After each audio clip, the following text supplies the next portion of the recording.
So you've arrived. Well, I guess I should be a gracious host. My name is Geese Howard. Reigning, defending world heavyweight champion of World Extreme Battle Pro. And this sprawling metropolis behind me, this is Southtown. This is my city. This will always be my city.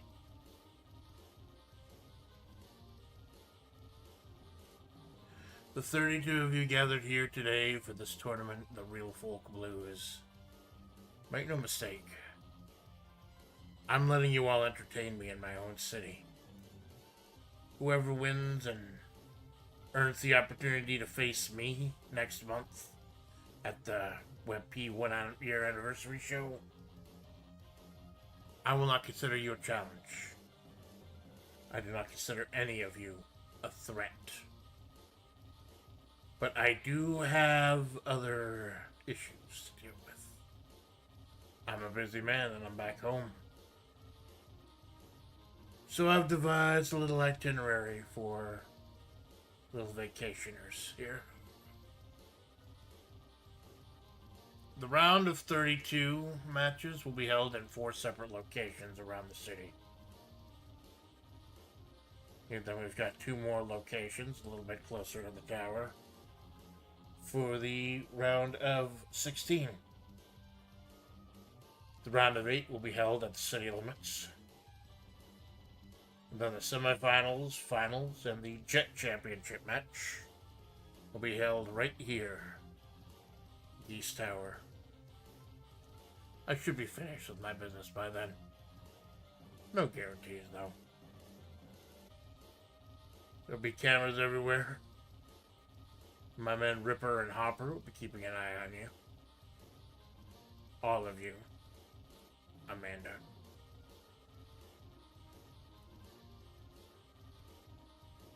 I hope you enjoy my fair city. And I look forward to putting one of you under it. Welcome to Southtown. Welcome to the Real Folk Blues.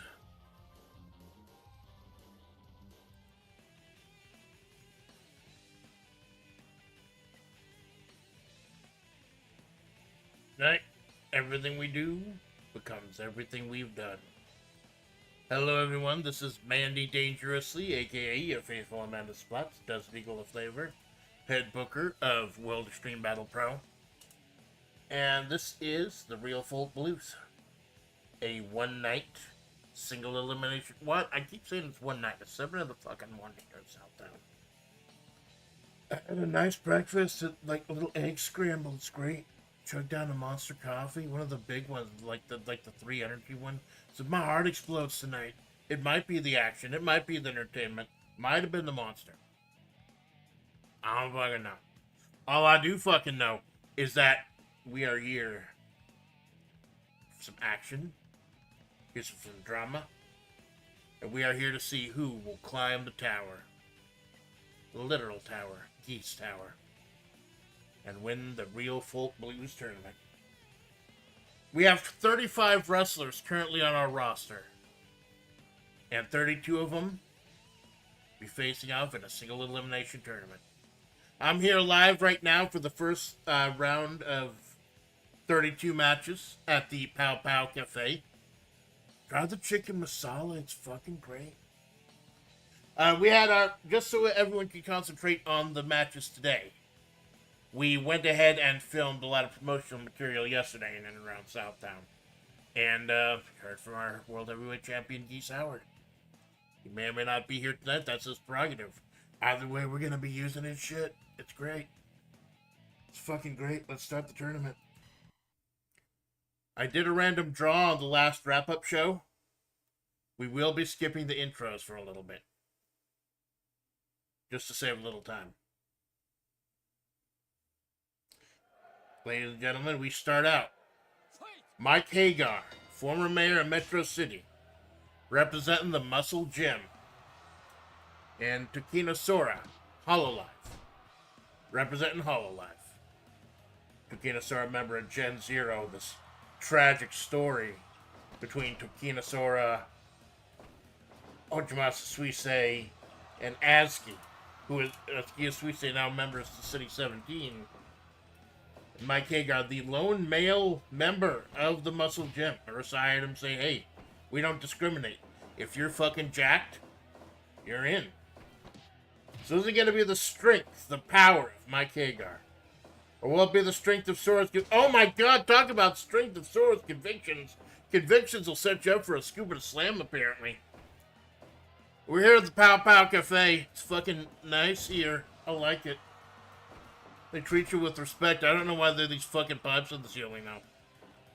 Maybe it's like an old sprinkler system. Hagar grabbing Sora. Takina Sora, former tag team champion with Azuki. One of the only 2 teams in history to successfully defend the belts, defending against the damn Dudleys. The other team are current champions. Wow, another scoop and a slam by Sora. Using her strength on Mike Hagar. And Hagar showing it right back, dumping her to the outside. There's only one man I would trust with something like this, something big momentous. That's our man, Casey Judge. I forgot what name I gave him. I didn't feel right calling him Judge. He's just Judge. No, that's kind of boring. So he's from Karate Champ. So he's Casey Judge.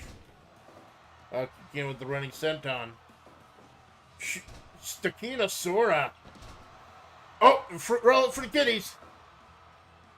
If you went in with a fruit roll up, everyone gets a fruit roll up. Those things are actually incredibly fucking cheap. It's the dumbest promotion ever, but it's working.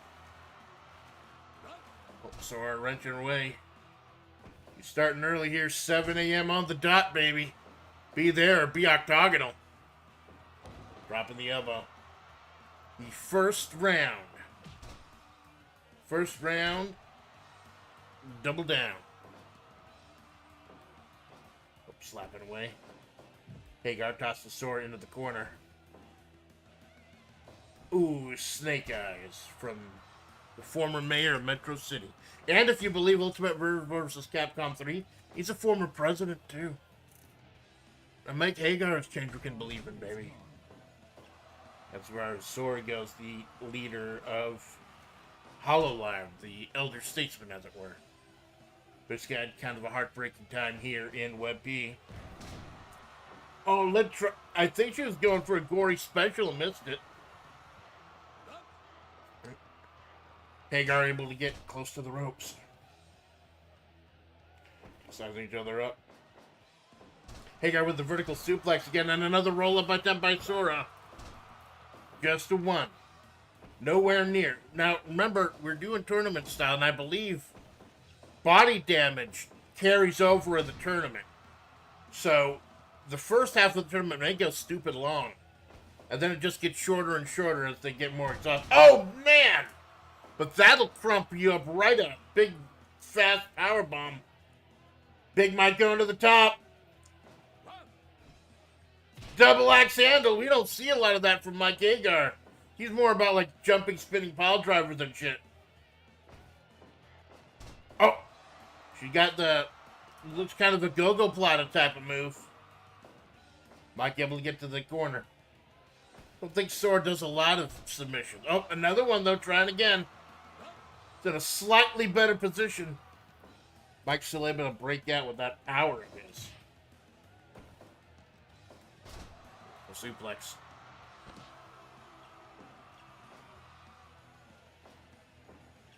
Dragging Mike over. A little bit close to the ropes. I don't know if that's... Yep, broken right there. So her heart is broken after public divide with ASCII. So we're going to top. High fly flow. Hagar sees it coming. Whipping Hagar into the corner. Big drop kick by Sora.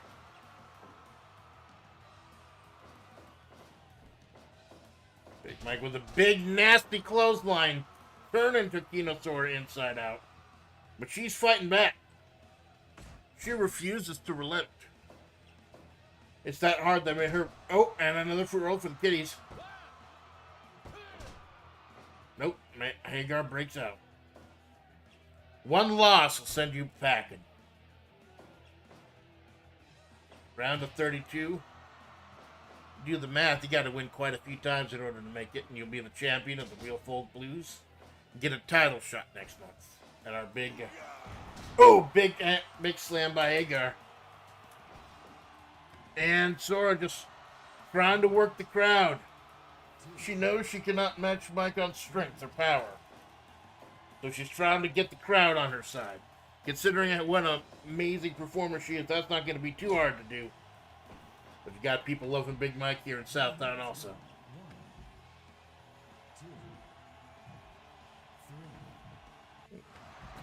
Rolling back, but Hagar landing right on her. I don't know if she was trapped there like an octopus.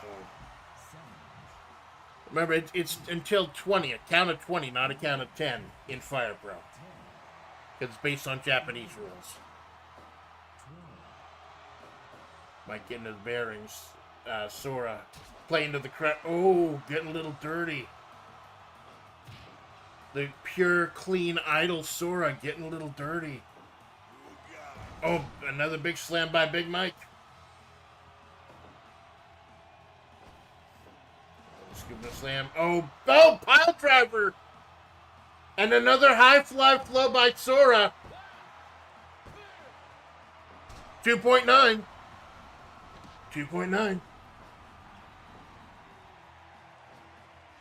Yeah, this game has essentially a 4-count system. 1, 2, 2.9, and 3. Big old Iron Mike boot to the mush.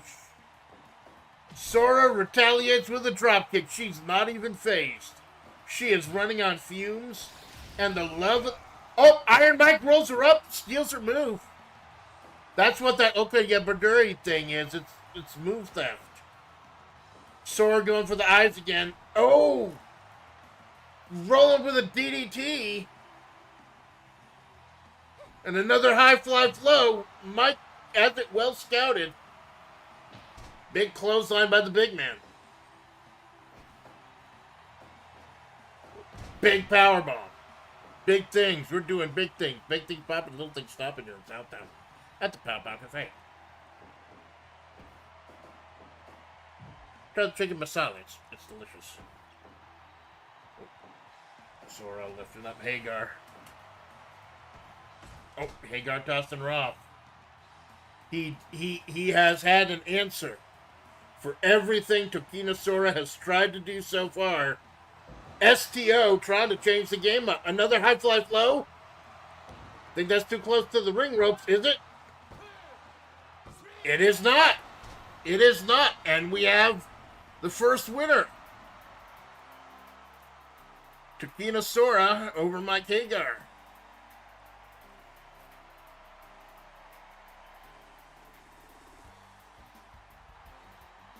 Thank you for coming, Hagar.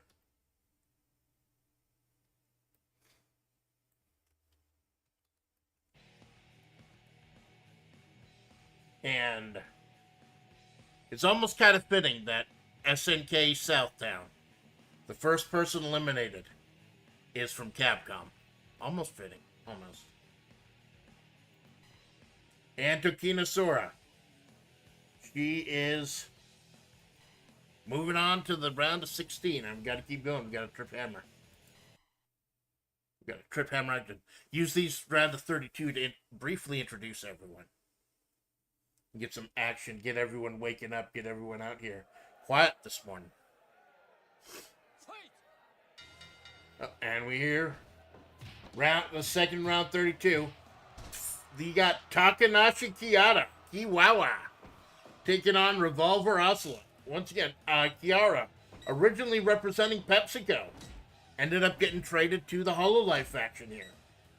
Revolver Ocelot, a newcomer to WebP, he joined City 17, the faction headed by the G-Man. Kiara with the kick to the back. Kiara, Takanashi Kiara. This may have changed after the last few shows, but I believe Kiara has more wins in 5-star matches, rated 100% matches, than anyone in this federation. I think it might have gone to her head. Maybe a little strutting around, cock of the walk here. Meanwhile, we don't know Revolver's intent. That's okay, though, because anyone who's played any Metal Gear Solid game knows we never know Revolver's intent. But it makes it interesting, man. It makes it interesting. Revolver, though, he'll tie you up in knots. So we got the 5-star chicken versus... I don't think this is Liquid Revolver. I think this is Revolver from the first game. Dragon Screw by Kiwawa. Kiara, former half of Takamori, former tag team champions. Half of Cold Chicken with Cerno, also former tag team champions. She wants it all. She wants to be Takamori and she wants to go with it. Big Chicken doing big things. But can Revolver Ocelot stop her and make a name for himself? Ocelot, very intelligent, very deceitful, fits right in City 17. Well, kind of a modified angle slam. Kiwawa dragging him right to the middle of the ring. Standing, Craig Carolyn. Revolver able to get out. Oh, release German. I guess I could call it a release Austrian. I don't know. There's a chicken wing. I've never seen a man, at least a man of chicken wings. That's a South Park reference, by the way. I know I use that every time she does a chicken wing. It's called What Would Brian Boitano Do? Oh. Revolver wrenching away. Action starts fast and hot, ladies and gentlemen. Fast and hot like delicious serving of KFP. Try some on the way. If you can't make it out to the if you can't make it out to the Pow Pow Cafe this morning, they're open early today. Run by KFP and grab a delicious box of chickens and biscuits. Fuck, I don't even fuck with the chickens. I just like the biscuits. Like maybe some potato wedges, the deli wedges, the seasoned ones. That's some good shit. Shot by Revolver. What a feather in its cap would it be if Revolver could eliminate Kiara in the first round of the Real Folk Blues? How great would that be? Of course, Kiara wanted to make a name for herself. Wanted to be the 5-star chicken. It'd be a hell of a way to have a 100% star match with a technical powerhouse like Revolver. Oh, elbow drop from the top by Ocelot. Wrenching over the ankle. Now remember, you want to be very careful with submission moves, getting caught in a submission move too long. Damage carries over in a tournament. So even if, like, for example, Ocelot were to lose, if you were to break her ankle or something, she'd be limping into the next round with Takina Sora with a broken ankle. Ross, of course, you're trying to be very careful, trying to think long term. I think Ocelot's just trying to make his bones here.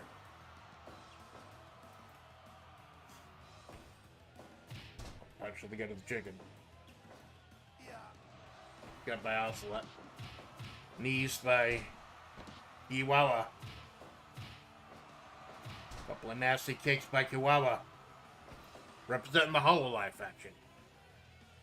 As much as Roboco wanted the Hololive faction to be Gen 0, it just was not meant to be. Oh, going for another chicken wing. He's trying to force feed him chicken wing. Revolver is not on that shit. Nasty European uppercut. Oh, big old punch to the back of the head. Nothing scientific about that. Doesn't need to be.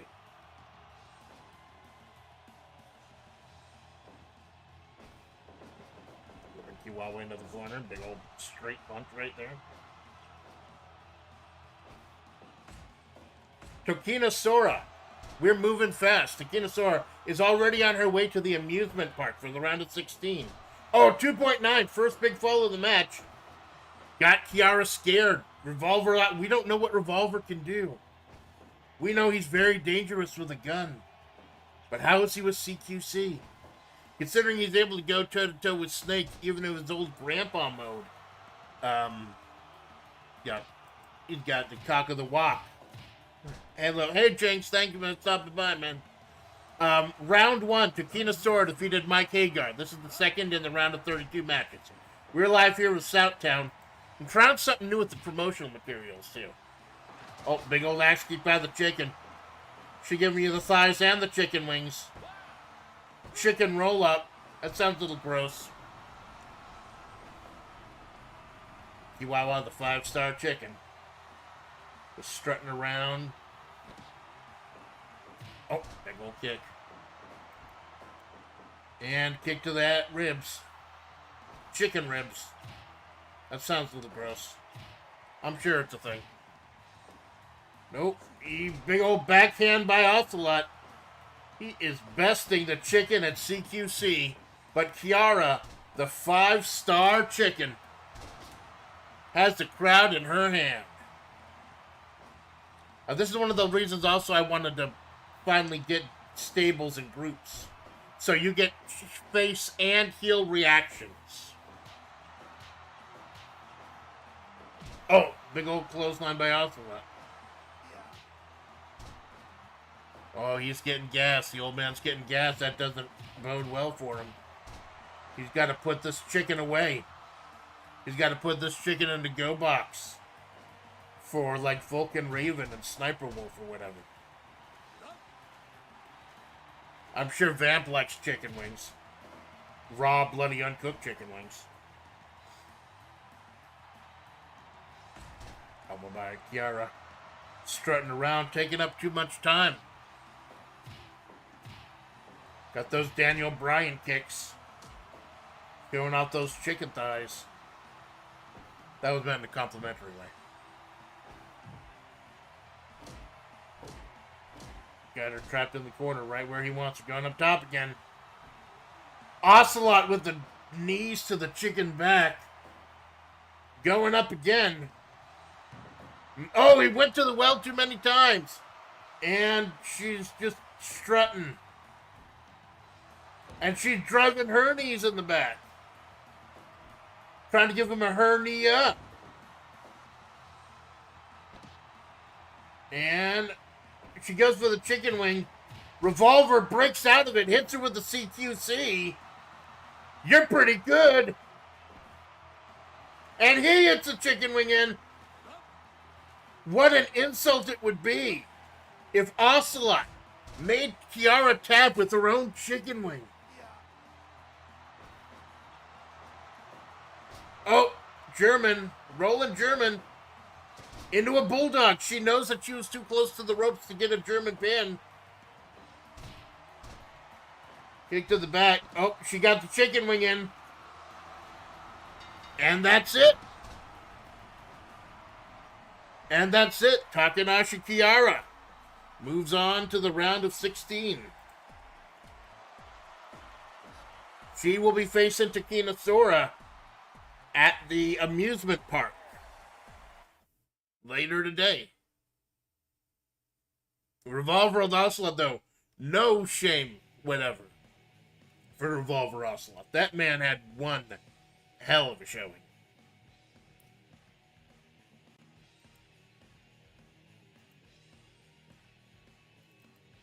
One hell of a showing. So we now have our first round of 16 match as Takina Sora will take on Kiara. We have a little bit of Hololive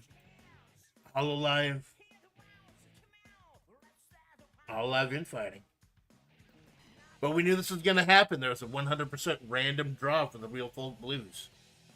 Everyone is available except for CM Punk and Marissa, who are fighting for the Jet Championship later, and Geese Howard, the World Heavyweight Champion. You're going to see that was going to happen.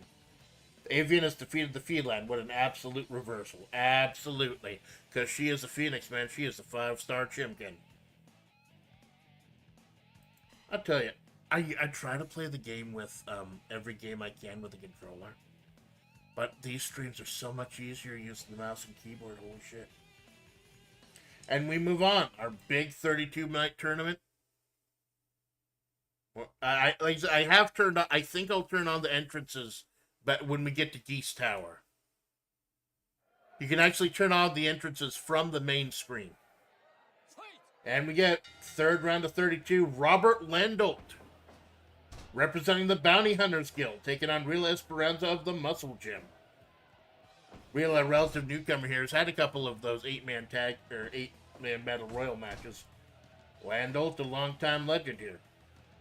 The man who cashed in the Mayor of Flavortown Championship for a title shot, but never got his one-on-one shot. Landolt is a member of the Bounty Hunters Guild, the winner of the Best Stable tournament a couple weeks ago at Bully in the Alley. Robert Landolt, Yui Ren, Yui Ron, and Haru Urara, representing their leader Bridget. And we will hear from them later today. They actually cut a promo down by the subway. We're here at the Pow Pow Cafe. Try the chicken. It's fucking great. Also, I'm trying a new thing with the promos today. Let me know how it goes. Remember Landolt sweeping her over. Landolt is on his last legs, and he's admitted that. In the stable tournament, he got eliminated in the first round. And Yui Ren, Yui Ron, and Haru Urara, the best tag team and adorable hunts, pink hunts, happy hunts, made it all the way to the finals and won. Either Landolt can't be happy about that, about his position in the Bounty Hunters Guild. Meanwhile, Rila, a member of the Muscle Gym, led by, I can see some similarities between her and Marissa. Oh, Landel going for the pin. This may be Landel's swan song. He has been openly musing about retiring. Not being able to get the job done against Bridget and the G-Man at Sextet Synthesis 1. His performance at Bully in the Alley in the stable tournament. But he, along with the rest of his roll up, trying to put this one away. Not even a one. Not even a one count. He shagged that one into the rough. Probably. By the way, I will finally be doing that fucking Neo Turf Masters Scotland stream. Unless the show goes like more than 8 hours today. It depends on how, like I said, it depends on how long the show goes. Because the later show will be going a lot faster. Later the show, because damage stacks up in a tournament. Oh, you could hear the standing moonsault, showing agility as well as strength from the protector of the Amazon. Realize, so we got Breakers versus Neo Turf Masters here. We got the Bounty Hunters Guild versus Muscle Gym. I know what the over. The only man I would trust with something this big, Casey Judge. Calling the balls and strikes. Got a big old slap fight. Landel getting the best of it and falling to his knees. Oh, going for the donger. I think Casey Judge admonishing her, letting it go. Casey Judge has instructions to give a little bit of leeway. A little bit of leeway. Because this is Southtown. And you know that kids don't play. Moving down to the street, can I see another day? These are, in fact, the fundamental elements of Southtown. Battle now. Scooping a slam on Rila. Trying to make the Bounty Hunters Guild proud.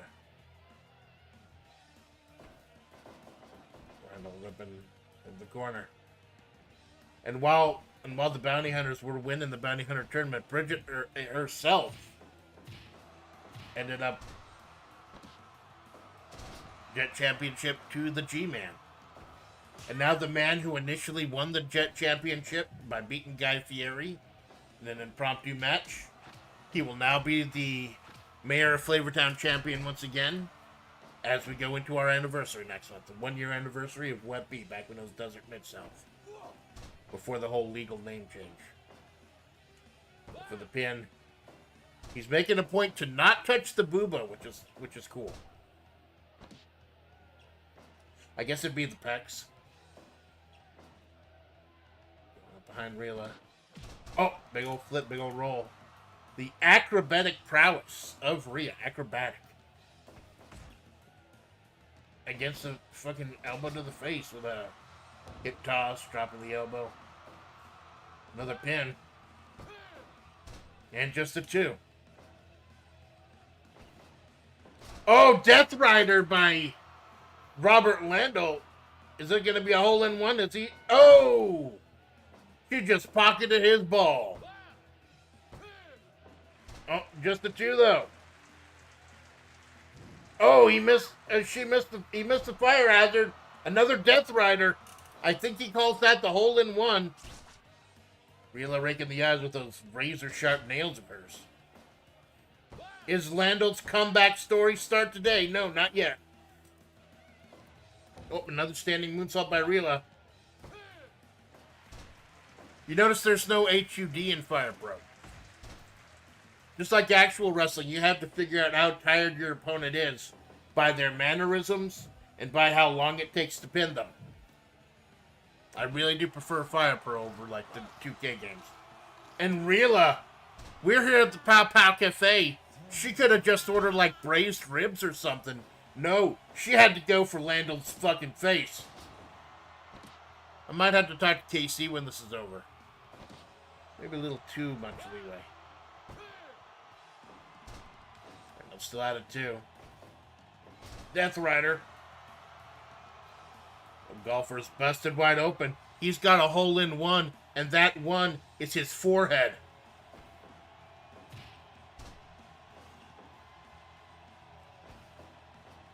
Oh, Just kind of a side, leftover side suplex.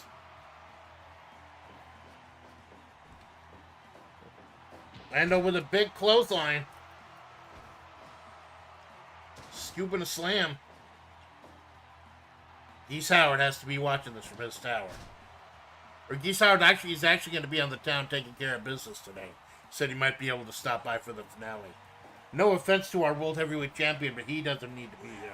I'm here. Oh, the German going for the him suplex, but a little bit too close to the ropes. I think all that blood loss is making him a little loopy.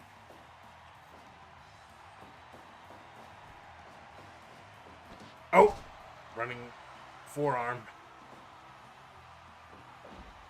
Oh, God, that is so much blood. You see Judge over there in the corner. Casey Judge keeping a very close eye on Lando. Gonna call this out if he needs to. Just absolutely dominating. Real Estonia, one of the favorites of, oh, big drop kick. One of the favorites, a friend of the show, Choco Banato. Actually. We played Breakers in the past. It's a hell of a game. Slap. Big old slaps and forearms. Pokes up. Big headbutt. Looks like she's making that hole in one a hole in two. Oh, big old clothesline. Will Robert Landel survive the rush of the Amazon? Or is this Nancy's report? Oh, big sweep by... Another standing moonsault by Rila. And that's it. Rila Esperanza. Doing a little funky little Amazon dance. Defeats the veteran Robert Landel in the first round. So Rila, again, you go ahead and take the shuttle to the... Rila Stanzia will be taking the shuttle to the... I believe the round of 8, the first round of 8 is taking place at the amusement park. The other round of 8 is taking place downtown. But that's standing shooting star press. And you know this isn't gonna help the mental state of Robert Landel any. After his loss at Bully in the Alley. And not being able to support us, he's still a member of the stable. He's still a member of the stable champions, the Bounty Hunters. But tonight he has to have some questions about potentially retiring. Ladies and gentlemen, I love Fire Pro. You want to know why I love Fire Pro? Because shit like this happens. All the time. Shit like this. Haru Urara and Violent J and the Insane Clown Posse, baby. Clowntown's presence is being felt here in Southtown as he takes on another member of the Bounty Hunters Guild, tiny little Haru Urara, the tiny little pink humps. One half of the Insane Clown Posse. By the way, ICP have just hired Vince Russo as their new head writer for their federation. JCW, Gigolo Championship Wrestling. Oh, sent on by Little Humps. So it's going to be Big Fat Clown versus Tiny Little Pink Horse. Who's going to win? We're going to fucking find out. This is the type of shit you will only see in Fire Pro. I'll fucking swear. Big forearm by Haru. It was Haru Urara and Yui Ren, the sister of the Bar Windfish, the greatest tag team arguably in this federation. The two of them won the tournament, the stable tournament, because it was an elimination tournament, and something I didn't tell them beforehand was, if you get eliminated early in the federation, or early in the tournament, you don't come back for the next round. So it was She-Hulk and Major Orion versus Haru Urara and Bar Windfish. The brother of Bar Windfish tapped out immediately. The sister made the other person tap out. The Haru was there. It's kind of a blissful accident. And now Violent J is trying to make his bones about her. Clowntown has not been doing... Oh my god, Clowntown has been doing absolute shit in this federation. I mean, I know they got their fans out there, but as far as wins and losses, take it back to 2 weeks ago, Bully in the Alley. Geese Howard. He's the first ever person since June to successfully defend the World Heavyweight Championship. And he successfully defended against Kefka Palazzo. So we're talking about being Robert Lando's last jam. This might be Clowntown's last jam. Of course, ICP and Kefka, they have beefed up their ranks a little bit. They have added Omaru Polka, the whole circus, and Clown Piece to their roster. Oh, Violent J going for the chair. He's going to beat a little horsey with a chair. What the fuck? It's okay. Haru Urara knew what she was getting into when she signed on to this federation. When she followed Major Orion. And when she followed the strange creature Goldship. And her heart and soul got her hired into the Bounty Hunters Guild by Bridget. And it paid off dividends. She was one of the survivors in the stable tournament. Oh, he's whiffing the chair. Violent J whiffed the chair. Maybe he couldn't bring himself to hurt the pink little honks.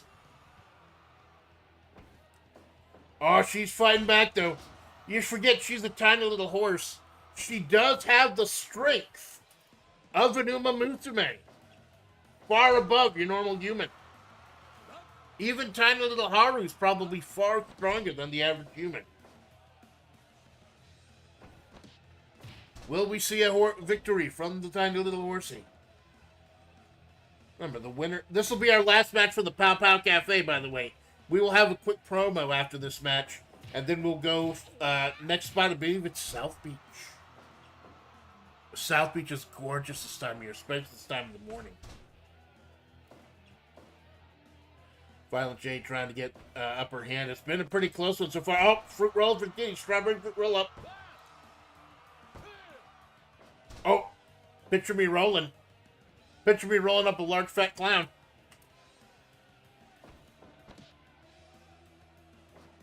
Oh, burning hammer. Did he knock out the little horsey? Oh. Oh, vertical suplex by Haru. What a great statement would it be if Haru pinned Violent J. Put another... Oh! Clothesline, big Rainmaker.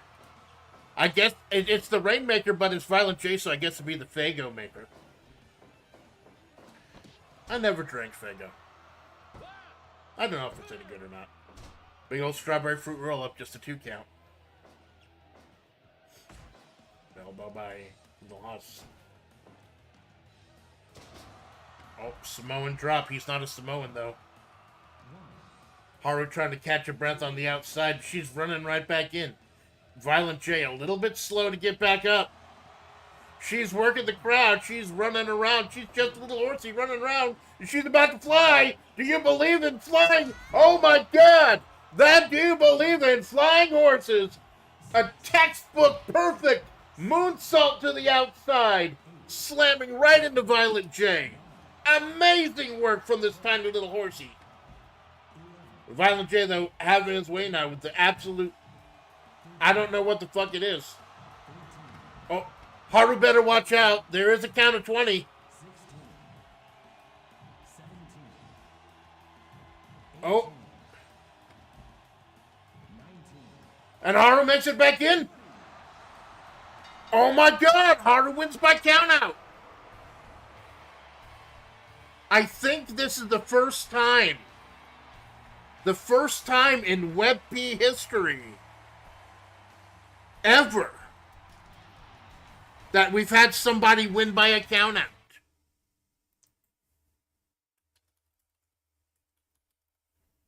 Hey, look at that match score. Ain't that nice? Ladies and gentlemen, the first ever time we have a countout, and it's against Absolute Pegasus Hours. You goddamn fucking right, Jinx. So that does. I do want to bring up one technical thing before we go ahead and head over to South Beach. There is one way for there to be a bye in the tournament. If there is a double count out, both people get counted out at once, like what almost fucking happened, then that eliminates both people. And that creates a bye in the tournament for whoever would have faced them next. So Haru Urara, making history, making nice history. We got to go get wrapped up. I got to go head over to catch the shuttle over to South Beach. While we do, we got a little footage from Pow Pow Cafe earlier today.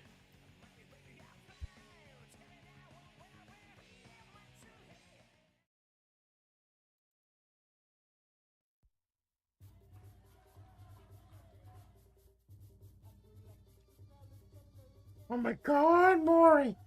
This chicken's so good! Oh, it's so spicy! I think I'm a little spicy. Jerking myself. I gotta go in. Gotta find out where to make this. Gara, what are you doing?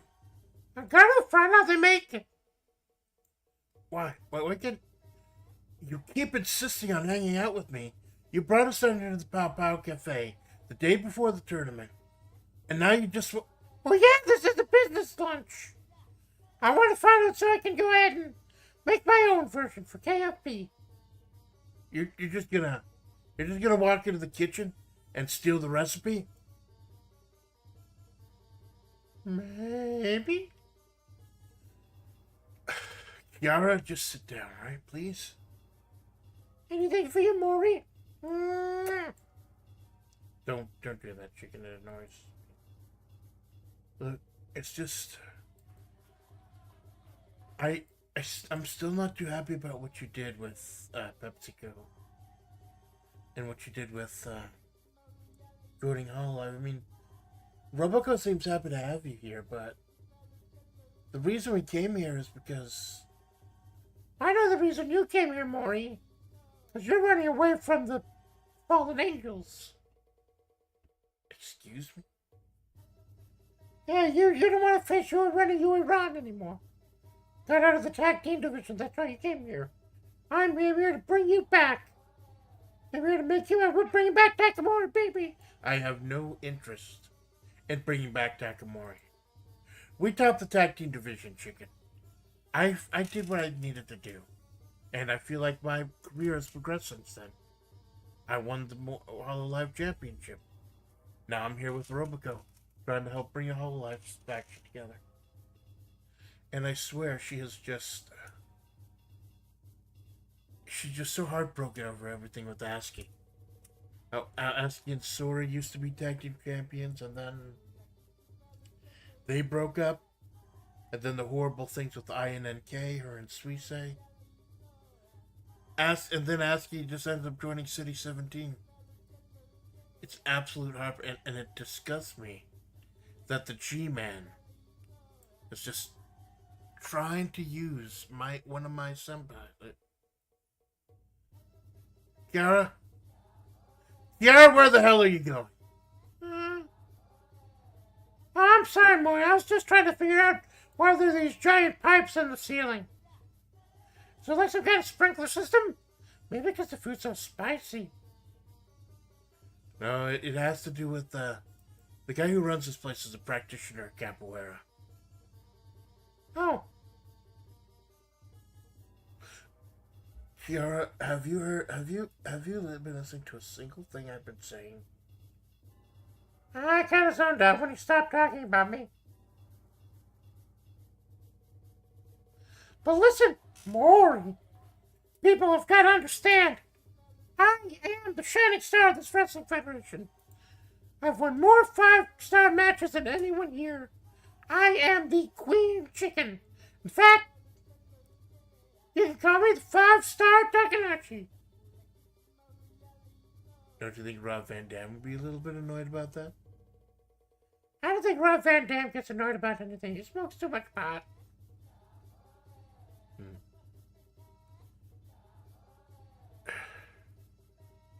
What I'm trying to say, Kiara, is you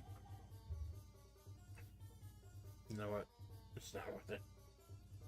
I'm gonna go talk to Roboco, just see what's Apparently there's going to be a big draft in 2026. And we're seeing what other members of Follow Live would like to join us. Maybe we get some from Indonesia if they weren't able to join last time. Yeah, it'd be great. I could definitely use more stablemates. More people to follow the great career of the 5-star Takanashi Kiara. Kiara, you're not the head of the Hololive faction. Robico is.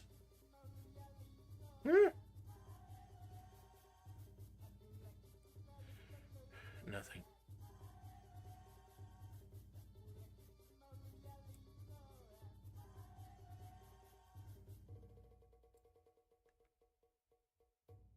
There's some huge pipes in the ceiling.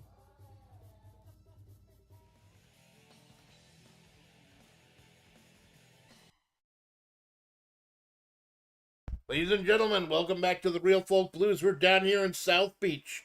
It is gorgeous out here today. It is absolutely beautiful here on the beach. As we get started and we continue with the round of 32. 2 members of the Howard Corporation, actually. The Howard Foundation. Mature, half of the tag team Vice of Mature, and Shermie. Big Booba. 2 hot chicks with Big Booba. What's not to love? Takanashi Kiara. Chicken may be getting a little big for her britches, but she can back it up in the ring. She showed that against Revolver Alphalon earlier. Now we got 2 women from the King of Fighters, Queens of Fighters, I guess. Some may see this as a member of the Howard Corporation immediately getting eliminated. Some might see it as someone is guaranteed to have a presence in the round of 16. Oh, big powerbomb by Mature. Mature, half of the tag team of the Howard Corporation, Vice and Mature. Couple of gorgeous secretary assassins. And Shermie, of course, 1/3 of CYS, prog rock band from France. And I'm sure there's nothing more interesting about her or her friends. Big Scuba Slam by Shermie. Anyone could win the tournament. Anyone could be the number 1 here at the Real Folk Blues. Could be a member of an established tag team.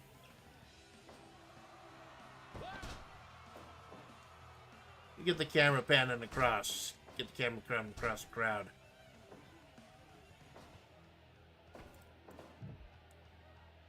Gorgeous. The wind is just kicking up a little bit. It's nice to get that ocean spray. I can see why Michael Max likes to train here. Oh, switch around. Hear me swapping around, whipping Mature into the ropes. Remember, both of these people are members of the Howard Corporation. What's it going to be like if Geese ends up having to face one of his own henchmen at the anniversary show next month? And we will have more information on the anniversary show towards the end of the show tonight. Rotating by Mature. Jinx, it's 32 matches today, so I don't know if you can stay for the whole thing, but I do thank you for showing up, man. So Haru Rara making history with our first ever count-out win in Web P. She will be taking on Rila Estancia. Big old kick by Shermie. There will be 3 acts today. The first set of 32, second set of 32, and then the 16 through 1 will be the 3rd act. Give the chance for everyone who's waking up and coming in late to catch the big stuff. I apologize for being distracted. There are 2 smoking hot women in the fucking ring, beating the shit out of each other. It's fucking great. I love it. Or whipped by Mature. Elegant, ice cold, and deadly. Her partner Vice is more of a ruthless powerhouse. And Shermie, of course, she got the booba. What's not to love? I believe Shermie and Angel are tied for the biggest booba in King of Fighters. I'm not sure. Maybe Dolores. I am curious to see who has the biggest booba in KOF. Of course, you know who has the biggest booba in all the fighting games? Karnov. Mature wrenching away. Again, Mature part of Vice and Mature. All the tag teams are here, including Yui Ren and Yui Ron.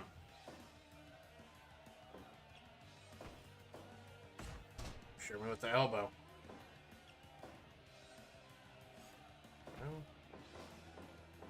By the way, let me know if the audio is messed up for those pre-tapes we did.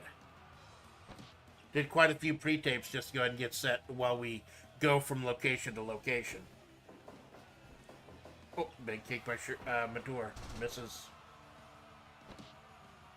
Big old shot, but I don't think we've seen Mature and Vice in strictly tag team action. I do want... Oh, that's a weird fucking swing. She's swinging life away, baby. Trying to wrench away all the limbs at once of Shermy. Shermy, who does actually use wrestling moves. That's how I used the Frankensteiner earlier. She actually uses the Frankensteiner in King of Fighters. Anyone could make their bones today.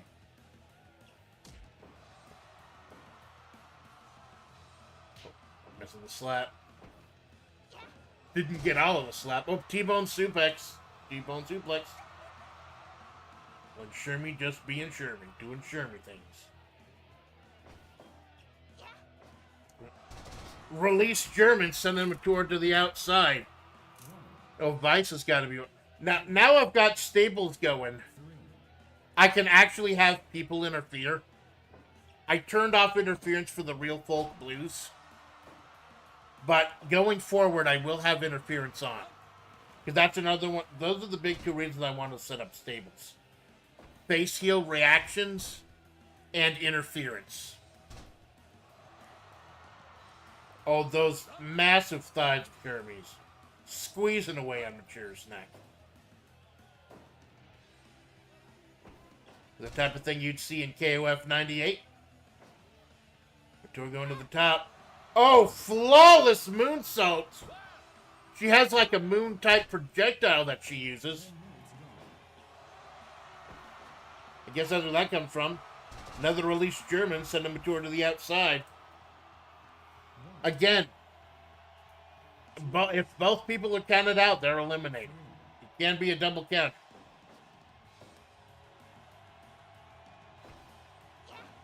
Oh, T-bone suplex by Shermy. Trying to decide how to put this one away. Vice and Mature, ruthless assassins. There is no love lost. He will try to kind of Brock lock. Was that the Brock lock? Tying her up in all sorts of knots. Interesting enough, Vice is here too at South Beach. Vice will be taking on Roboco in a little bit.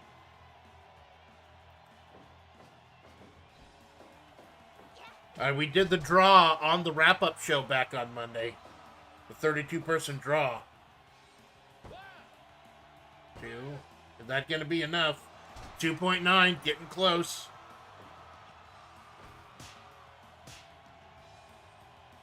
We got the booba slaps going. That's always fun. No. You get a super kick for your trouble. Going up top. Oh, dropping the, like, kind of a Mario stomp there. Another big chop by Mature. Those razor-sharp nails of hers. Should be going up top. Oh, a big old senton. Oh, lung blower by Mature. And those are some massive lungs on Shermy, so... Oh, Mature with the roll-up. If Mature and Vice both make it, I believe they'll actually end up facing each other in round of 8.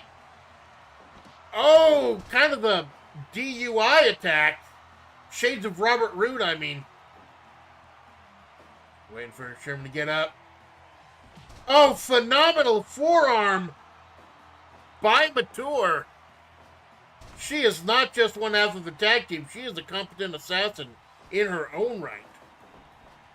With that Ellie. Oh, big old Shermy spiral. Big old twisting elbow. 2.9. 2.9. We're in Southtown and we're seeing King of Fighters action. Osaka Street Cutter by Shermie.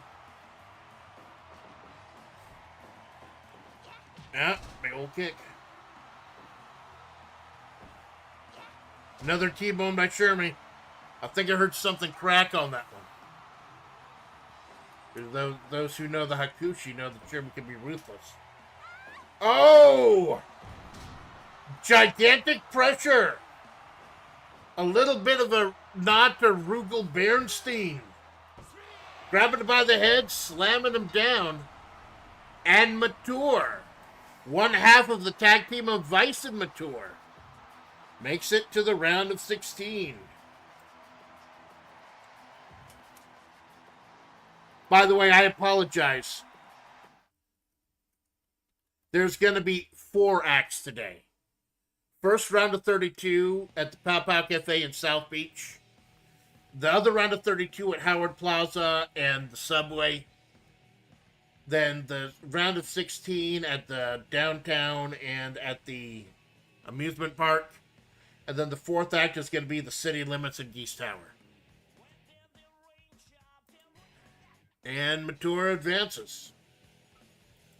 And like I said, it was Howard Corporation versus Howard Corporation in that one. And yes, that means a member of the Howard Corporation was eliminated. But it also means a member of the Howard Corporation was guaranteed to get to the next round. So Mature is taking the shuttle to the amusement park as we move on with She-Hulk versus the leader of PepsiCo, Pepsi Man. Pepsi Man, former Jet champion, former tag team champion with Cerno as Cold Pepsi, and the leader of PepsiCo.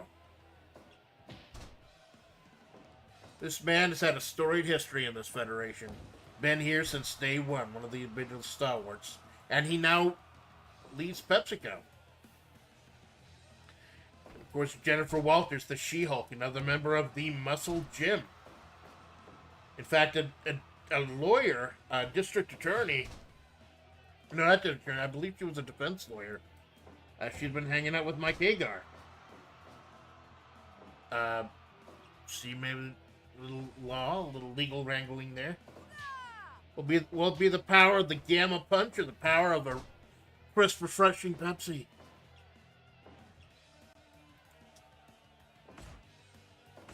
Right. So the She-Hulk.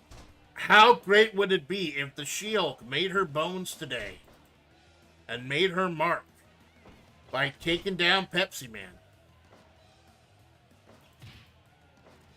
An absolute mainstay of this federation. Big old dropkick though by Pepsi Man.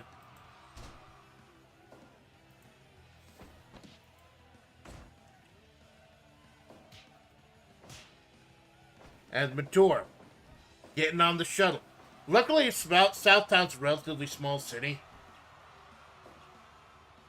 You could traverse it in a day. But it is it's like one of the Yakuza games. It's small, but it is jam-packed with things to do and people to beat the shit out of. Oh, split-legged moonsault by Pepsi. Shades of John Morrison. Oh, wrinkle Suplo. Oh, reverse. It looks like Pepsi Man reversed it with that flexibility.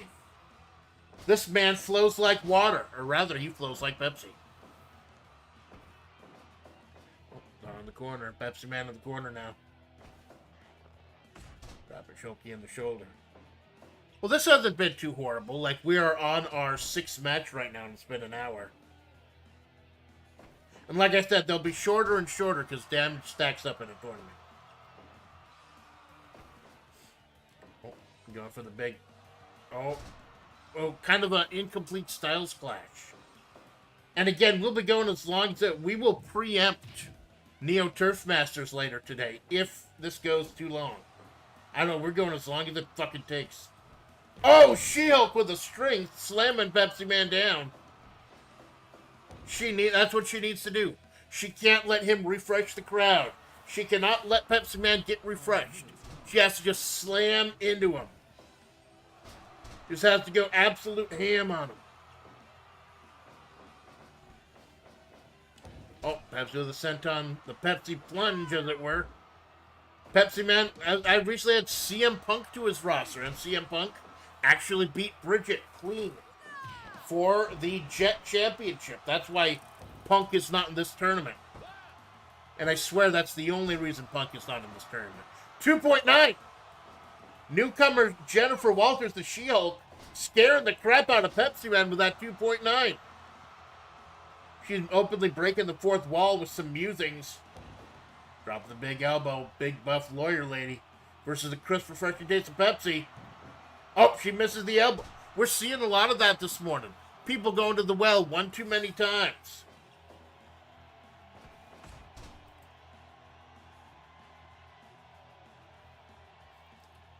Staring down Pepsi Man. And with the... Oh, twisting around with the vertical. She's shaking up that can of Pepsi, spraying it right in her face. That's not a metaphor. Like I'm talking about actually shaking up a can of Pepsi. Oh, Muscle Buster. Muscle Buster is actually a pretty popular move. Oh, cartwheel. That's kind of a modified The Town Inside Me. 2.9. The crowd is firmly behind the She-Hulk. Oh, Pepsi Man gets behind. Big old jumping jack. Pepsi roll up. Right too close to the ropes. The slam by Chulky. And dropping that big meaty elbow. Connects that big meaty bicep. And that's three! And that's three. She-Hulk shocks the world by defeating Pepsi Man. The big green lawyer for the Muscle Gym takes down the leader of PepsiCo. And a hell of a shocker. Again, we're seeing some people who are having singles matches for the first time in this federation, like Ocelot or Mature and Vice. We have no idea what to expect. We might see who knows? We might see someone who's a member of a tag team win the tournament. Are you going to be the Shawn Michaels or are you going to be a Marty Jannetty? Who fucking knows? We're moving on. She-Hulk with a banner win. Pepsi Man has not had a good run of luck recently. He's still the crowd's favorite. He's still Pepsi, only my choice. And here we go. The other half of Vice and Mature. Vice taking on Robico. Down here at a beautiful, gorgeous South Beach. Touching sand all over. The people are loving it out here. It's fucking great. So Mature fought up moving on in the tournament. Let's see how Vice does as she takes on Robico, the leader of Hololive. It's Robico, Sora, Miko, and Takamori. Robico wanted all 5 members of Gen Zero to join, but it was the G-Man who recruited ASCII and Suisse for City 17. Oh, dropping right into the crotch. Remember, Robico has kissed the victory. She has grazed the brass ring twice in this federation. She got to the finals of the Hololive tournament, losing to Pirate Queen Osho Marine. And the original tournament, New Gods of Mahavre, she lost to Bridget in the finals. So is this going to be her night? Will Robico finally make it to the mountaintop? After a massive win at Trayson Academy, raising the stakes to 64-person Battle Royal to become the leader of the Hololive faction. Will Robico and her amazing technical prowess even make it past the first round with the strength and power of Vice? Nasty uppercut. You saw all those elegant high-flying moves of Mature. You're not going to see that with Vice. Vice is just nasty with the power bombs and the sweeps. And the stomach claw right there in Roboco. You even see this in King of Fighters. She's got nasty power bombs, weird strength moves. And she's just going to try to overpower Roboco.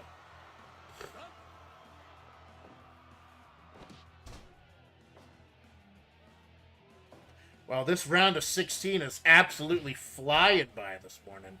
It's not nearly as long as I thought it would be. Just doing have a 32-person one. And it is going to be 32 matches, yes.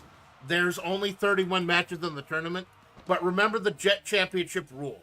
The Jet Championship must be defended every single show. Every show. That's why CM Punk and Marissa aren't in the tournament. Punk won the belt at Bully in the Alley, and Marissa's the #1 contender.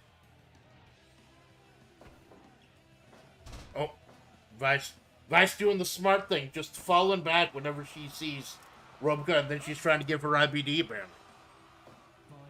Can you give a robot IBD? I have no gastrointestinal system, and I must scream.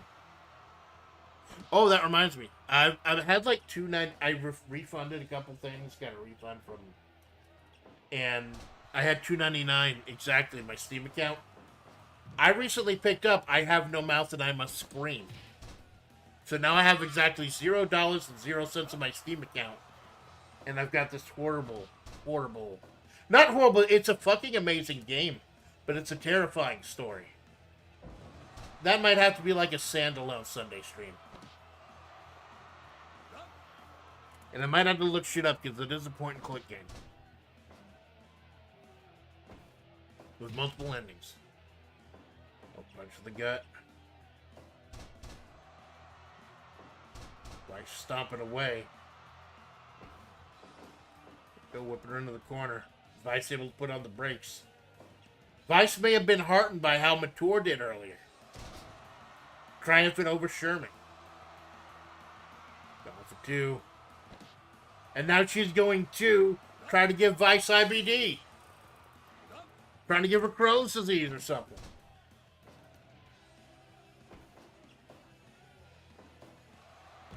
Easily the best technical wrestler in this federation today. But technical wrestling's not always going to get you the Duke. 2.9. She was. Roboco was the final ever. Oh, clothesline by Vice.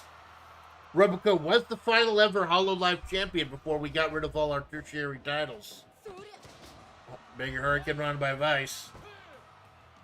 2.9. Roboco's words. She's going to have to put this one away. Vice getting a 2. It would be a hell of a feather in her cap if she could beat Roboco. Got that Anaconda Vice on Vice. She got the Vice on Vice, and Vice was very slow to get out of the Vice. Very slow to get to the corner. She power bombs in KOF also, by the way. She does power bomb. Oh my god! What the hell? And Vice.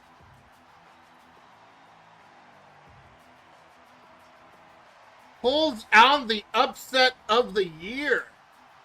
And one half of a tag team defeats Roboco.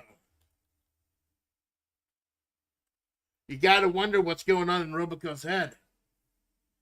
Another nice result. That was, yes, it was. We might have to. Hold on. Oh, shit. Is that legit? I mean, it has nothing to do with South Creek, right? I know we got the ocean spray and the sand and everything that's not changed into a robot, but yeah, the medics checking out. We'll roll it. We'll roll it if we get to the mouth.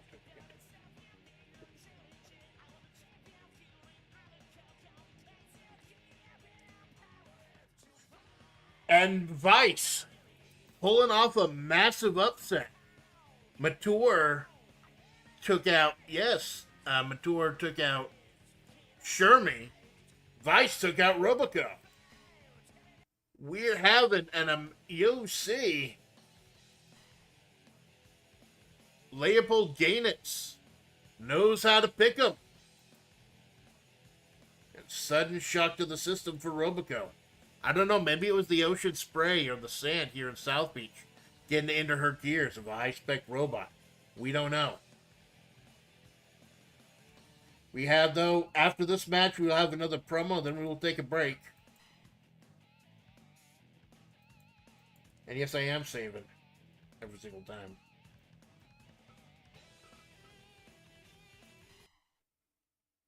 And the clowns. Clowns are on their backs, with their backs against the wall. Will this be the return of Clowntown?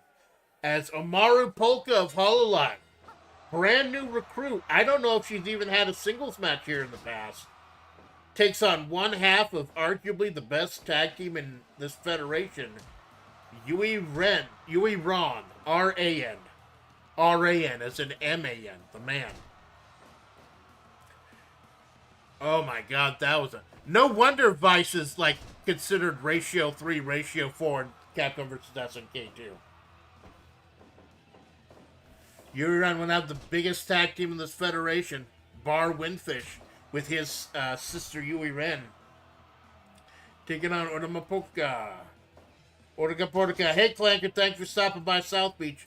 We're here in South Beach for the Real Folk Blues, a one-day, 32-person tournament for a shot at Geese Howard's World Heavyweight Champion. We're going to be taking a quick break after this. All 8 winners of this and the Pow Pow Cafe matches are going to be heading on for the round of 16 at the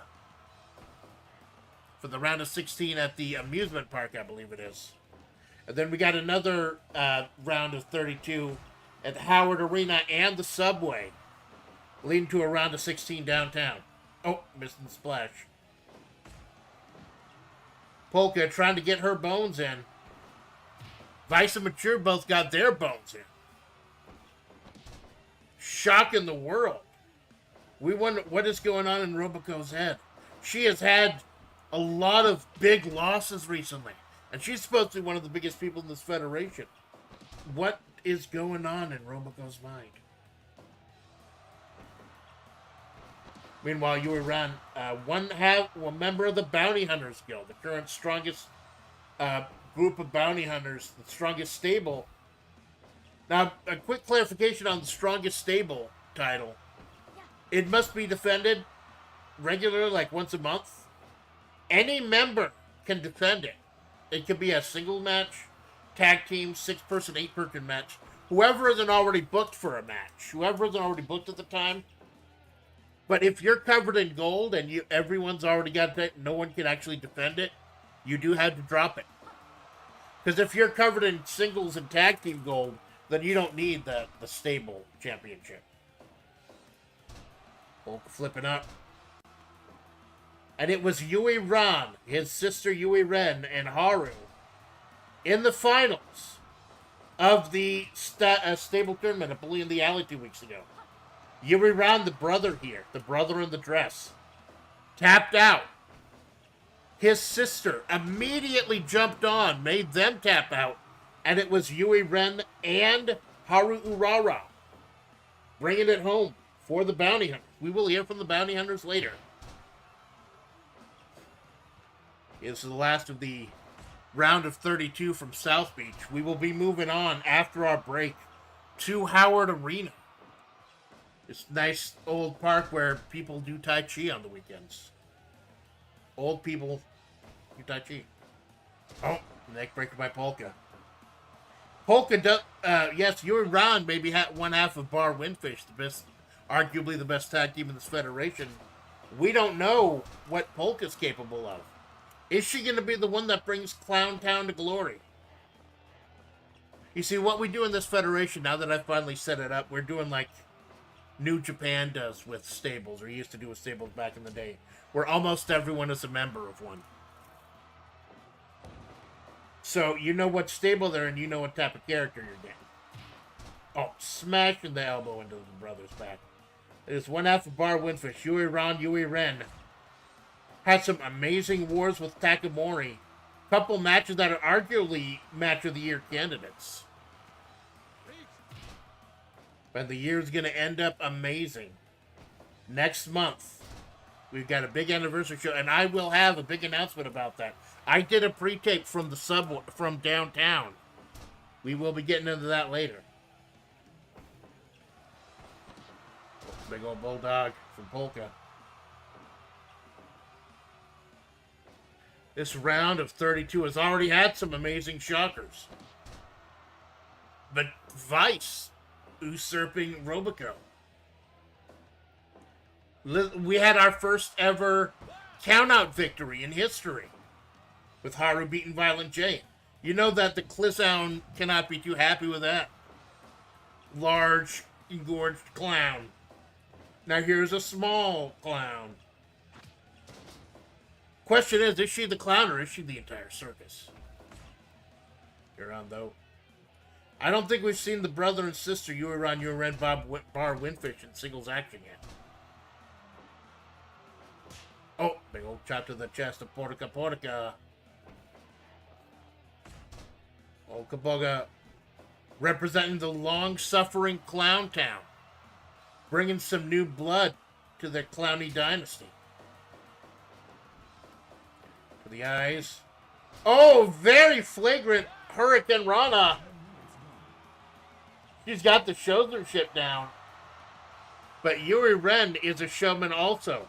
At the Bar Winfish in post-apocalyptic Eden. He sings, he dances, he enchants and romances. While his sister Yuri Ren pours the drinks, makes the money. And while his sister Yuri Ren is command sambo style, he is more flashy, more acrobatic. So you're getting a whole show tonight here. From the whole circus, and just the two. But again, we may see some surprises. I've seen some amazing surprises so far. I'm just the first act of 4.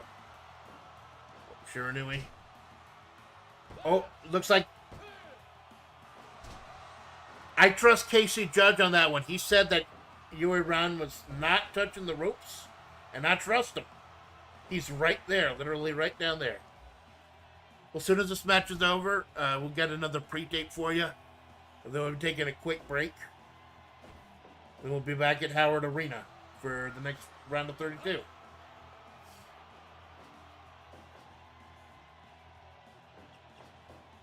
Oh, big old dropkick by Polka.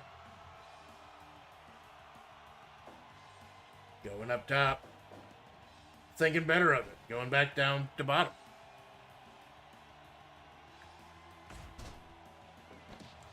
Can Kefka Palazzo pin all his hopes on the entire circus? Big old dropkick by Polka.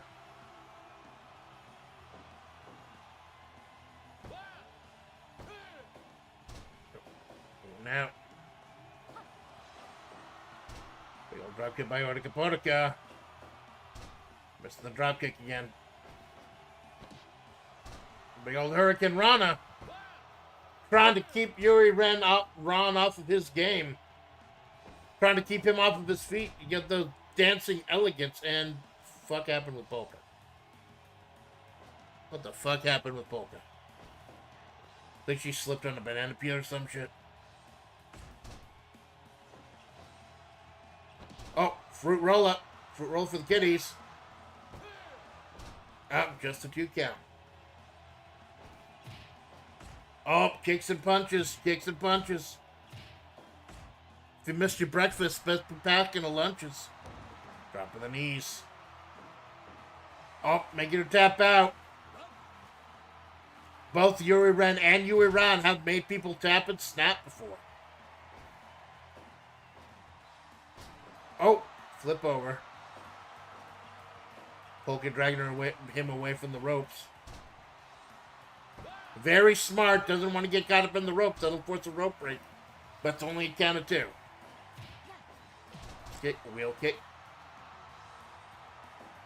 And waiting for Polka to get up. Oh, the athleticism of Yui Ron, one half of Bar Windfish.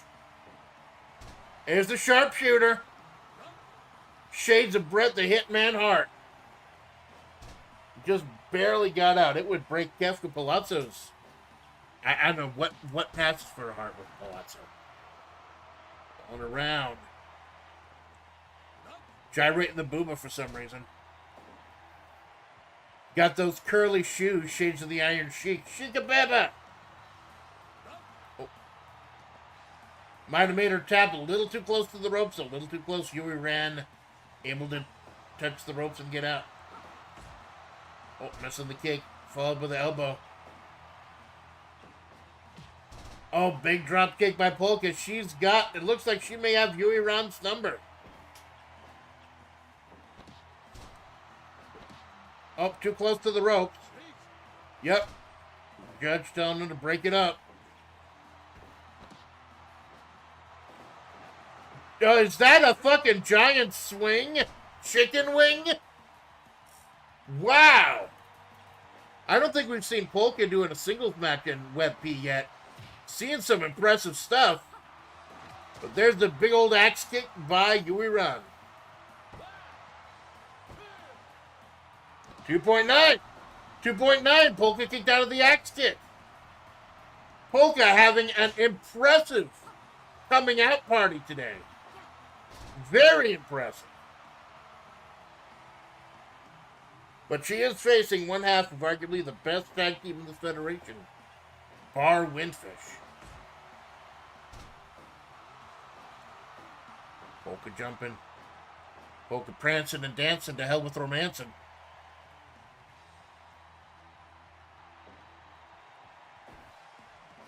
Oh, you're going powerbomb, but you're around with it.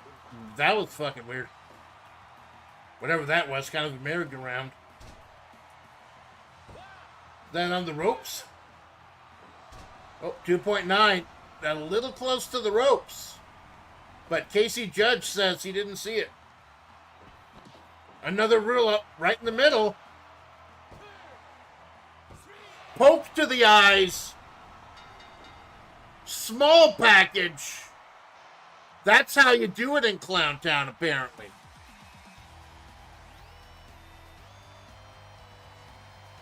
And Omaru Polka doing something that Violent J couldn't do tonight. Something that Kefka Palazzo couldn't do against Geese Howard. Pull off a victory. And the first 5-star match of the night. A hell of a coming out party for Omaru Polka. Is this little clown gonna be the hope of Clown Town? So that sets in the first round of 16, the beginning of Act 3. Going to be Takina Sora versus Takanashi Kiara. Rila Estancia versus Haru Urara. Bator and She-Hulk. And Vice and Polka. We will be going to Howard. We're going to be taking a quick break after this next video. We will be going to Howard Plaza. But before that, please check out this video that was filmed earlier today involving our Jet champion CM Punk and his challenger for the day, Marissa Rossetti.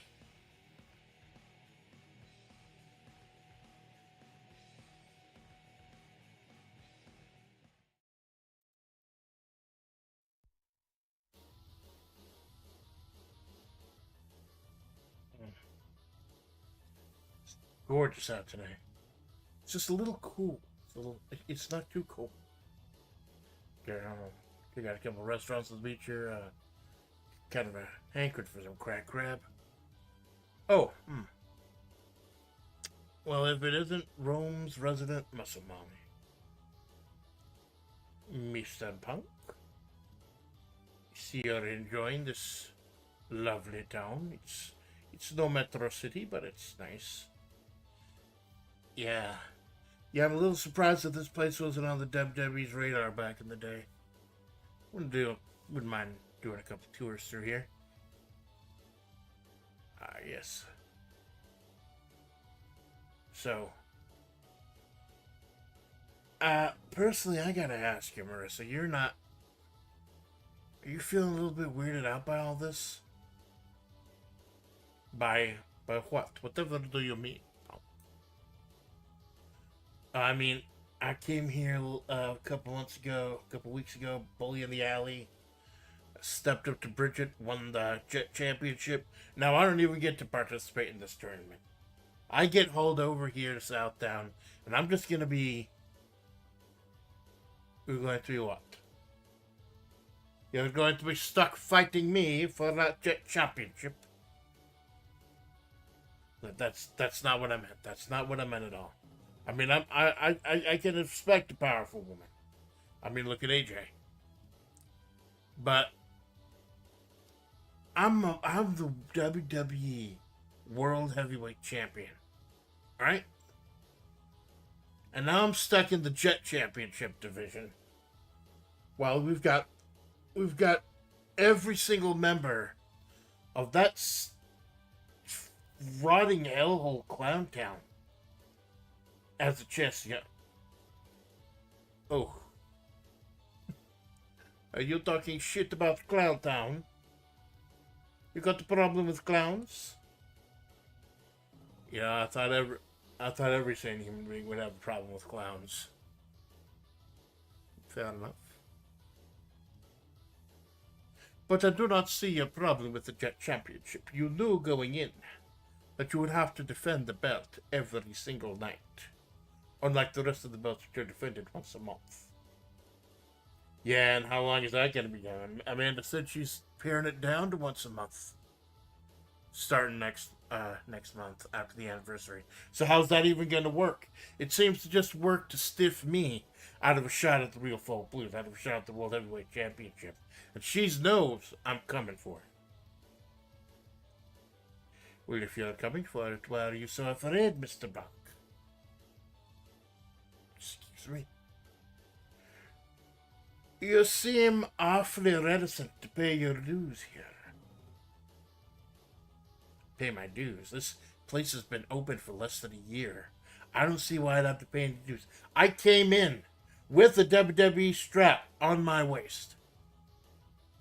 Yes, and so have people like The Undertaker and Cody Rhodes. That may have gotten you somewhere in the big leagues, but this place is a little different. You find yourself amongst the higher caliber of enemy. Yeah, all I'm saying is this kind of treatment get from Amanda. You keep bringing up Amanda. You think she has something to do with this? Well, I mean, she's the head booker, right? I mean, we made it known from the beginning we have a problem with each other. We're not too happy with each other.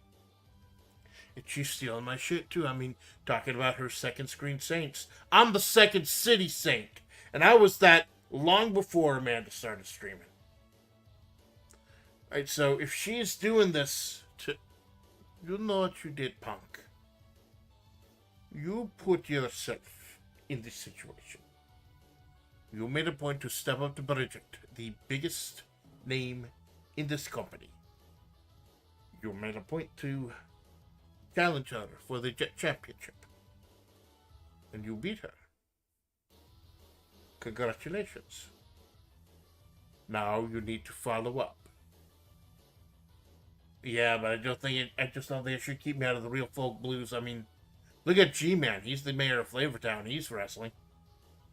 Mayor of Flavortown is a UFC style belt for mixed martial arts. It's not wrestling. Oh, unless you're telling me you want to challenge for that belt as well. Knowing your record in mixed martial arts and everything. Hold on, what the hell is that supposed to mean? Nothing.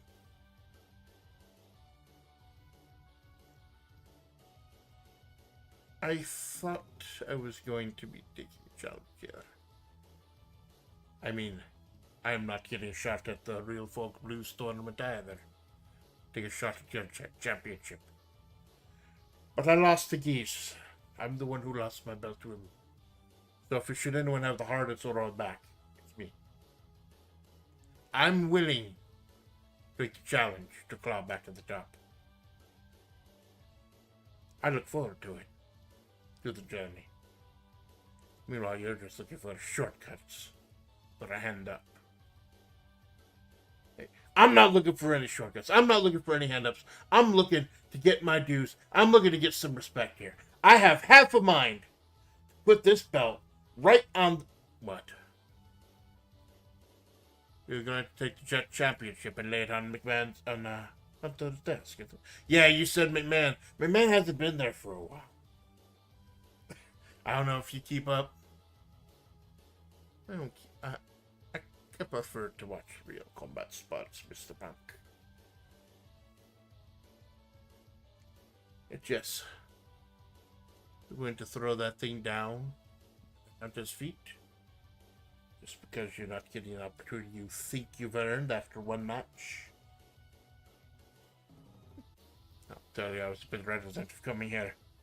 But now I understand. I'm going to have to take that belt from me, Punk. This is no longer about becoming the Jet Champion. You're making this personal. Web P is my home away from home.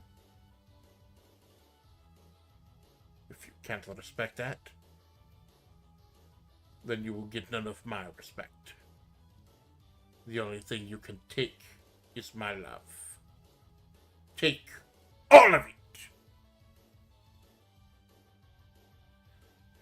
Ew.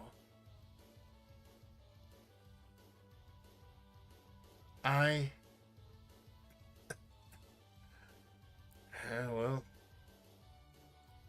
You want to be the next one? Be the next notch of my belt? That's fine. See you at Geese Tower.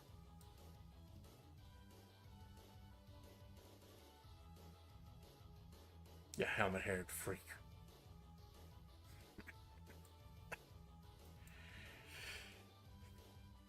Mr. Punk.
Ladies and gentlemen, welcome back to Southtown for the Real Folk Blues. I'm your host, your faithful Amanda Splatts, the Amanda Splatts Project, Desert Eagle of Flavor. Welcome back, thank you, Jinx. Hell of a match so far, hell of a show so far. 8 matches in an hour and a half, it's not horrible. Maybe not as long as I thought.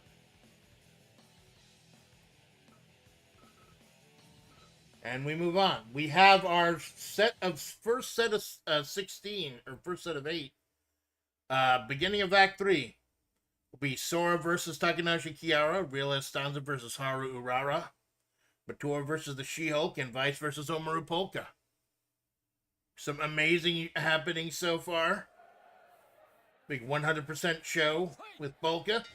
And we move on. Hochimachi Suisei of City 17. Taking on the first, last, and only Uma Musume champion, Major Orion of the Muscle Guild. Now, Suisei, why is she in City 17 and not in Hololive? Aski, after all the heartbreak and the breakup she's been through, all the sad times she's had in the tag team division here, ended up throwing her lot in with the mysterious G-Man.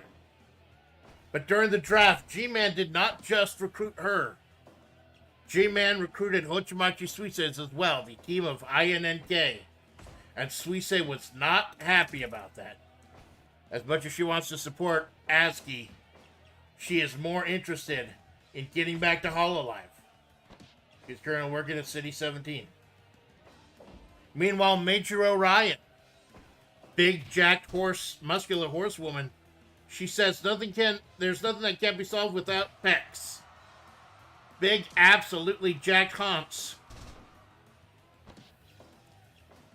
Whenever the first ever Uma Musume championship, and then immediately forfeited it for a shot at the Sextet Synthesis when I ended up getting rid of all the tertiary titles. Now that was a bone of contention with Sabote Rudolph and Director Akikaza, who ended up pulling Trace and Academy out of this federation. And that's why Geese Howard stepped in. And him stepping in ended up getting him a title shot, and the rest is history. And that history brings us here to Southtown. I'm here at Howard Arena. It's a little bit overcast. You had some old farts like Tung Fu Ru practicing Tai Chi out here earlier. Might start raining in a little bit. But we got another 4 matches, another round of 16. We have the first round of 16. They're already on their way to the amusement park. Here at Howard Arena and the subway, the 8 people who move on here will be going on downtown. Hochimachi Suisei making Ryan see stars, spinning her around. She has to do that. She has to deflect Ryan's absolute raw strength. Yeah, Haru Urara won the Usama Musume Championship, beating Air Groove in the finals. Successfully defended against Haru Urara before dropping the belt as one of many members of the Sextet Synthesis. Won by Rob Van Dam. RVD has a guaranteed spot now on the roster in 2026. I have not seen him here in Southtown. We don't know if RVD is going to be here in Southtown. Going for the arms. Suisei trying to piece apart. Suisei not happy of her role in the G-Man City 17. Oh, Ryan with the big old powerful Samoan drop. The strength of the tiny little haunts. Or no, she's not. Haru's the tiny little haunts. Haru's the big jacked haunts. Absolute muscle. For those who haven't been following my Twitter, by the way, I've been playing Uma Musume here and there. I'm trying to get Nishi, the gigantic fat horse. I pulled for her like 80 times and haven't got her yet. I've beaten the game as both Haru, Goldship, and Ryan. And the only trick was I had to level them up all to 3 stars, otherwise they wouldn't have won. That was the only trick to it. I think they're all B level. And I keep pulling. Like, they give me like 300 free carrots a day for some kind of promotion. And I keep wanting to get the big fat donut horse. Nishi Amazon or whatever it is. No, Nishiaki Bono. I want big chunky haunts. Enormous haunts who give me a donut. Pulled 80 fucking times so far, haven't gotten her. Ryan using the absolute power. First round draft pick by Marissa's Muscle Gym. Marissa taking on Jet Champion CM Punk, member of PepsiCo. So you say trying to take down the powerhouse with some karate. Anything can happen. Anyone can beat anyone else. Vice, one half of the tag team of Vice and Mature, beat Robico of all people, who cannot be happy with everything that's been going on with her sisters in Gen Zero. A punch and kick rush by Suisse. Trying to use those stellar legs to outpower the strength of the haunts. By the way, the Creature Gold Chip will be here too later, so gird your loins for that one. Kick by Suisse. The world is wide open. Anyone could beat anyone else. I mean, hell, Link and Zelda from CDI are our fucking tag team champions right now. And I am very, very unhappy that they have not signed with us yet. I really do not want them to walk away with those belts at Wrestling 2026 with our tag team belts held by someone who's not employed in our federation. Very unhappy about that. Only did two by Ryan. Oh, she's singing that bibbity bibbity bobbity bibbity bobbity. Will this title be her property? Kick by Suisse, trying to keep Major Orion down. Big super kick. Super kick by the Super Stellar Superstar. Oh, pedigree. The absolute strength of Ryan. I gotta wonder how much is Suisse's heart actually in this. How much is she actually trying? Now she's not working for HoloLive, that she was drafted to City 17. Is the G-Man keeping a close eye on this one?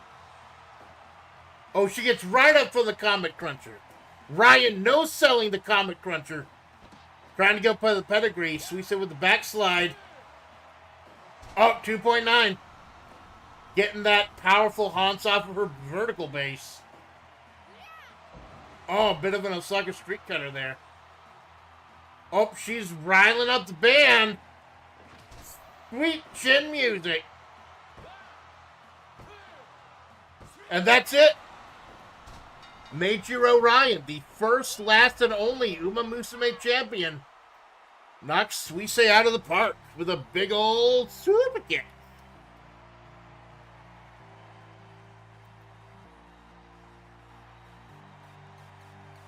So we got some haunts action. We got two of our three haunts. We have three haunts in this federation, and so far all of them have qualified. Who's the third haunts taken? Gold Chip takes on Clown Piece. So, who knows? Will there be total haunt supremacy?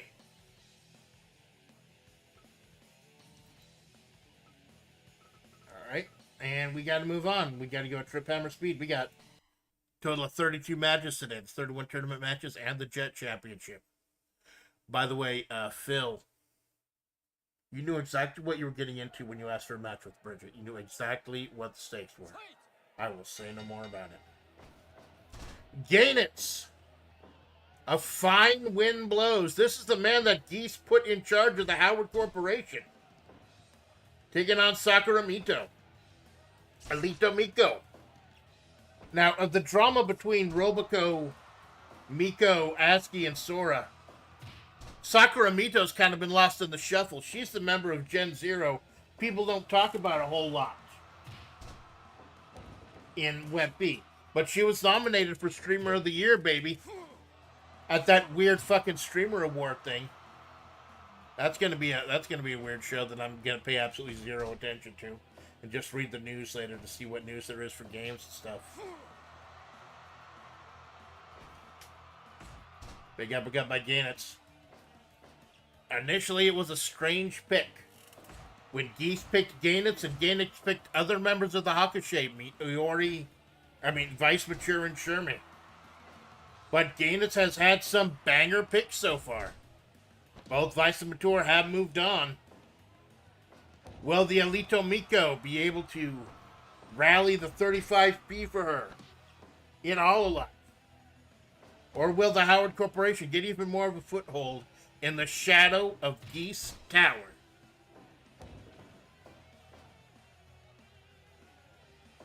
Apparently his first name isn't Leopold. Nobody seems to know why it's called Leopold Gainitz. But fuck it. Nothing here is going on. Scuba to slam by Migo. Taking on the leader of the Hakushi. The man with the fine wind blows. The trash head himself. Gainitz whipping her into the corner. Master Manipulator. Master of Wind. One of the 4 Heavenly Kings. Another one of the Heavenly Kings, Sherman.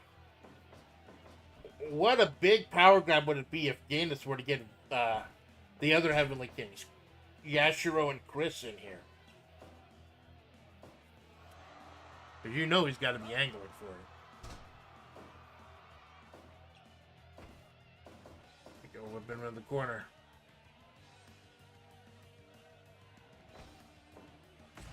Big old forearm by Gainitz. We haven't seen a lot of Gainitz either. So we'll see how this man goes. These single elimination turns about seeing what characters are the most powerful. The most dominant.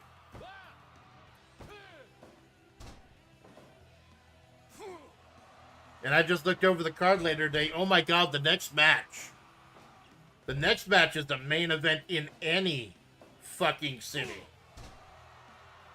I'll let you wait for that one.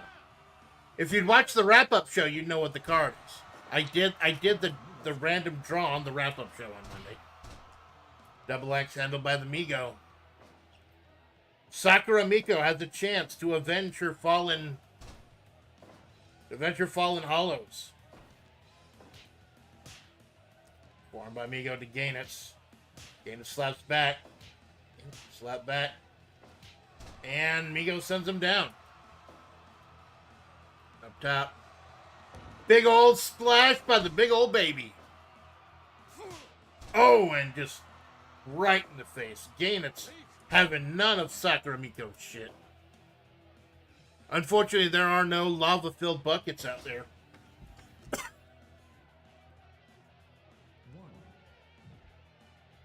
Miko catching her breath. Well, you will get counted out on a count of 20. Because we had our first ever count out today. Haru Urara squeaking by Violent J with a count out. Whipped by Migo. Oh, she's going for the figure 4 on the Preacher.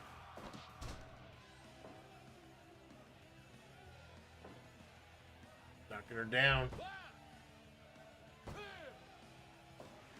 Oh, there's the 2 count.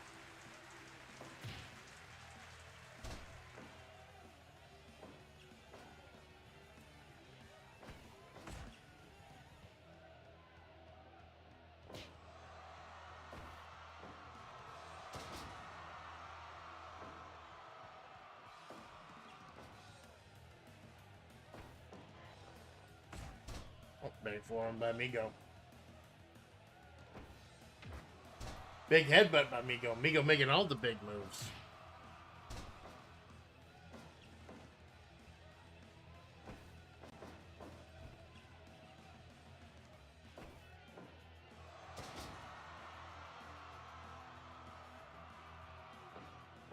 Oh, the Preacher Man's busted wide open.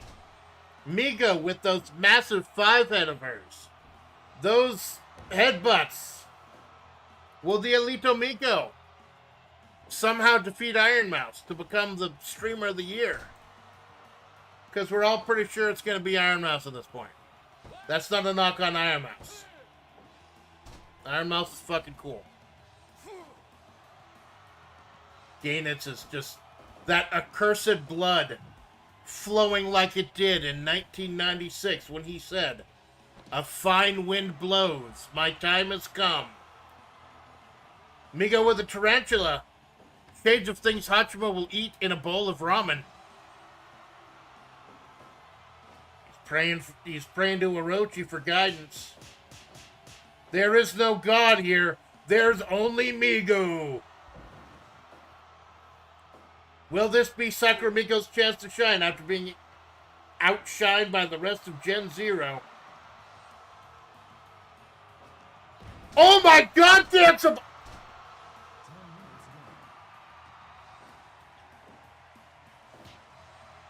Migo with an unprotected Ganso bomb. Unprotected on that trash head. What the fuck? I told her to stop using the Ganso bomb.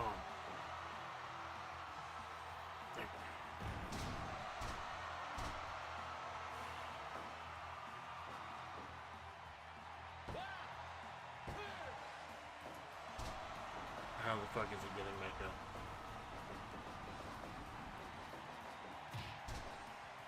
Put it away. Put this one away.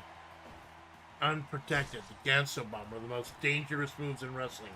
She's literally just dropping him on his head with all that weight. I don't know how much blood Gainus left has in his body.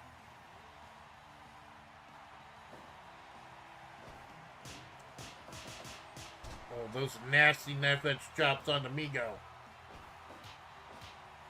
Migo fighting back. I think she may have missed her stud. This is the deathmatch. Yeah. She may have. She's monkey flipping the preacher over. Migo always hardcore, but a little too hardcore maybe.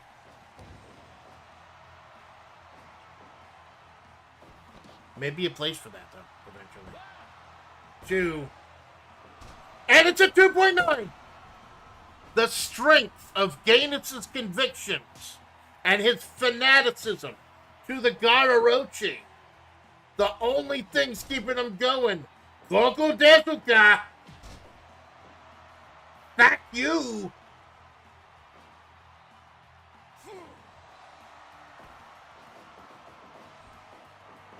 Stay home!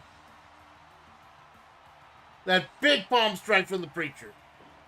Waiting for her to get back up. Back into the ropes. Another big forearm from Gainus. He is furious after those 2 Ganso bombs. He does not just want to win. He wants to make it hurt. That may work to his detriment. That may work to the preacher's detriment. His fanaticism showing right now. Migo going to the top. Dropping the elbow. Both are absolutely out. Gainus lifts her up. Go to sleep. Go to sleep, child. A fine wind blows. Your time has come.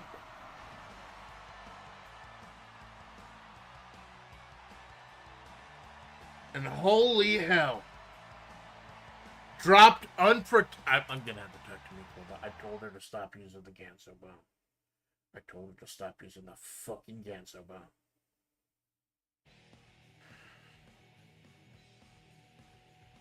Maybe Gainus making a little statement using the go to sleep. Shades of Punk. But taking down Sakura. That was... I don't know why Dave Meltzer didn't give that 5 stars. Dave, you're crazy for this one.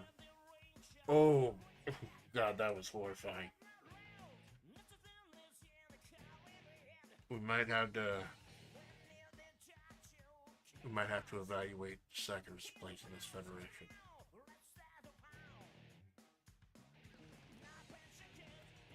But the preacher moves on. Gainitz, Vice, and Mature all moving under the round of 16. And again, damage stacks in this tournament. It carries over from round to round. So it is 100% possible that losing all the blood in his fucking body might cost him his match coming up against Major Orion. Some ice and an aspirin. Get this man the word of Orochi. So move on.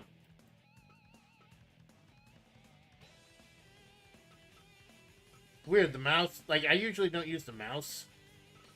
Sometimes when I highlight the actual bracket itself, it works. Sometimes it doesn't. But using the keyboard itself always gets it over. That man is going to get patched up, get some blood packed into his body or something. The blood of the Orochi. Because next up, he's got the massive hulking powerhouse, Major Orion. We're getting them over to the downtown district, and we got to move on. Ladies and gentlemen, I'm going to be honored to call this match. This match would be a main event at any WebP show. But it's a round of 32 match. Buried in the 32. Ladies and gentlemen, Bridget and Cerno. Bridget, former world heavyweight champion, forfeited a chance to get her championship back to fight the evil that is justice. Won the Jet Championship and lost it. Got revenge on the G-Man for stealing her heavyweight title. Bridget is the shining star of this federation. And many people's favorites. Meanwhile, Cerno, down since day one, defeated The Rock to become the hardcore champion, turned it into the Gensokyo Championship. Two-time tag team champion. Once with Takanashi Kiara as Cold Chicken. Once as Cold Pepsi with Pepsi Man. But two of these two women have accomplished more in this federation than most stables combined. And this is just the round of 32 match. One of their journeys ends here, with no shame. The town inside me versus the tomboyish little fairy girl. Jawjacker by Cerno. And big old slap. Cerno not afraid to tell you where you stand. Talk about getting some ice. Cerno's out here right fucking now. It's starting to rain here. Starting to rain wash some of the blood off the preacher.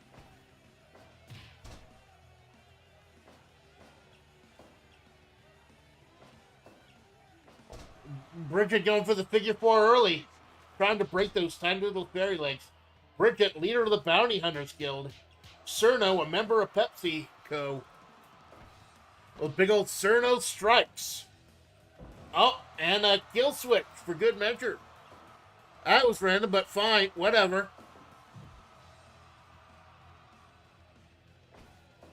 The 15th round of 32 match. Or the 13th round of 32. No, it's the... I can't fucking count today. My coffee never kicked in. Oh, missing the elbow. Burned in the field of 32. These two main eventers. Hell of a match. That's why you got to get her early when the doors open. It's pouring rain out here. The Little Ice Fairy doesn't seem to mind. Big slaps and chops. You got the slap chop, baby. Gonna love my nuts. Bridget going to the top. Mushroom stomp. Gathering mushrooms in the woods. And another figure four, a little too close to the ropes. Bridget, the first ever WebP World Heavyweight Championship. Has defended it against DC Joker. Has defended it against Kefka. The most prolific World Heavyweight Champion until it was stolen by the G-Man. Dragon screw on Cerno. And Cerno, the tomboyish fairy girl. And a legend from the day one of this federation as well. Big old palm strikes by Cerno. Two main eventers in this federation. In a tournament full of new names that are making raves for themselves. anyone can win. On a good day, anyone can beat anyone. And we've seen that multiple times today.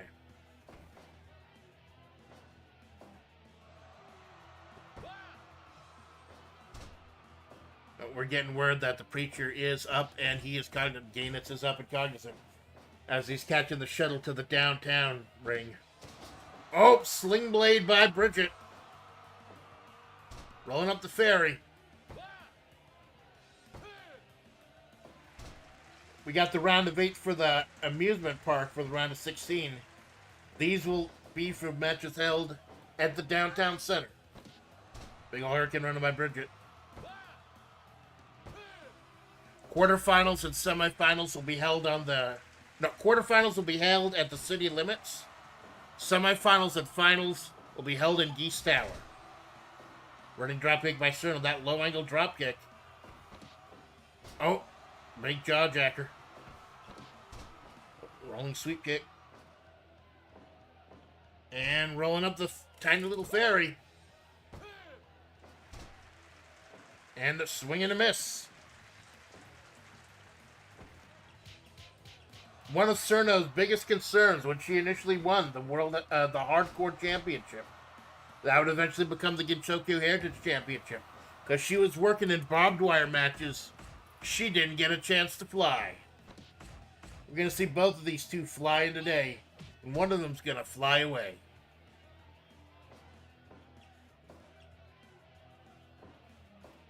Rolling up the ferry.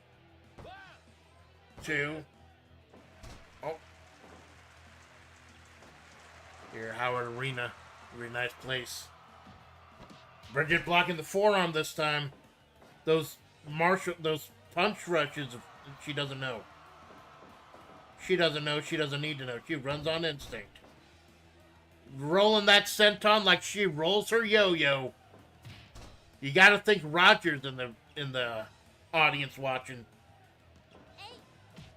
Around a little too close to the ropes, wasn't able to properly maneuver and properly angle that one.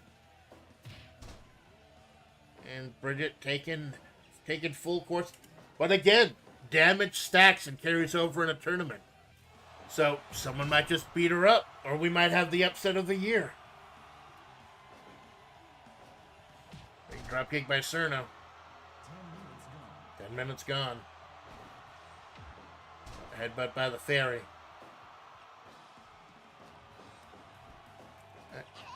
Oh, running dropkick. Sister Abigail. That's weird. Got that vice locked in.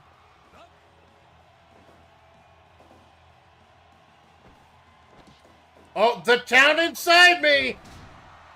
Bridget has won championships with that move. Oh, is she touching the ropes? 2.9. 2.9. Oh my God. Cerno kicked out of the town inside me. Bridget with those big, nasty slaps. Oh, Pele kick by Cerno. Cerno fighting back.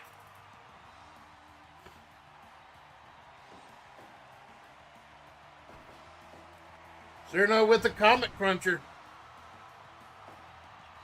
We're up. Big old Inzaguri. What's the little fairy gonna do? Not many people have kicked out of the town inside me. Oh! A jail brainbuster! I don't think we've ever seen that from Cerno before. Oh, running dropkick. Bridget back on her feet. Oh, Cerno stopping whatever Bridget was doing. Oh my God, Carolyn lift. Lifting that Bridget's weight right from the mat. Deadlifting her over. I guess maybe she is the strong. Oh, STL by Bridget. Locking in the chokehold again, the sleeper. A little bit too close to the ropes. That Bridget's got to watch out for the town inside me. It's a very powerful finisher. But if it's not positioned properly, it'll get you into the ropes. Super kick party! Super kick! Standing senton! Standing moonsault, rather. 2.9. to my another crowd on their feet. For the leader of the Bounty Hunters Guild and for the tiny little fairy representing PepsiCo. And they're going to try it again, the town inside me. 1, 2, 3. And Bridget, former World Heavyweight Champion, moves on to the next round. Absolutely no shame in Cerno, though. A short, quick, muscular match. Just absolutely giving all they got. And Bridget showing respect to tiny little Cerno. Of course, 100% 5 stars. We would expect nothing better than 5 stars for 2 of the best wrestlers in the history of this federation.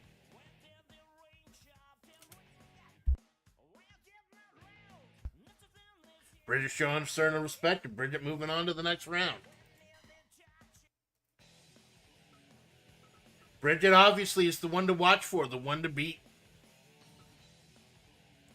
And whoever wins this next match has the unenviable position of fighting Bridget in the round of 16 at the Downtown Center.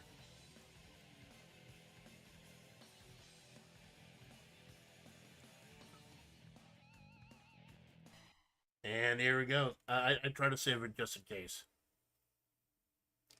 Clowntown's trying to fight back, trying to earn their place again in this federation. Here we go, Shaggy Two Dope. He has a very, very bad draw, though. Very bad draw. As he takes on former World Heavyweight Champion, former Jet Champion, 2-time Mayor of Flavortown, current Mayor of Flavortown, the G-Man. On a good day, anyone can beat anyone. But I don't like Shaggy Two Dizzle's chances here. Like Violent J put out by Haru Urara, once he put him out to pasture. Now the other house of the ICP has to deal with a former heavyweight champion. G-Man, of course, stole the World Heavyweight Championship from Bridget by cashing in the first sextet synthesis at New York State of Mind, jumping in and inserting himself into the match between Bridget and Robert Landolt and stealing the belt from both of them. And then Cerno getting her revenge, or not Bridget, getting her revenge by taking the Jet Championship away from G-Man at Sextet Synthesis 2. New York State of Mind and Synthesis 2, just the two matches, just like, book, they just dovetailed so well. They just complemented each other so well. You gotta think Shaggy Two Dope's gonna have to pull deep if he wants to beat the G-Man. G-Man, the current mayor of Flavortown. A title he first won beating Guy Fieri on our first show. A UFC Fighting Championship. Justice. The massacring, slaughtering gear. Initially won the belt and defended it a couple successful times, including against Preacher Goldchip. G-Man was finally able to wrestle the belt away from Justice. But at what cost? Because now Justice is not just stuck in the Mayor of Flavortown League. Justice is free. He's not been hired yet, but there is a roster draft coming. The destructive gear that even defeated Bridget. And you know anyone who defeats Bridget has to get G-Man's interest. G-Man going up top. Wanted to put out Shaggy Two Dope relatively quickly. And now the stakes have gone way up. Because he will be fighting Bridget if he wins this preliminary. We will see another in the wars between Bridget and G-Man in the round of 16. Oh, big old flip. And it won't even be the main event of the round of 16. That's how amazing the draw is. Kick stepping with Shags and trying to dance. Like I said, JCW, ICP's actual wrestling federation, recently hired Vince Russo as a writer. So that's going to be a thing. Ooh. Oh, trying to face... They're trying to unmask, but now he's wearing a face paint. Oh, one punch by Shaggy and a karate rush by the G-Man. What a feather in his cap it would be if Shaggy 2-Dope were to somehow steal a victory for the... But he's right back up. G-Man right back up. Off of a botch by 2-Dope. You gotta assume it was a botch. Power up. Nope. G-Man rolled him up. Following through on that power bomb. Shaggy with one punch. G-Man retaliated with 3. The clown able to get in a few moves in, but G-Man is right back up. It's almost as if he's telling Shaggy 2-Dope, this is where I get off.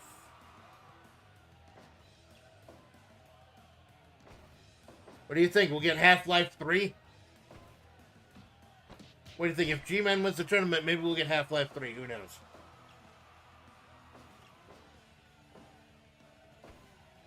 Oh, Weapon Shags into the corner. This will be our last match at Howard Plaza. We'll have another quick video before we go to the subway station for the end of the 6th. No. End of round of 32. Top rope by the G-Man.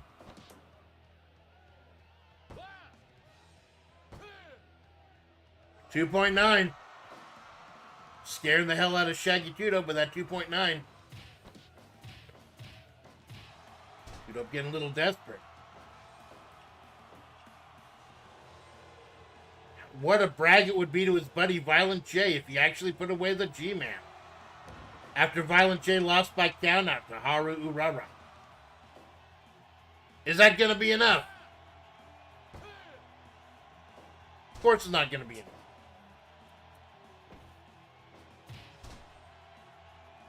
G-Man, former world heavyweight champion, dropping the elbow. Another big elbow. Is he going to go to the well 3 times? Big body splash! Too close to the rope. I think it was more about hitting that splash.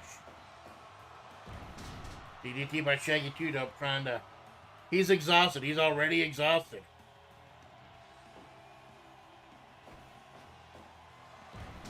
Another DDT trying to keep G-Man off of his feet after those big splashes.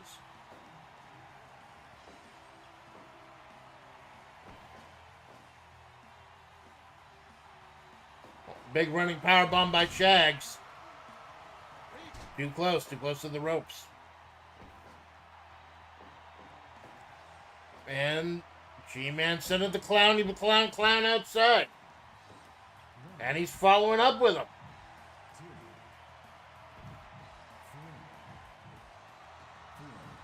Shaggy with the vertical suplex dangerously close to the announce tables. Oh. Street guy. Yeah, we set up announce tables everywhere in the city. So fucking what? We got the budget. We're paying with Mr. Howard's credit card today. Geese is financing the whole operation, as he usually does. Are we gonna see another count out? Nope. 16.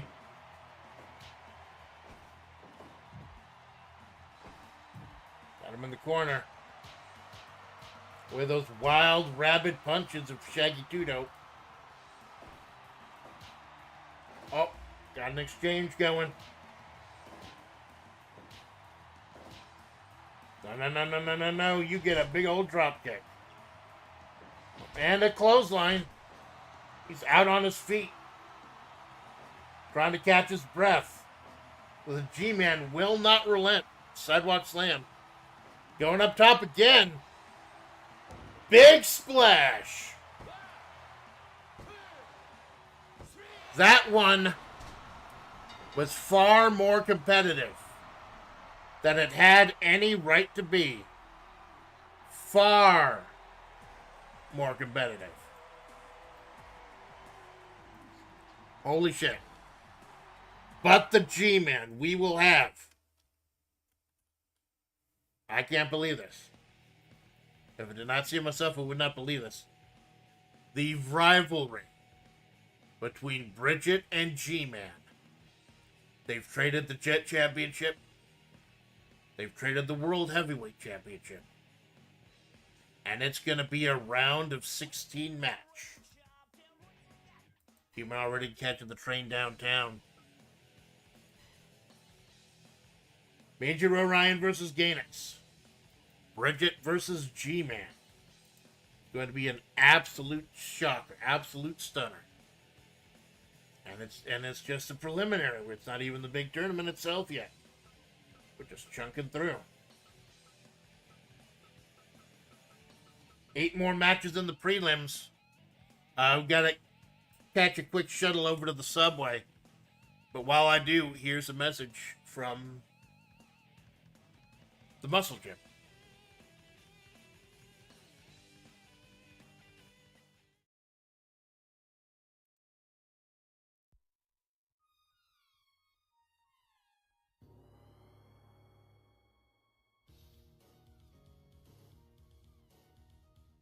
Well, hello, Weppy.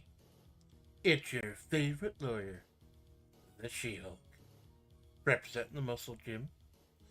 Just want to let you know I have a little announcement for you. You'll notice, you remember back a month ago, draft, where Marissa's Muscle Gym was the only stable who didn't have a tag team built in the drafting? We've actually been doing a little discussion trying to figure out who's going to be the resident tag team.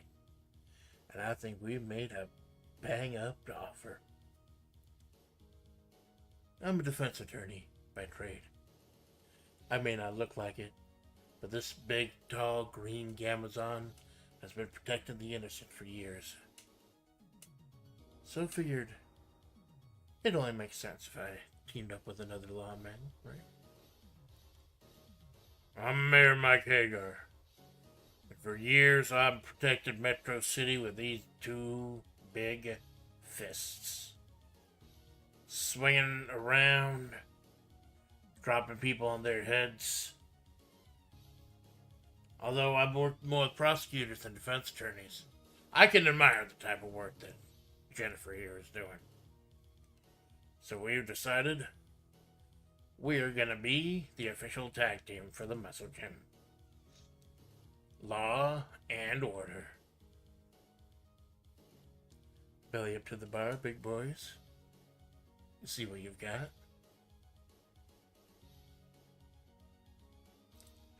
Good, are we done here? It's raining. I am just getting soaked. How do people fight in the rain?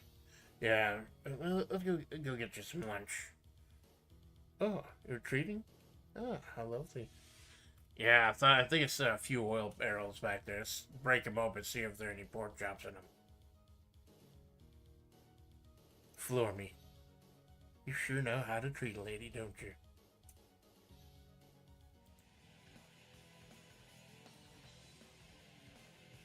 You'll remember back during the draft, everyone had the option of taking a tag team, drafting a tag team. Marissa's Muscle Gym is the only stable that did not draft an established tag team. Looks like they've put on their mark. Shaggy got to learn to pin more, not just throw hands. Yeah, that's on him. That is on him, and the G-Man moves forward. Holy shit! It's the creature versus the clown theory. This is a weird fucking way. We're on the subway. Duck King was just here. Tried to sell me a couple of tickets to Salvador Ganachi's latest concert here. I've talked to Soka about that. That dude loves Ganachi. I do too. But here we're down here in the subway. The last of the round of 16 matches. And we start with the Creature Gold Chip. Why is Gold Chip represented by PepsiCo? Why is she fighting for the power of Pepsi? Who fucking knows why Gold Chip does anything she does? It's Gold Chip doing Gold Chip things. And then you got a Tiny Fairy clown piece. Representing USA. USA. You also representing giving rabbits post-traumatic stress disorder. She's an American clown from hell. And the creature is gold. Things get fucking weird. And I love it. Things are getting fucking strange. The big, strong Hunts versus a tiny little psychotic fairy. Clown Piece works by driving you insane. Gold Ship is like, ha! I ain't on the way here, bitch. How do you drive Gold Ship insane? You're too late, Clown Piece. I'll be just raking the eyes. The Creature. Oh, we're both just running right into the fucking turnbuckle. That's fine. The last 4 round of 32 here at the subway station. Home stomping grounds of Duck King. We've already got the round of 16 set up for the amusement park. These ones will also go to the downtown center. Big DDT by the clown. Dropping the knees. Slapping overheads. Trading arms with a clown. And I tell you, talk about clowns, Omaru Polka having a 5-star match with Yui Ron, one half of the tag team, one of the biggest Federation tag teams. Polka showing her bones, metaphorically. Now we're gonna have PepsiCo versus. Will Clowntown be able to get more of a foothold, or will the Creature do creature things? This tournament is streaming live on Packatuber. Or maybe it's not. I don't know. Maybe Gold Chip lied to me. Gold Chip is fucking crazy, and I love it. She is an end closer. Is she gonna close her end around your face? Or will the tiny little fairy dunk on him with these big old basketballs? I don't know. This is one of the reasons I fucking love Fire Pro. Chip wrenching away on the tiny little fairy. One tiny little fairy had an amazing showing. Bridget and Cerno, a main event anywhere else in this fucking federation. It was just a round of 32 match. And now we will have the big revenge. Possibly the big blow-off match in the round of 16. Bridget versus the G-Man. Oh, big old twist of fate by the little fairy Clown Piece. Is that the people's fucking elbow? Did Clown Piece just use the... Clown Piece used the sentence Clown Piece just used the people's elbow on Gold Chip. It's the reason I fucking love Fire Pro. You cannot say that like in any other fucking thing in the world that just happened with Fire Pro. I love this fucking fun. I don't want to gush too much, though. I will get into that later. I actually have a pre-tape before we start the main events. I will address the crowd talking about the future of Web B, so I don't want to gush too much right now. But Major Orion has made it to the 16. Haru Urara barely made it to the round of 16. Will Gold Ship be joining him? Is Simbolti Rudolph regretting pulling Trayson Academy from Web B? DDT by the clown. Dropping the knee. This has been an amazing group so far. Major Orion versus Gainix. Bridget versus G-Man. Who will join them? Vice, Mature, Omaru Polka. Showing amazing, surprising the world. We got the 5-star chicken. We got Bridget. We got G-Man. And still there are 4 more open spots.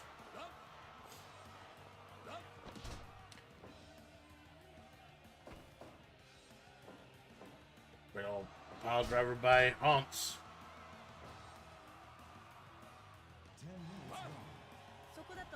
Oh, big drop kick by Goldie. Going for the pin. Oh, 2.9. Almost got her. Gold Chip wants to put... Gold Chip has not been having the best luck She was the last draft pick. The final pick in the draft. And she still made it into Pepsi. That's what she's looking for PepsiCo. Is Gold Ship gonna get her luck changing? Standing moonsault by Clown. Oh, this is getting close. The clown and the creature. Goldie going up top. You know Gold Ship is an end closer. She comes from behind regularly.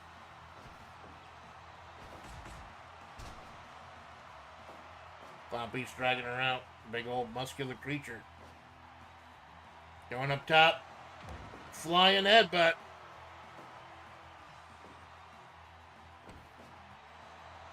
Is that like an octopus stretch?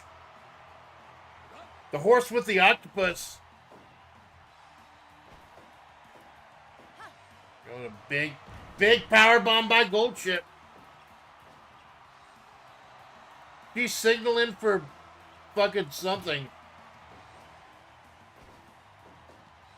Oh, angle slam. A real American hero. You know, Clownpiece does not wear the red, white, and blue because she loves Merca. She wears the red, white, and blue because of the Apollo mission. And she does it to remind the bunnies on the moon. Hey, we invaded you once. We fucked with your life once. We can do it again. She does not wear the stars and stripes out of love. She wears it out of spite. That's fine. And, oh, big Alabama slammer. Oh, almost enough to take down the creature with her own momentum. When you're giving up that much mass and size, you got to use their own momentum against them. And Clownpiece has been really good at letting Goldie throw her own weight around. Oh, sitting pile driver. Gonna snap the little fairy's neck in a minute. 2. And that's it.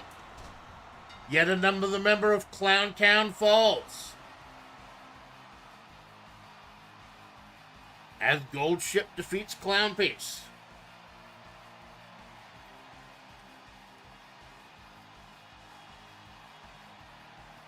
Not had a single win other than Amaru Polka. And we are starting to whittle things down. Oh, the clowny clown goes down. Back to Clowntown. Just looking at those. Speaking of Clowntown. Amaru Polka has made it to the finals. Clowntown is on their last legs.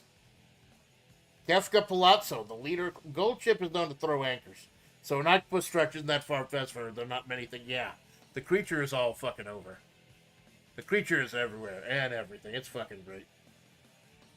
So she has taken down one clown. We have one clown left.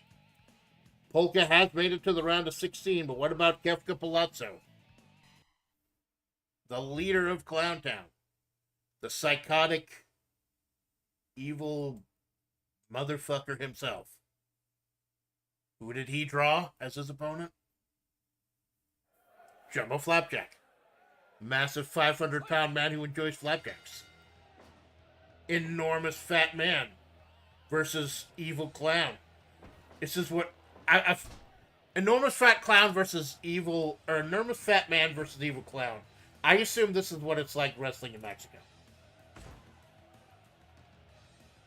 USA versus Mexico, except it's like more Magitech or whatever. But Jumbo Flapjack from Saturday Night Slam Masters, sub-boss in the first game.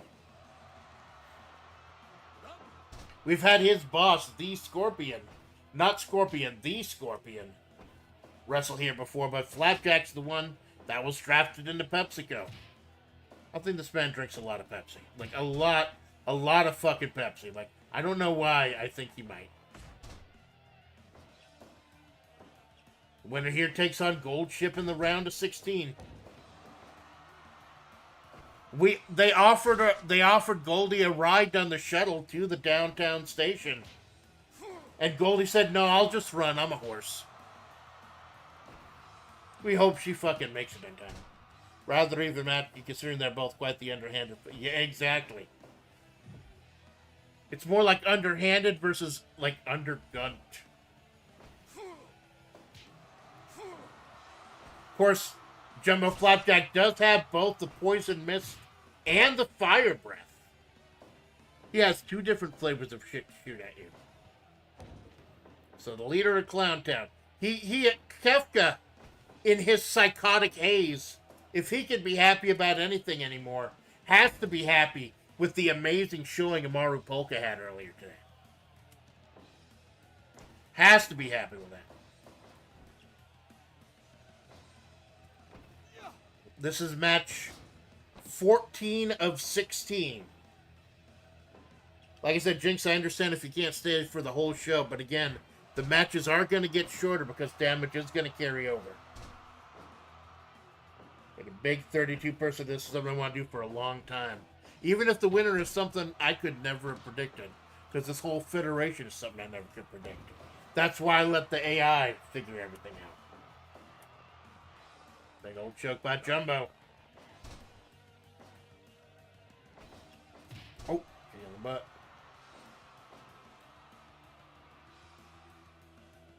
There are rumors that the internet may have gone down yesterday because Jumbo sat on it for a minute.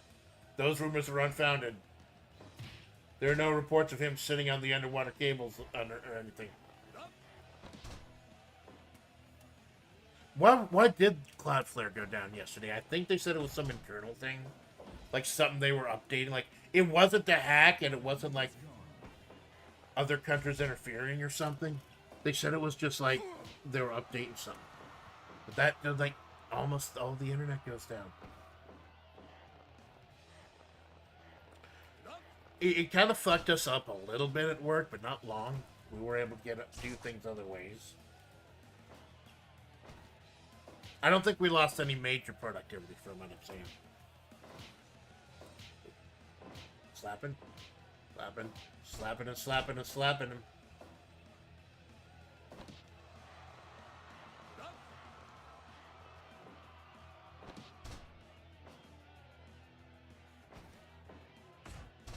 Jumbo Flapjack, he has to stay on Kefka.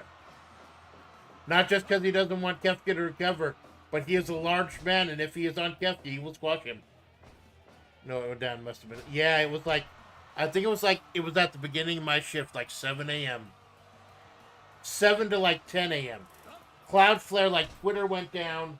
A lot of shit went down. If you're in the Discord, Jinx, in my channel, I had a conversation with another FlaVR member when it went down. It was about that time, and it was up pretty shortly after that.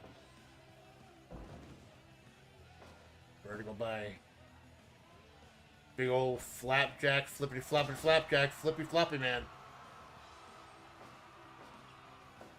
He has seen the ICP and Clown Piece fall. Will the Mad God Emperor be able to bring Clowntown back to the prominence it was technically never at? He's measuring up Flapjack. Flap to the chest. Oh, double-handed choke. Trying to choke the Twink Emperor out. What? Oh, I didn't say anything.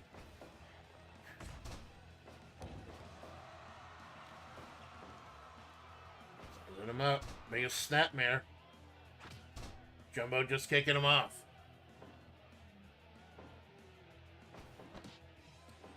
And, oh.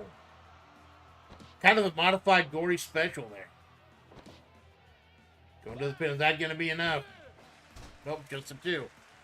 How the fuck did he kick out from under that weight? Must be the strength of his own madness. Drop kick by the Clown. I call him the Clown Prince. He's more like the Clown Emperor. Like Final Fantasy VI. Probably my favorite game of all time, Final Fantasy VI. Oh, he's going for the chair, and so's Flapjack. Kefka gets to it first. Oh, he's got the sledgy. Neither of these men give much of a fuck. Another sludgy. It's legal on the outside.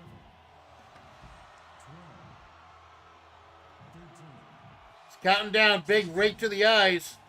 Another chair. There's like 5 weapons out there. What the fuck? Oh, big bear hug. Just that avalanche, that wall of Flapjack around you. Flapjack's House of Pain. I think that's what they call the Denny's.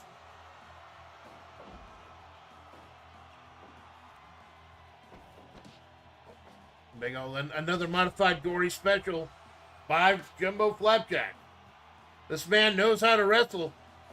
And he knows how to try to snap a twink in half. Trying to snap a twink in half to get that delicious spongy cream cake filling. Oh my god, he's doing the fucking hentai fingers. Flapjack knows his crowd.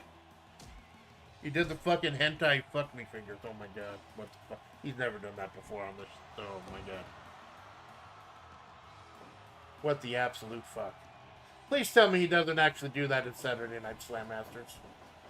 Please tell me that just someone like put that in. Tell me that's not an official Capcom thing. Oh, big splash by Kefka. And oh, that big soft cushion though. Landed on a big soft cushion, only 2.9. Rumors that the cushion is for the pushing are unfounded. Not quite an emperor. I do believe Kefka with some rank and ability commanded rank in his country's army. I believe he was general. I'll have to look at it. I believe he was a general. I know he was in the Match Attack experiments. That ended up giving...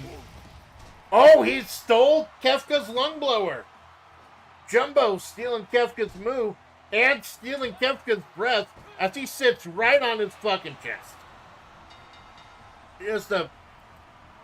Of all the things that could have... Oh, is he just gonna fucking stay there? He's just gonna fucking stay there. He's winded and he's just gonna fucking sit there all evening. No, I'm fucking serious. Please get him off the Kefka. He's gonna fucking crush him, guys.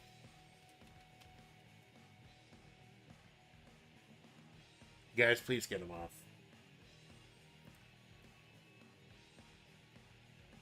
Offer him like a moons over my hammy or something. That usually does it. Okay. So of all things these two could have pulled out, it's a stolen finisher that garnered Flapjack to win. And although Kefka limps away, quite literally, because Flapjack crushed his fucking sternum with his flab, he's got one hope left, and that is Omaru Polka.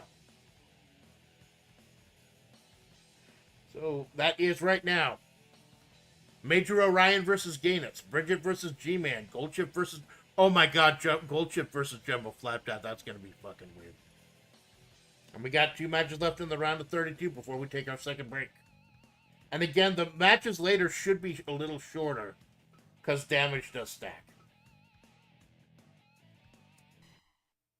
Got 2 more for the subway, and then we'll have an address from the Bounty Hunters Guild. Filmed earlier today, before we take our second break.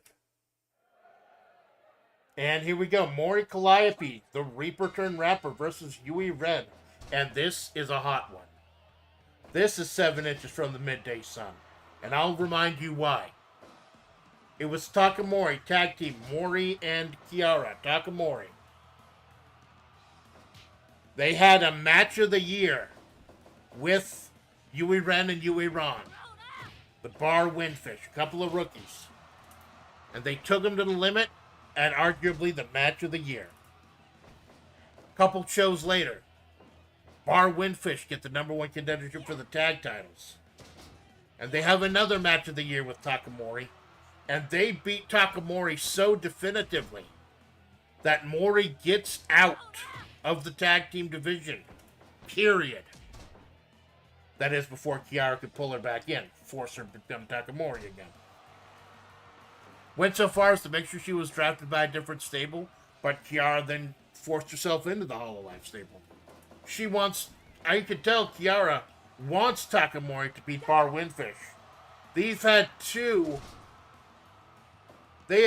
two earth-shaking encounters. We've never gotten a third, because Mori refuses to fight them again. But now she doesn't have a choice. As Yui Ran, the sister of Bar Windfish, faces her one-on-one.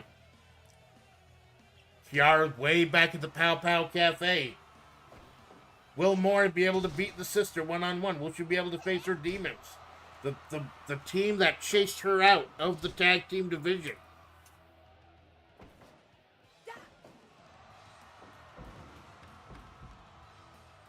Going to the outside. Yui Ren, the sister, cannot be happy that Yui Ran, the brother, lost to Omaru Polka earlier today in the 5-star encounter. Are we going to have another 5-star encounter? I swear, most of the 5-star encounters come from our tag team division. That's why Kiara has had more than... She's been with Takamori and with Cerna with Cold Chicken. They have so many 5-star encounters in the tag team division. Some of the best wrestlers, period. That's why it's interesting to see them in singles action. See how they do on their own. Because Yui Ren is taking it to Mori. She is not letting Mori get a foothold. Mori, an absolute hard worker. Busts her ass. She's lost a lot of weight recently and put on some muscle, too. She is constant self-improvement, overworking herself. But she ran off. She ran out of the tag team division. Scared up by the Bar Windfish. Straight. Wrench of the arm away, and Yui Ren has psychologically gotten into Mori's head. She has been in control this entire match. Just keeps swinging away, keeping her down. Will the Reaper be able to fight back? Or is this twist of fate here gonna end Mori's run early? Stomping away at Yui Ren. Swinging neckbreaker by the sister of Bar Windfish. While her brother Yui Ran wears a dress and sings and entertains and schmoozes, she's the one pouring the drinks and she's the one snapping bones, working security and a bartender at the same time. Puts the drinks in you and then she'll toss you out if she needs to. Mori trying to psych herself up, get her own confidence up. It's only been a few minutes and Yui Ren has already had her number. Look, she's barely moving out of that submission. The faster you move towards the ropes, it's how strong that body part is. That's one of many cues. Like, you don't get a HUD in Fire Pro, and you don't need one. Because there are so many cues that you can check certain things with. Like if you're exhausted, your stance will change. You need to breathe more. And the pins, that's why you keep pinning like an actual wrestling match. She is not... Mori has already used the scythe once in this match. She's already been that desperate. But she just keeps away those crippling blows. Even if Mori does win, Kiara is all the way on the other side of the bracket. They wouldn't even fight each other till like the final. Oh, big stomp by Mori. Shades of Shiva from Mortal Kombat 3. Oh, Death Rider. Or that's more of a future shot, though, I think.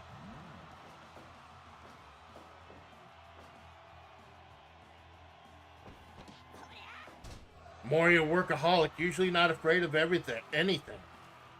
Going on stage night after night, busting her ass.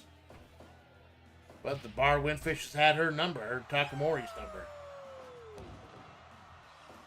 And Kiara trying to force Takamori. Just does not seem to be happening. We heard him at the Pow Pow Cafe earlier. Sizing each other up. Big kick by... Oh, and rolling right up. A little too close. Uppercut. Elbow. Uppercut. Elbow. A big boot to the face. Nothing technical about that. Yuri Ren rolling up. 2.9 on the Reaper. Yuri Ren of the Bounty Hunters Guild. Mori of Team Hololive. Oh, 2.9. That was a weird pinning predicament. I couldn't tell who was actually pinning the other one there. Got her in the armbar. Mori is barely moving towards the ropes. Yui Ren just breaking her down. Those bionic punches, shades of the late Dusty Rhodes, if you will, Dana. Reanimator!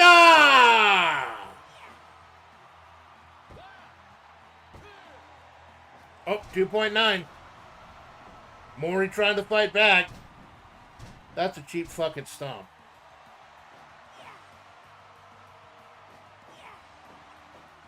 Going for the Rotato.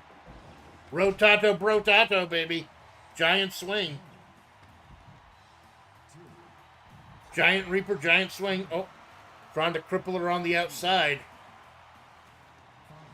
Even if she taps, she can't do it on the outside. But she's just trying to loosen those limbs, so that's the moment she gets back in the ring. Mori desperate. There's that desperation. There is that desperation. Mori going for the chair. Casey Judge telling her to quit it. Doesn't have to. Gets it right out of her hands with that armbar. Another giant swing. Getting a little close to the ropes, though. And sending her out again.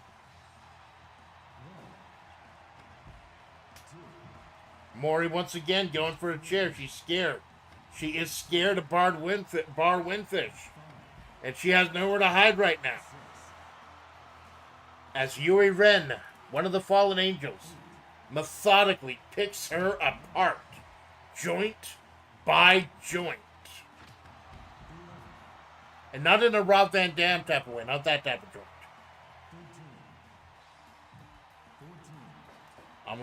I'm a little surprised, honestly, that Mori went back in the ring. Oh, Future Shock DDT. Wait for Mori to get back up. Sling Blade. Mori with the tombstone. In desperation, she didn't go for the pin, though. Oh, Rainmaker again.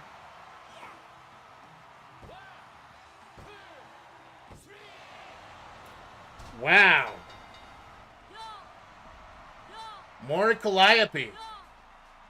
Pulling off the upset over Yui Ren, but you know she had to be scared. You gotta wonder what this is gonna do for her mental health, though.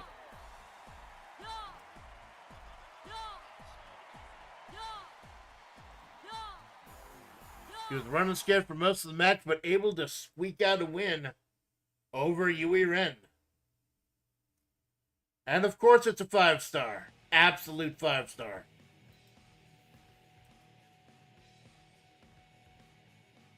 Kiara, Polka, and Yui Ren had a 5-star match. So Polka and Yui Ren had a 5-star match. Mori and Yuri Ren had a 5-star match. I think Kiara versus Ocelot was almost 5 stars. Who knows? Will we see Bar Windfish Nakamori again? Mori's in, off with their heads. So both the brother and sister of Bar Windfish are out of this tournament. Not for trying, though. Yuri Ren putting up one hell of an effort. Maybe Mori was able to exercise some of her demons with that win. But it's still not a tag team victory. Ladies and gentlemen, we come to the end of the round of 32. After this, we will have an address from the Bounty Hunters Guild. And then we'll take our second break of the day. Making sure to slow insidious killer of Ren's. There you go. Overconfidence is the slow insidious killer. Darkest Dungeon this Sunday, by the way. And this is a strange one. I picked this out when we initially did the round of 32. 2 members of City 17, Undertaker and ASCII, closing out the round of 16. Man, it would be a hell of a rematch if we got Taker versus Maury again. I believe they closed on one of our first shows ever. Undertaker joined City 17 because he was not getting the respect as a veteran that he deserved during his fights with Cody Rhodes. ASCII, her heart broken with the issues of the tag team division, with Suisse, with Sora, also joined City 17. In fact, it was Undertaker, G-Man, and ASCII forming their own City 17 before the draft.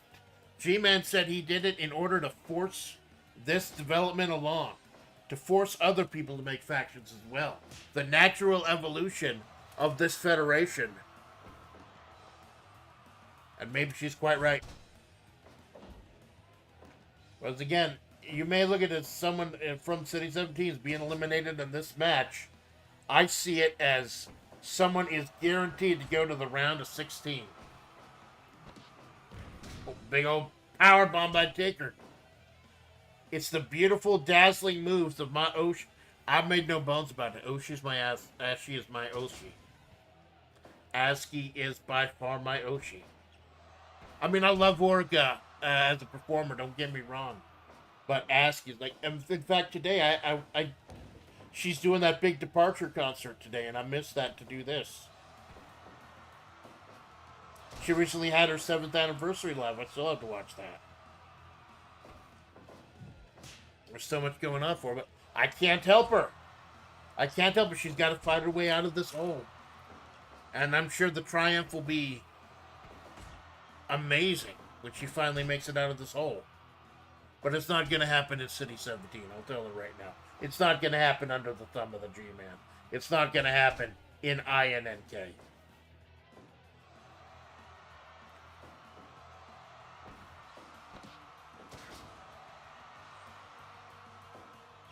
So Maury Calliope off to the downtown center.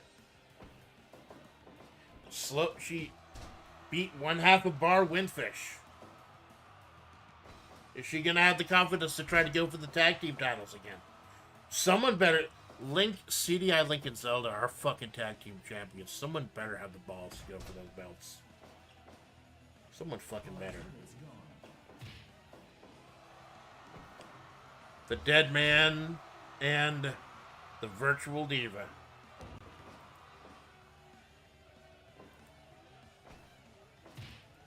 Got him in the corner. Big dropkick trying to keep the Dead Man off of his feet, off of his vertical base.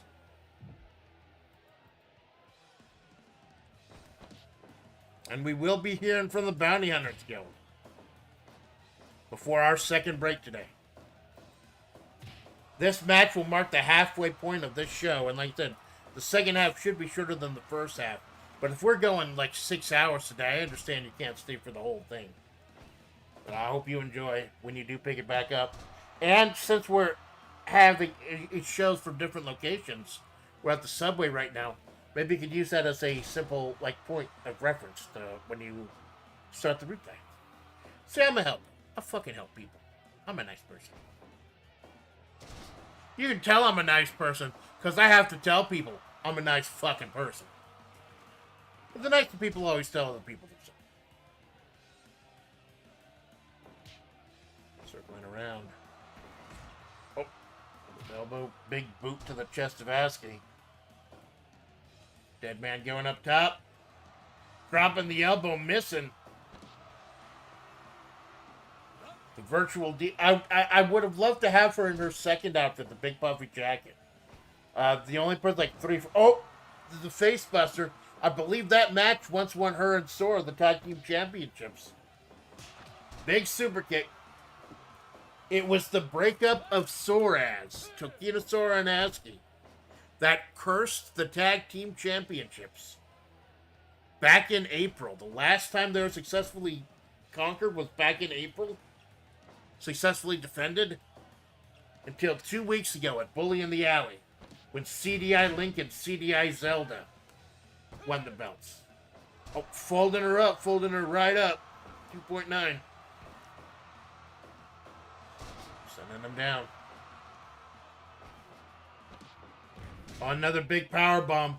Just using his strength, his absolute power, to take down his City 17 teammate, Asuka. I've been watching her fellow Hollows fall. You gotta wonder what Asuka's thinking. Could she be the shining star that this Federation needs? They're not gonna be doing it if she's buried in City 17. Under the G-Man's thumb.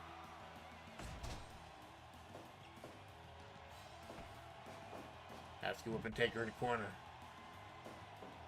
Big kick to the chest. Kick to the back. He's firing up the band.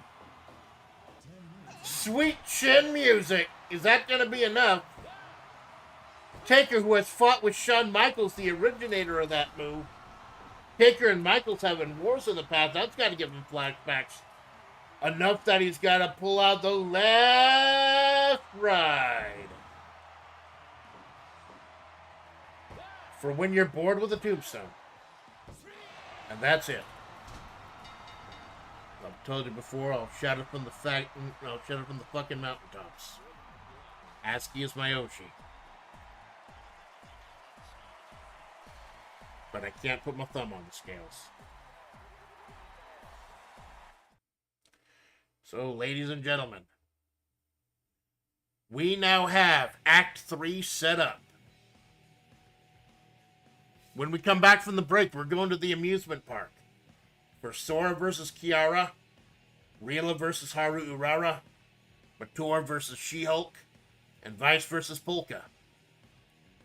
And then we're going downtown for Ryan versus Gainitz, Bridget versus G-Man, which actually has been main evented in the past, Goldchip versus Flapjack, and Maury versus The Undertaker. The winners of that will go to the city limits for the semifinals. And then we'll have the Jet Championship, semifinals, and finals at Geese Tower.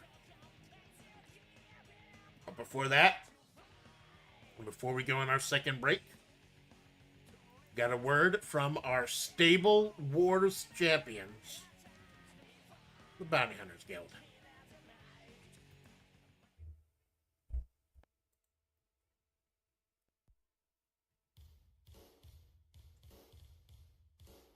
Hello, everyone. It's me, former World Heavyweight Champion and former Jet Champion, Bridget. Here with the Assassins Guild, or the Bounty Hunters Guild. I'm sorry, Amanda wouldn't let us be the Assassins Guild. We're the Bounty Hunters Guild, that's fine. Generally the same thing. If we bring them in alive, it's a bit more of a challenge. And we are officially, right now, the Stable Champions. Here in Whitby. We're winning that tournament at Bully in the Alley, with our final survivors being our brothers and sister Yuri and Yuri Ron, the best tag team ever, and our little happy horsey, Haru Urara. Oh, don't give me credit I haven't done.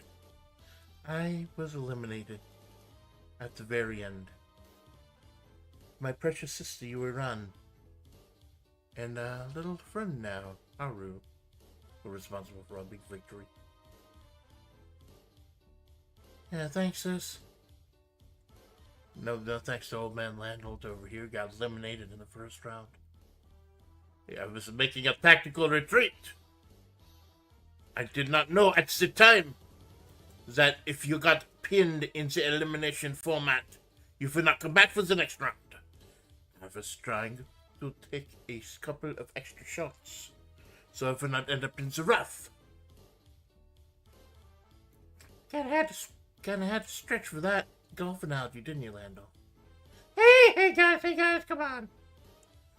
It doesn't matter, man. I think the fact that Amanda kind of threw that out there out of nowhere kind of made the challenge a little bit more sweeter. And the sweetest thing now is that we are the WebP Stable Champions. Bounty Hunters Guild now can defend this belt in singles matches, tag matches, 6-person or 8-person matches against any group of the same amount of people. So if we end up draped in gold otherwise, that could be very possible. And who knows? May just be a one-on-one defense. Because you're only as strong as your weakest link. And right now that weakest link is the German over here. Hey, chill out. I have been in the ring with Landolt. The man is one I'm honored to have on my team, and one I've been honored to face down. Yes, thank you for that, Bridget. But I understand the situation. I've had a lot of things to think about myself, and I will get back to you before the show tomorrow. Well, you're as much of a bounty hunter's guild as everyone else, Robert. And we are happy to have you, man. Thank you, Bridget. You will excuse me.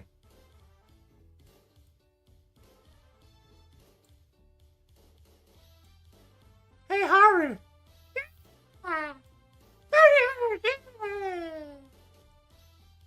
Hey, Haru! You have something to say? Yes, I do! I forgot it. It'll come to me.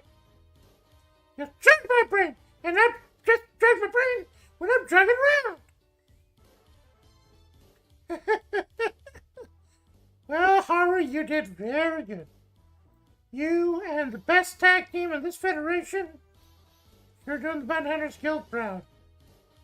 So please cheer for us as individuals during the Real Folk Blues, and cheer for us as a group, the Bounty Hunters Guild. Even if I never win the WebP World Heavyweight Championship again, even if that never comes across my plate, I feel like what I've done here, putting together this amazing group, it's gonna reflect better on my time than even when the title did. So good luck, everyone. We'll see you back at the hotel room.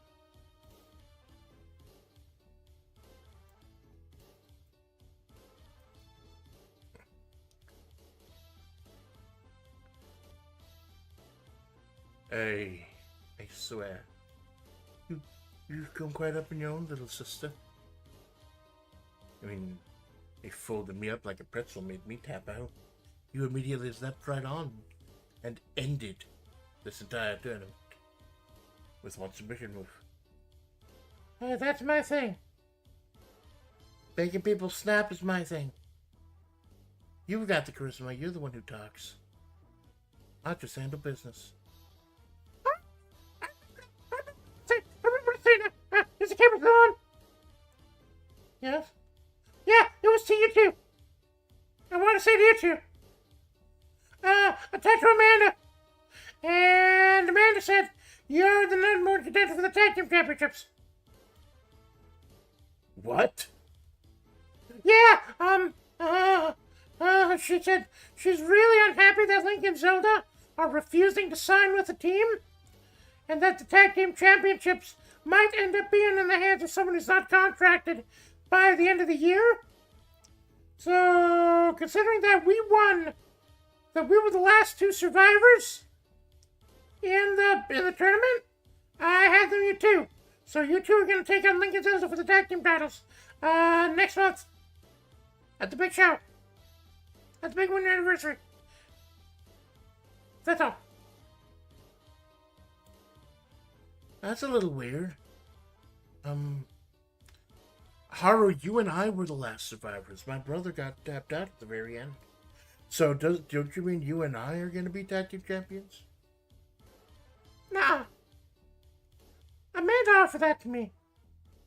But, you know, your brother and sister shouldn't be broken up. So I told her I'll sacrifice my shot for your run there.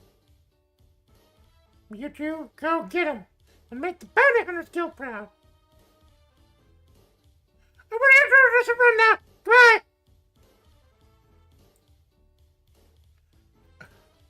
Goodbye. She is the most adorable little thing. Well, what do you say, sis? Bob went for shreds again? Give me the time and place, sis. Big Bear. Looks like it'll be in a few weeks. At a 1-year anniversary.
Ladies and gentlemen, welcome back to the Real Folk Blues.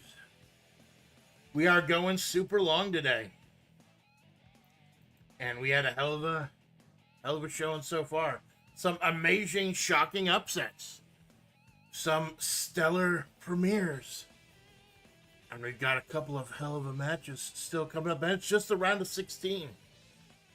I had to get sorry that took a little while. I had to get a quick bite. I got these Belvita breakfast bars. I don't like consuming a lot of sugar. I fucking don't. But they're really good with coffee. You just have the cogs. Oh, it's so fucking good. So we are now here at the amusement park where Southtown's own wrestler Raiden, aka Big Bear, plies his trade. Now we are here for the round of 16. And yes, you did hear right. Bar Windfish, due to their performance in the Bounty Hunters Guild tournament, have earned the shot at the Tag Team Championships against Lake and Zelda next month. But more on that later. I will actually address that before the last act today.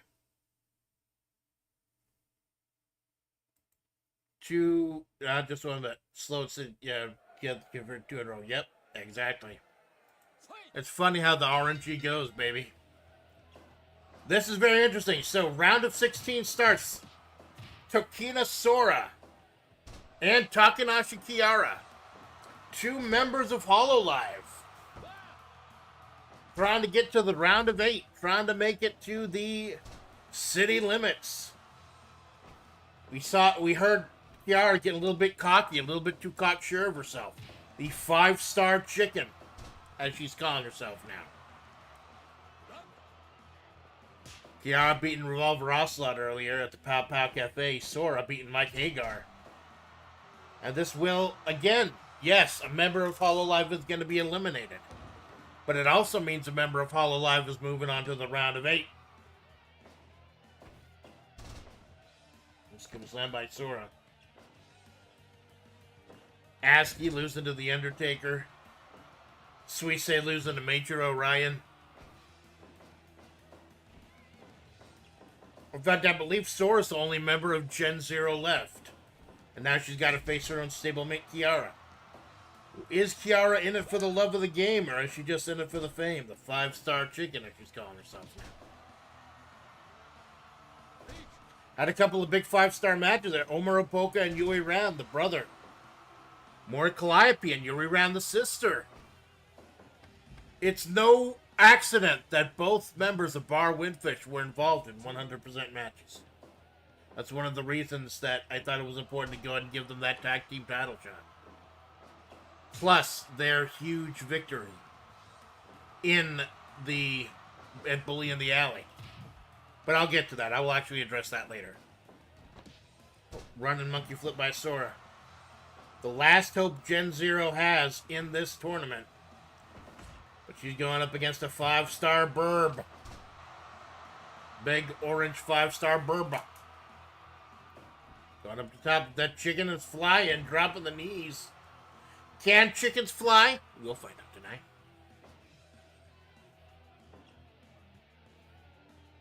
She's qualified at the Pow Pow Cafe at the top. Oh, sitting pile driver. Now again, we're halfway through the show. The second half should be faster because damage does carry over in tournaments.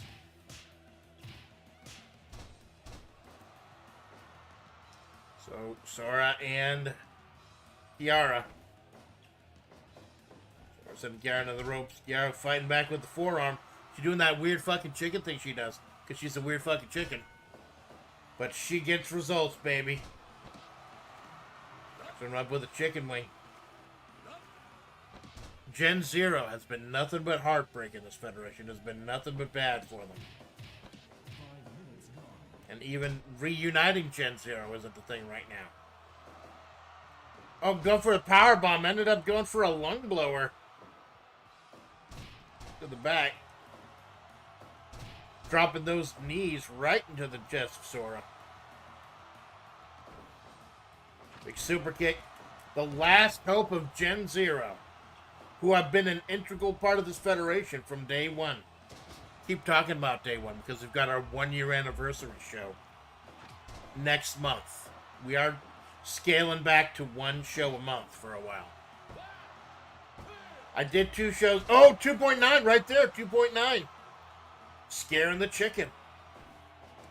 I did 2 shows a month for a few months to establish the new roster and get some new contenders. That's contenders, not chicken tenders. Shut the fuck up, Kara. But now that I've established the rosters and the new rules and everything, we're going to scale it down to 1 show a month for a little bit.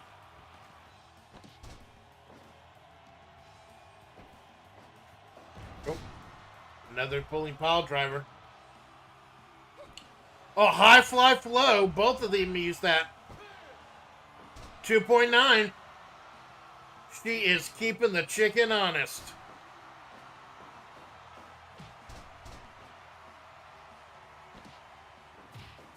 Beating kicks to the neck. Everyone's been clamoring to see Takamori versus Bar Windfish Act 3. Who knows? The big thing is Link and Zelda either have to sign up or they have to lose those belts. I don't mind having Link and Zelda as the tag team champions. I kind of mind. They're real fucking weird. They're real fucking weird. But they need to sign up. The gate is closing at the end of the year. The forbidden door is closing. Mostly. I'll address that later. I do have an address at the end of the 3rd act today. Oh. Another long blower by the chicken. 5-star chicken. Takanashi Kiara.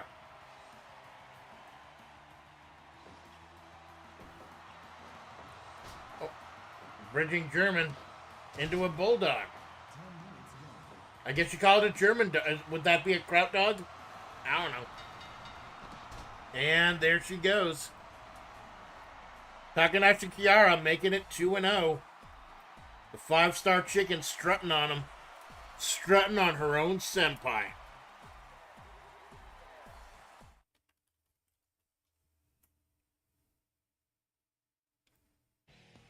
And the story of Gen Zero comes to a sad end, as not a single one of them are making it to the border. Takanashi Kiara moves on with that chicken wing. That she has all sorts of chicken wings. She got all flavors of chicken wings, as it were. And we move on. I knew we were gonna go long today. We're gonna go super long today because it's a 1-night tournament. But it said the matches are gonna get shorter and shorter. And here we go. Next up, Rila Estonia, who defeated Robert Landel. Robert Landel, who is now... Oh my god, is she already busted open? Someone's already busted open. I think it's Haru.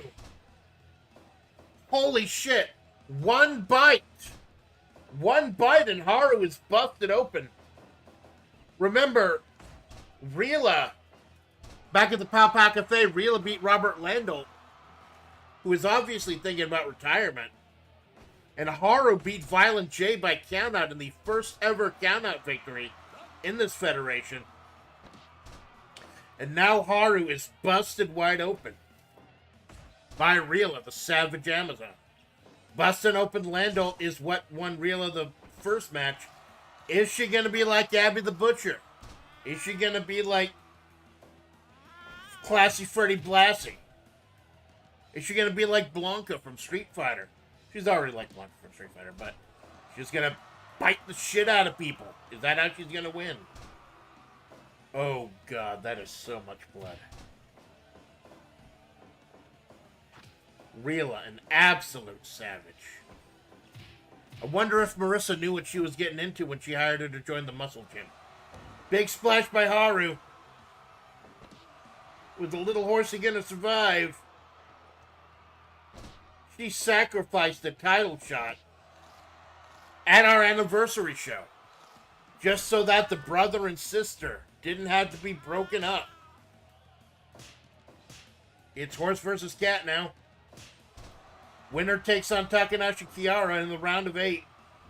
Another big splash by a little horse. Too close to the ropes. She's finding she's covered in her own blood. She's telling herself it's strawberry jam because she's made of tasty, tasty strawberry preserves. Oh my god, tombstone pile driver by Haru. She's probably done that before, and I've probably just been just as surprised. Big old flying forearm. Salute. Oh god, the fire. Hopefully that cauterized the fucking blood.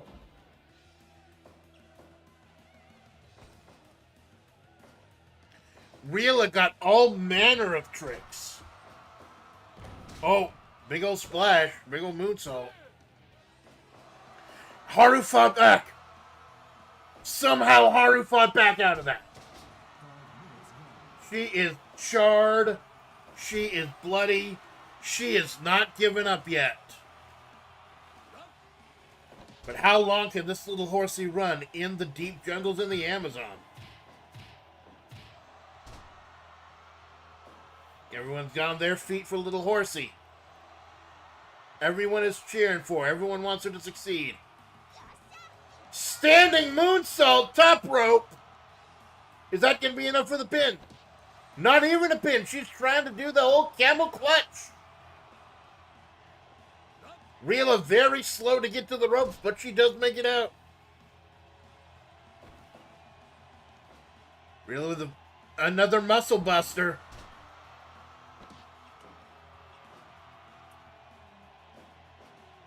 And another standing moonsault. Is that going to be enough? And unfortunately it is.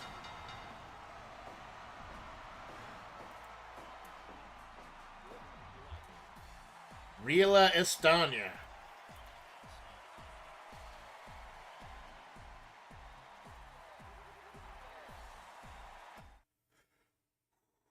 That was a heartbreaker.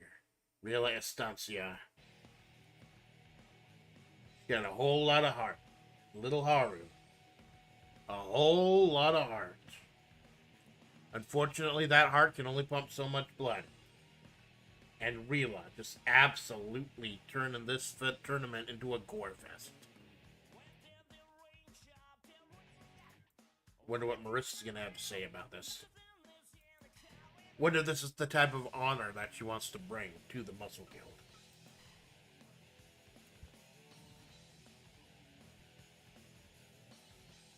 Go on, we got to keep moving on. Long show today, we got to keep going. Talking about muscle. I'm talking about tag teams also. Vice and Mature. The tag team representing the Howard Corporation. Both of them made it to the next round. And She-Hulk of the Muscle Guild. Of course, Rila won't be facing them in the round of 8. Rila will be facing Takanashi Kiara, the 5-star chicken. Rila winning through blood loss. He forced Haru Urara out of this race.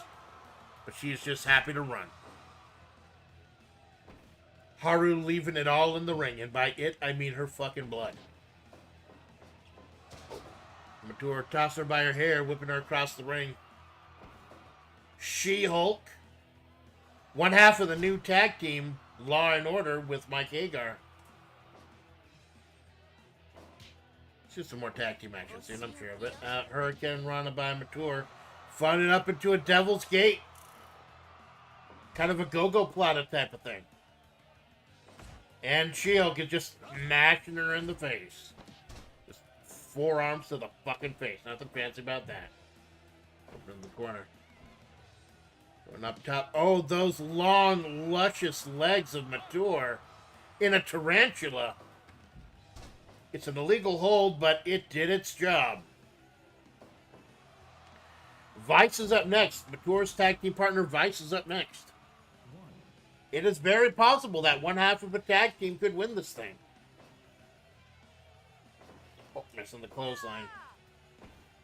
But Rhea is really making a statement here today.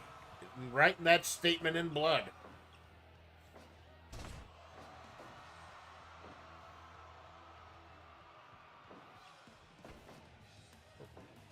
Vertical suplex by She-Hulk, slamming her down.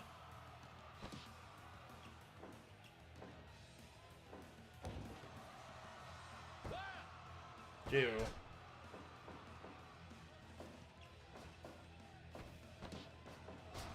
Run with the shoulder.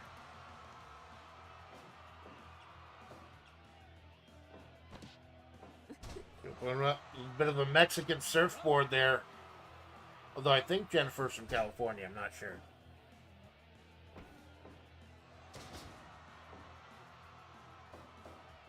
Let's give a slam, Shulky. Dropping the elbow.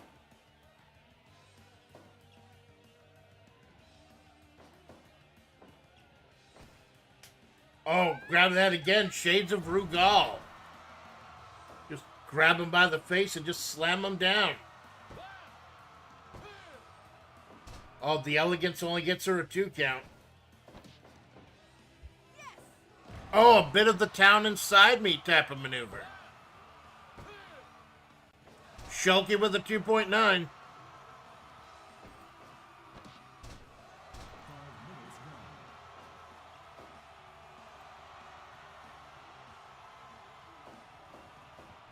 Door running.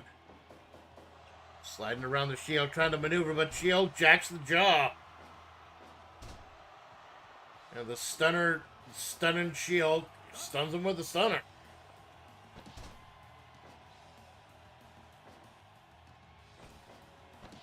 Lung blower by Mature.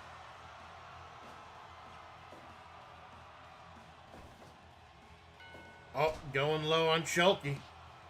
Trying to break her back. Whatever needs to be done to move on to this tournament.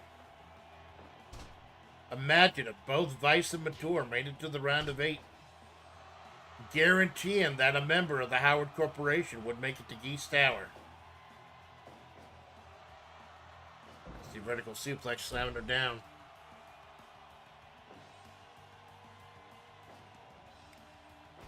Mature, the more elegant of the team. Oh, stunner by Shulky. She's a stone cold She-Hulk, baby.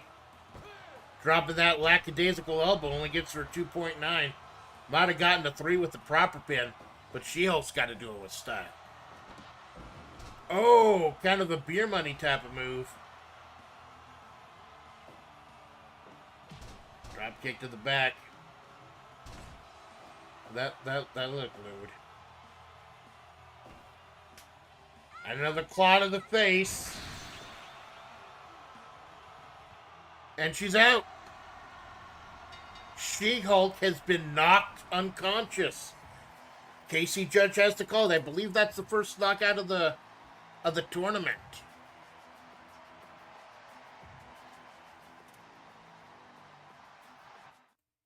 I believe that's the first KO of the tournament.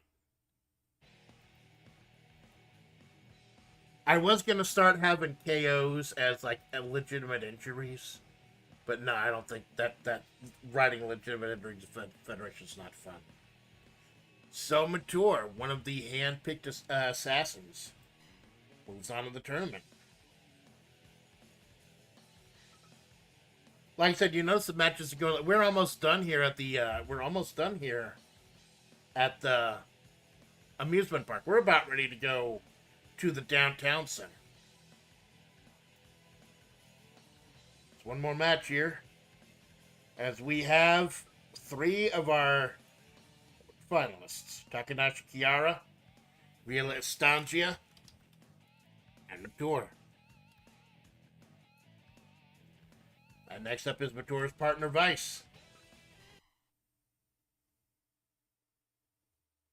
We'll be taking on Omaru Polka. Polka, who had an amazing showing earlier. Both of these two had breakout showings earlier down at South Beach. Vice defeating Roboco, the leader of Hololive, knocking out Gen Zero. Omaru Polka having a 5-star match with Yui Ron. Omaru Yuri Ron, Mori Yuri Ren. Both of them having an amazing 2 5-star matches. Like I said, the bar Windfish. But Polka making her beans, making her bones. And Mature, Vice wants to join Mature. Because remember, the winner takes on Mature in the round of 8 at the, down at the border. The city gates or whatever. It's going to be the strength and power, the actual power bombs of Mature. Or of Vice, rather. Or will it be the showmanship and clowniness of Omaru Polka? Big rolling sentons. Vice just, well, Mature is elegance and class. Vice is just down and dirty. No bullshit. That's why the two work so well together. Big old bulldog by Polka. And of course, Polka, she's not just one clown. When Kefka said a clown, she needed a clown, he said, no, don't give me a clown. Give me the entire fucking circus. And she is impressing so far. Very impressive so far. Away at the neck. Put around. Gotta think she's on people's radar now after that huge match with Yuri Ren. Rotating swing.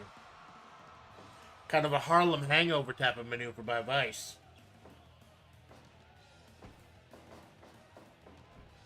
Down in the corner. Big drop kick stopping Vice's momentum. Gotta be careful with the strength of Vice. Totally different than Mature. Totally different kettle of fish, baby. Slap. Twist of fate. Polka knows how to entertain. Polka knows how to be wacky, but she can get it done in the ring. Oh, bit of a sharpshooter. Kind of a modified sharpshooter. Kind of a Waltz Jericho type of thing. Right to the spine. Dropping the knee down.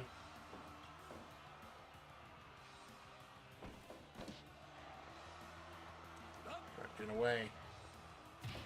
Marta Big snap.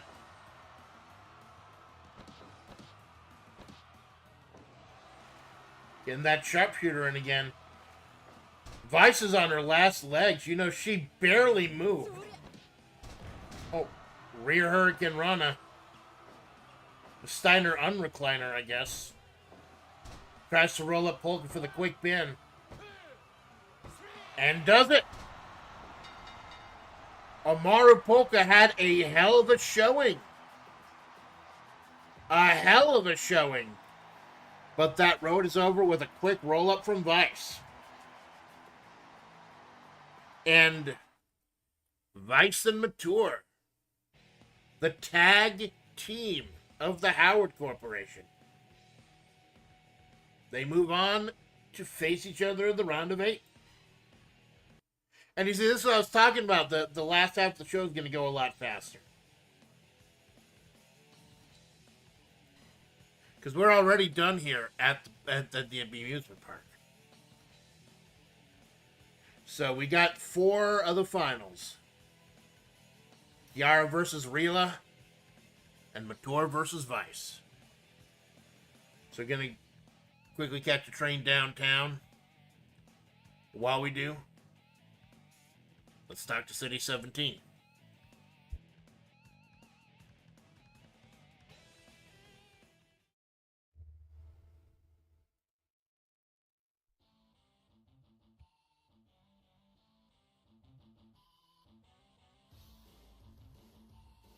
Well, this is certainly an entertaining place. Trying to get a good look at Geese's hierarchy, his outfit here. Seems to be run on simplicity. Whatever one man says goes. It's not that simple in the real world, but it's a fun little microcosm here. I have to come back to Southtown another time. You're not here to fulfill your own interests and obligations, Ocelot. You're here to further the agenda of City 17. Well, of course, I'm as loyal to you as I can be. But it makes it a little difficult to follow the will of City 17 when you never tell me what the will of City 17 is. I'm simply asking to be a little bit more informed. I am, after all, the new member here. You will get the information necessary as soon as my benefactors invite it to me. In the meantime, you need to keep an eye on INNK. INNK? What you been asking in Suisse? Yes, ASCII and Suisse and the greater members of Hololive have been problems in this federation surrounding the tag team championship. That's why ASCII came to me and the Undertaker in the first place. Oh, if you don't mind me asking, G-Man, how about a little recap? But I am the new man here, and I'd like to get caught up to speed. Yes, the tag team division here is quite cursed. Yes, I can tell it's quite cursed. I mean, C-Dad, Lincoln Zelda, the current tag team champions, of course it's cursed. No, before that. It was back in March when ASCII and Sora won the tag team titles. After a series of heartaches involving Sora and ASCII, and Suisse dealing with the New Age outlaws. They defeated the Dudley Boys in the only successful defense for months, before losing to Pepsi Man and Cherno. Icicle Pepsi. That broke the two up even further, and ASCII fell out with the rest of Hololive, the rest of her precious Gen Zero. She came to me. Rather, she came to the Undertaker, and the Undertaker came to me. I see. That's when the tag belts started ping-ponging around a little bit, right? Takamori, Bar Windfish, Cold Chicken, now Lincoln Zelda. What are you thinking? You want to get those belts on back on INNK? I am thinking, how much of an investment do you want to put into INNK? Should we hold on to them? Or do you think we can do better? Mr. G-Man, you know, I've worked for a lot of very big, very popular outfits back in the day. And I've always noticed that if your heart is not in it, or at least if your heart's not into the money, you're not going to get far. I know Suisse's adamant about not being here, but she's sucking it up for ASCII. If ASCII no longer wants to be here, I think it's time to cut bait and see what we can get for. Perhaps you are right. Perhaps.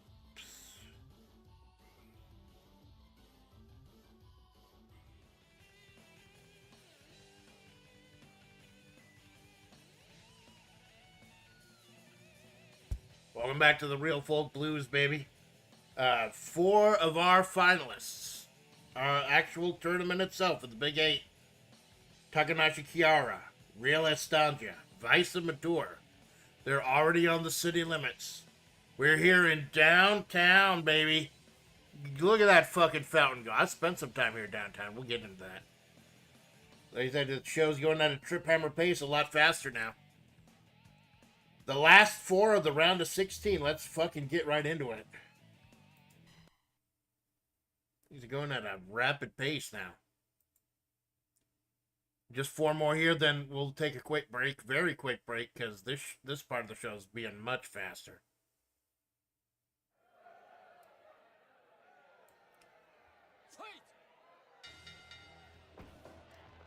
And Gainitz versus Major Orion.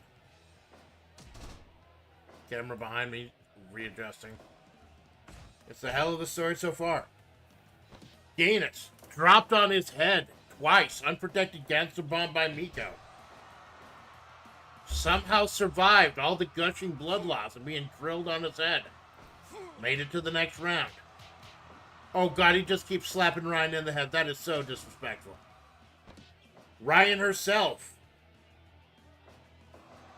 took out Hochimachi Suise, ended INNK. And you heard G-Man talking about INNK. Time to cut bait. See what they can get for him. And the rosters. We will be unlocking the rosters. January 2026 at our big roster show. 2025 is going to be our big anniversary show in December. And then in 2026, we open the rosters up again. I know I'm probably like one of the only people actually following this, but I am just... It makes me so happy that I'm actually able to get a coherent story going. Coherent stables and everything like that. Slowly step up my game, as it were. Oh, Preacher Man with a thrust to the back of Hans's head. So it's the strength of Major Orion, the power of the horse muscles, versus the strength of Gainitz's religious fanaticism. By Orion.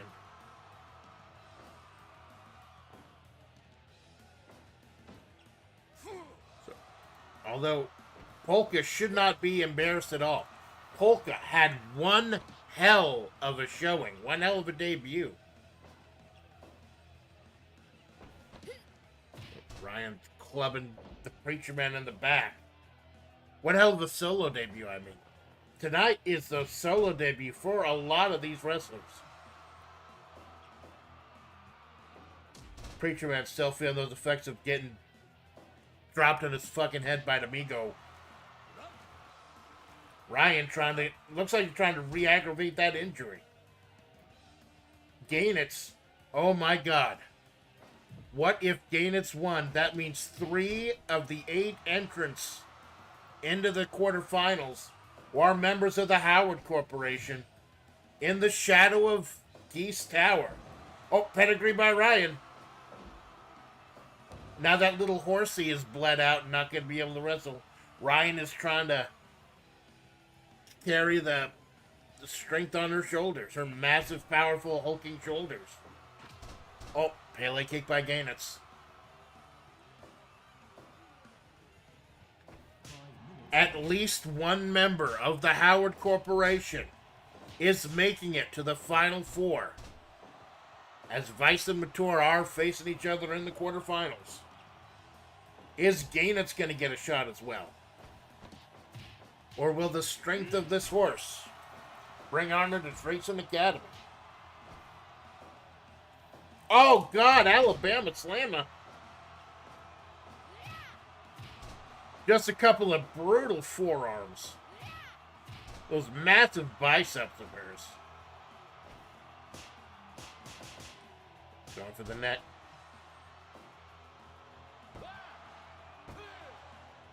.9. Ryan running on pure instinct, the strength, able to hurl off the Preacher. Gainitz kicking back, though. Gainitz handpicked by Geese, and then he picked Vice, Mature, and Shermy. Filling the cabinet with his own underlings, as it were. Bring up top. Dropping the knee, go to sleep. I think this is how he put down Sakura Miko. But Ryan back up. Ryan with a release powerbomb. Flexing that big bicep of hers. But she's caught too much. Taunting too much. Preacher Man rolls her over. And just like that, 3 of the 8 entrants in the quarterfinals are members of the Howard Foundation.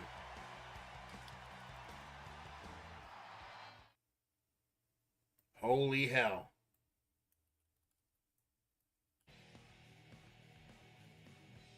And if you'll remember, the only reason Shermie's not here, the 4th member in the tournament, the only reason Shermie's not here is because Mature defeated her in the first round in South Beach. Holy hell. Geese knows how to pick them.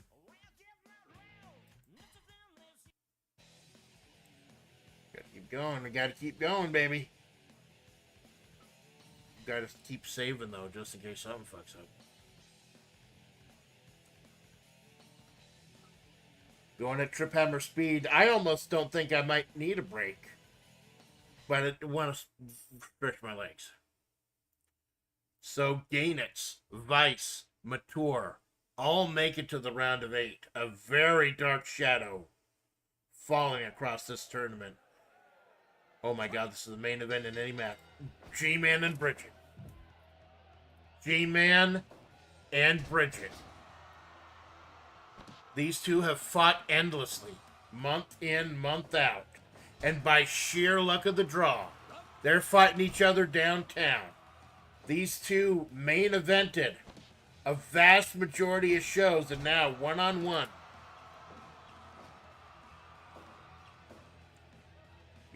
Sizing up, Bridget rolling over. Bridget, leader of the Bounty Hunters Guild, trying to break the neck of G-Man, leader of City 17.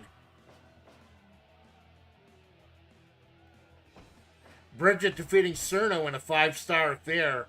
G-Man defeating Shaggy Tudo. I feel like they might not have been fighting the same caliber of opponents. Got to get a good rest of this tournament. Thank you, Jane. Thanks for stopping by, my man. Like I said, I know they're probably going to stay for the whole thing, because I know it's fucking long.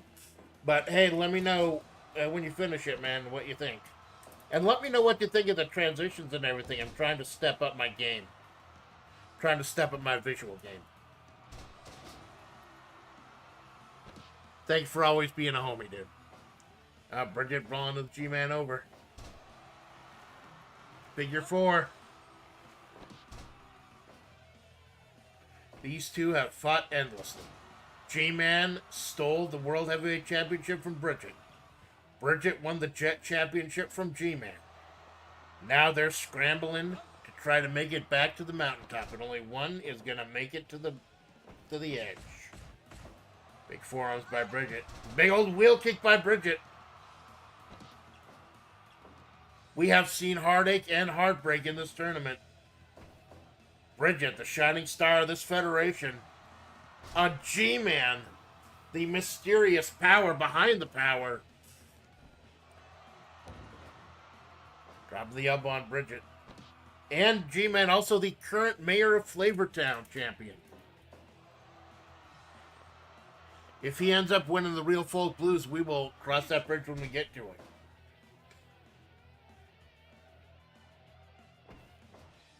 Forearm. G-Man wrenching away on Bridget.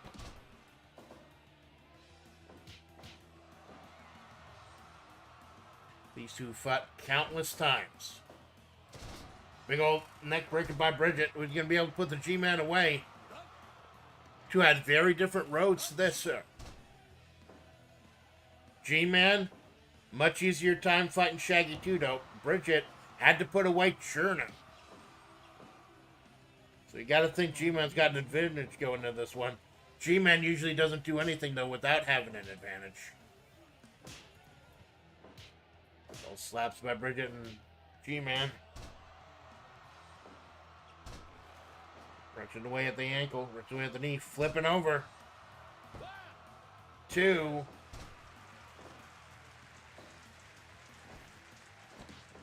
Oh, the town inside me! Too close to the ropes. Yeah, one of the most, probably the most devastating finisher in this federation. Oh no! G-Man reaching to his dick. for some reason. Reach into his pants. No, 2.9. Bridget, all heart, forcing way out. Oh, big old moonlight drive there by Bridget. The winner has the unenviable task of fighting Gainitz. Roll up 2.9. Oh my god, 2.9. Sidewalk slam by G-Man. Cannot let Bridget have this. Down inside me, right in the middle of the ring. 2.9. 2.9. G-Man kicks out of the downside, goes for the pin himself. 2.9. The crowd is on their feet here downtown. Cleaning around and blinking this nun's fight like a 90s. That nun is Bridget. That is Bridget from Guilty Gear Strive taking out the G-Man. Bridget, former World Heavyweight Champion of this federation, WebP, World Extreme Battle Pro. Hello, my name is Amanda Splatts. I am a VTuber. I do creative writing. I do retro games. I do long-form story games. I'm a member of an outfit called FlaVR. And I do pro wrestling. This is WebP, World Extreme Battle Pro. It's a pro wrestling show I do twice a month. Be once a month after this. And this is the Real Folk Blues, a one-night tournament. Bridget on the left, G-Man on the right. Two of the main eventers, names who have been both former World Heavyweight Champions as well. The World Heavyweight Championship currently held by Geese Howard. Who is going to be the one who dethrones him? That shot's going to the Real Folk Blues, the winner of this tournament.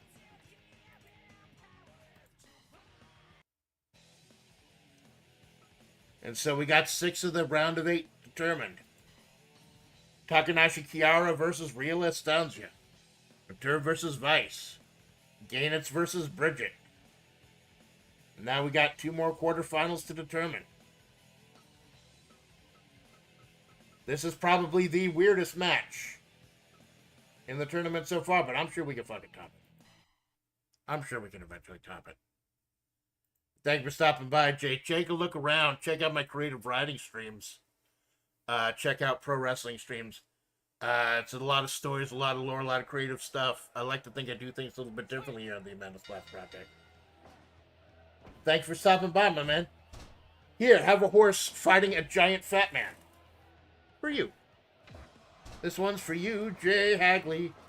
Large horsewoman fighting a large fat man. Enjoy.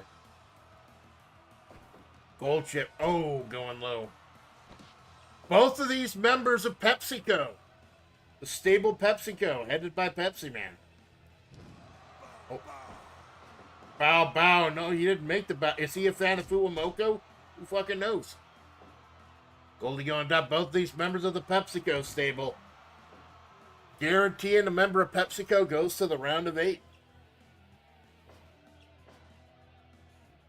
Circling around. And after this and the Maury Undertaker match, I will have a very important announcement. After this and after the Maury Taker match. Both Ryan is out. Haru is out. Goldship is the last hope for an Uma Musume in this federation. Or in this tournament. Taking on this massive wall of a man, Jumbo Flapjack. Jumbo Flapjack, who defeated Kafka Palazzo to get here. Goldship, who defeated Clownpiece. And... oh, God, is she busted up already? Someone's busted open.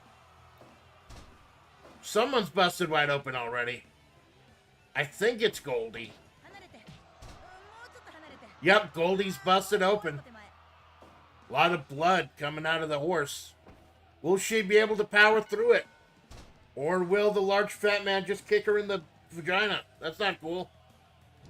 Oh, God, he's trying to grill the horse. He wants to eat the horse.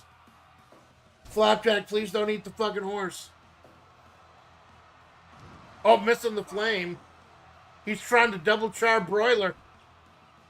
But Goldchip is doing Goldchip things. Gold Chip always does Gold Chip things. And this, I tell you right now, this is why, if I haven't fucking scared you off already, this is why I love Fire Pro.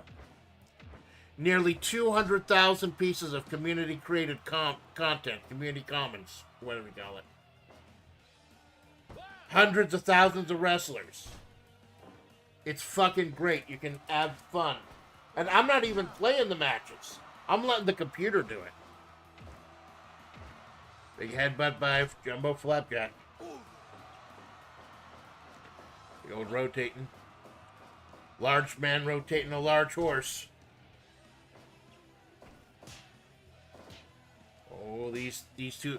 Whoever wins, it's for the glory of PepsiCo.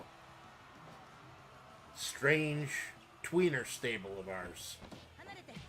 Not good, not evil, just Pepsi.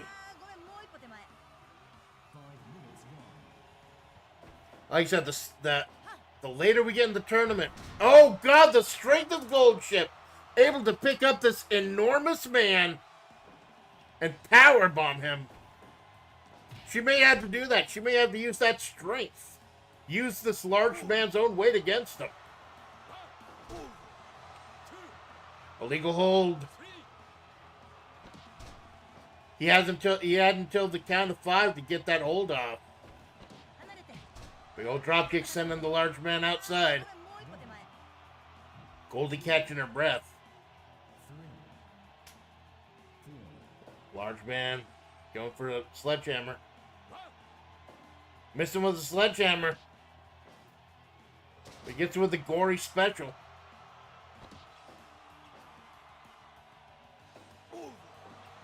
Oh, another big old rotating, big old giant swing. Is he too close to... Oh.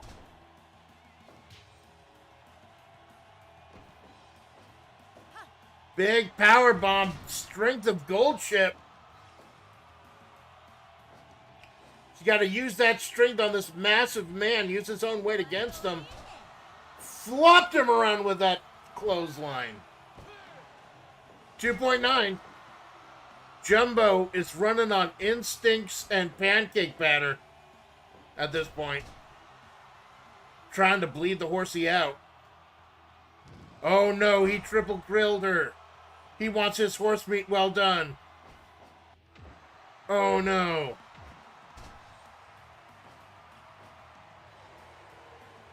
Pointing to his brain. And no, now it's extra rare, medium well done. He wants to charbroil the Gold Chip. You don't fucking do that. And these two are stablemates. They're members of the same team. Oh, too close to the ropes. Goldie almost got him. Too close to the ropes. And again, too close to the ropes. Do these fuckers not know what a rope break is? Oh, he didn't go for the pin, though. He went for the crotch, though. He went for the vagine, if you know what I mean. In the corner. And they just flop against each other. Okay.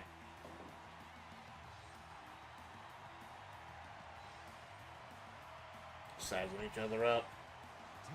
Slamming her down.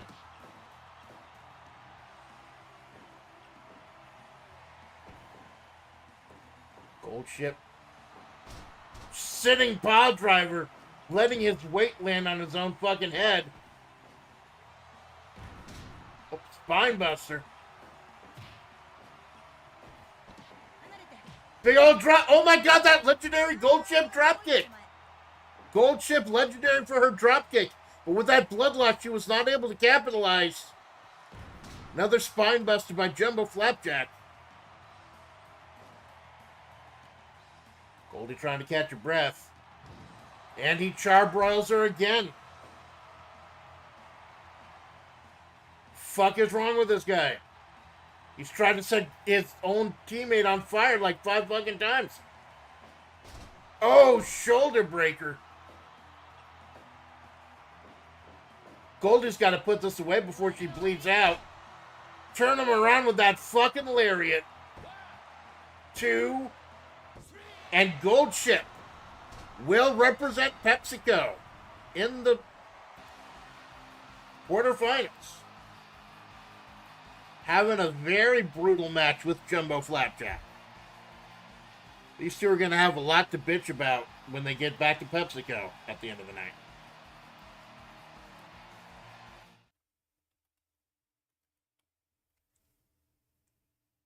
$100%. Gold chip versus... I fully agree. I fully agree that match was 5 stars. Yes, Dave Meltzer. I am 100% on board with that shit. So, gold chip, making it to the round of 8. One last round of 8, and then I have a very important announcement about the future of this federation. I hope it didn't scare people off.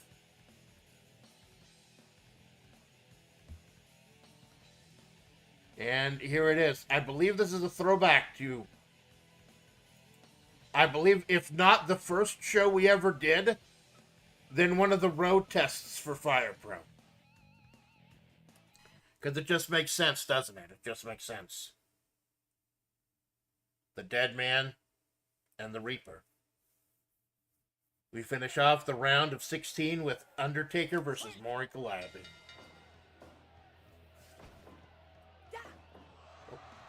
Vertical suplex by Maury.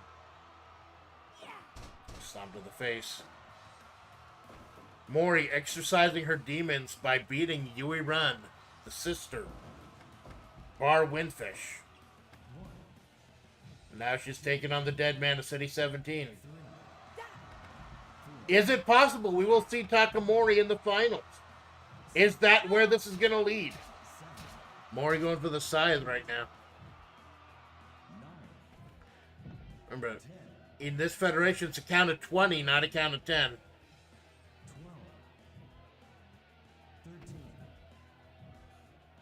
Oh. Tombstone by Maury on to Taker. Is that going to be enough? Is he just going to be knocked out? No, I think she was trying to win by count out. I think Maury was trying to win by count out. Dead Man flying forearm. Dead Man represents City 17. It was Hiaski and G-Man who started the whole stable thing in the first place. Now he's trying to take down Maury.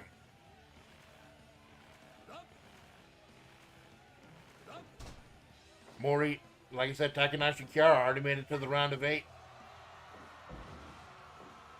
Whoever wins here has the unenviable challenge of fighting the creature. Big choke slam by the Dead Man.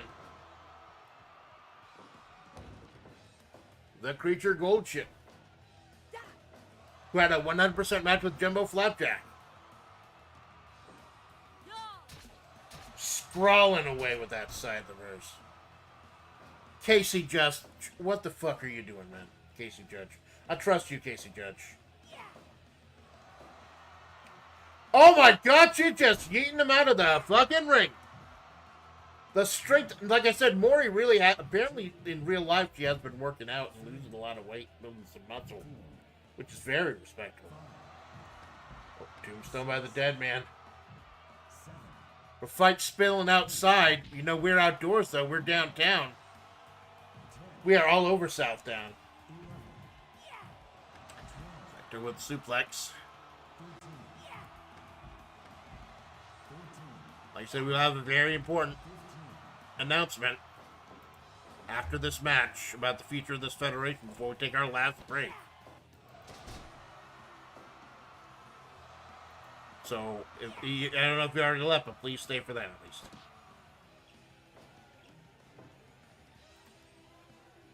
Takanashi Kiara, Rila Estancia, Mature, Vice, Gainitz, Bridget, Goldship. Oh, almost the Dead Man. Oh, big old release German suplex by Maury.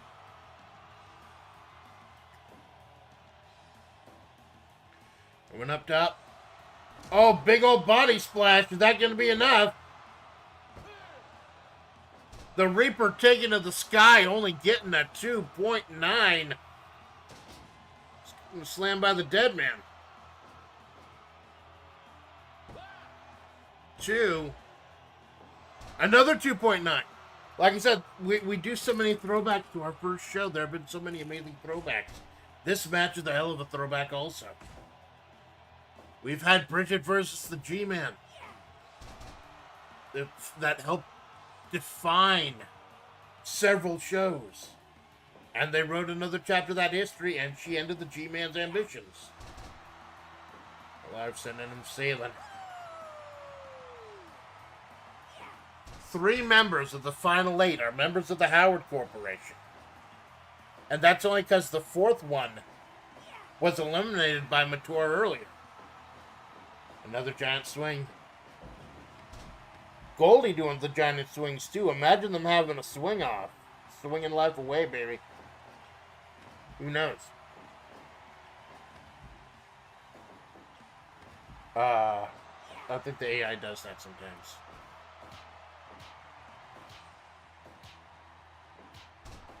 Those bows, throwing them bows, baby. 2. 2.9, another 2.9.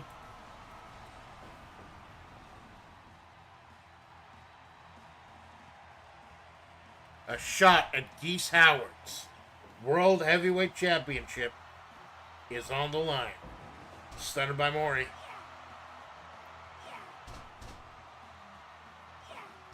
Stomp in the face. Everyone else has already caught the shuttle to the city limits. Big choke slam by the dead man.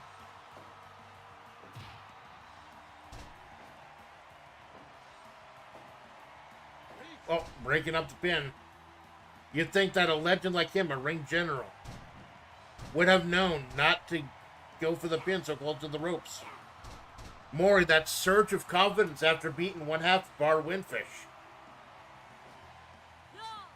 Grabbing the sight.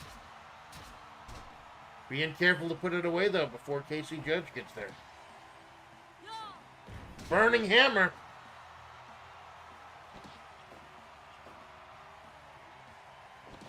Over the pin on the dead man. 2. And there we go.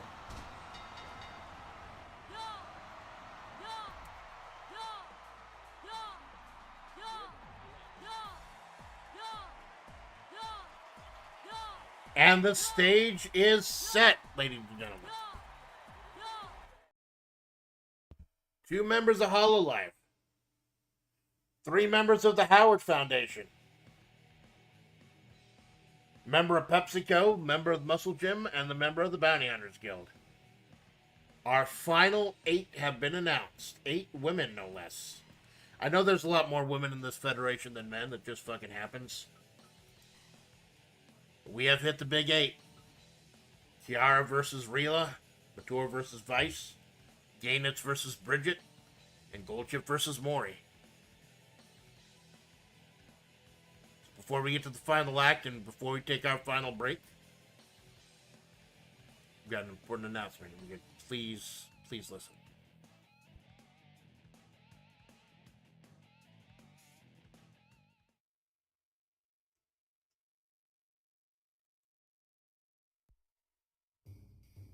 Hello everyone, this is the faithful Amanda Splatts, the Amanda Splatts Project, aka Mandy Dangerously, head booker of World Extreme Battle Pro, WebP.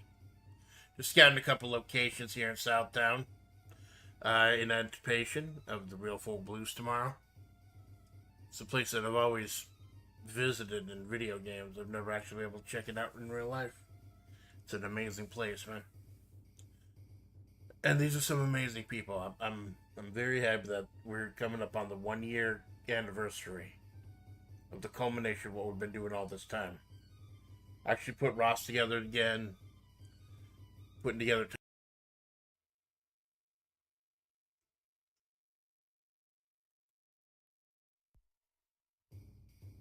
Hello everyone, this is a full show.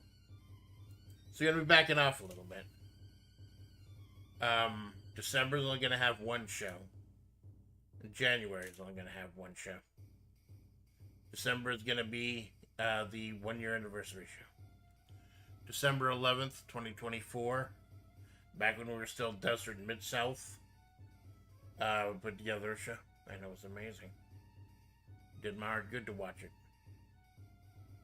And it's still the show that we did on that date, the most watched VOD of all time on my channel. And doing that helped me prove to myself that I don't have to chase numbers. I don't have to play the most popular games. I can do what I love. People still respect me and pick up what I'm putting down.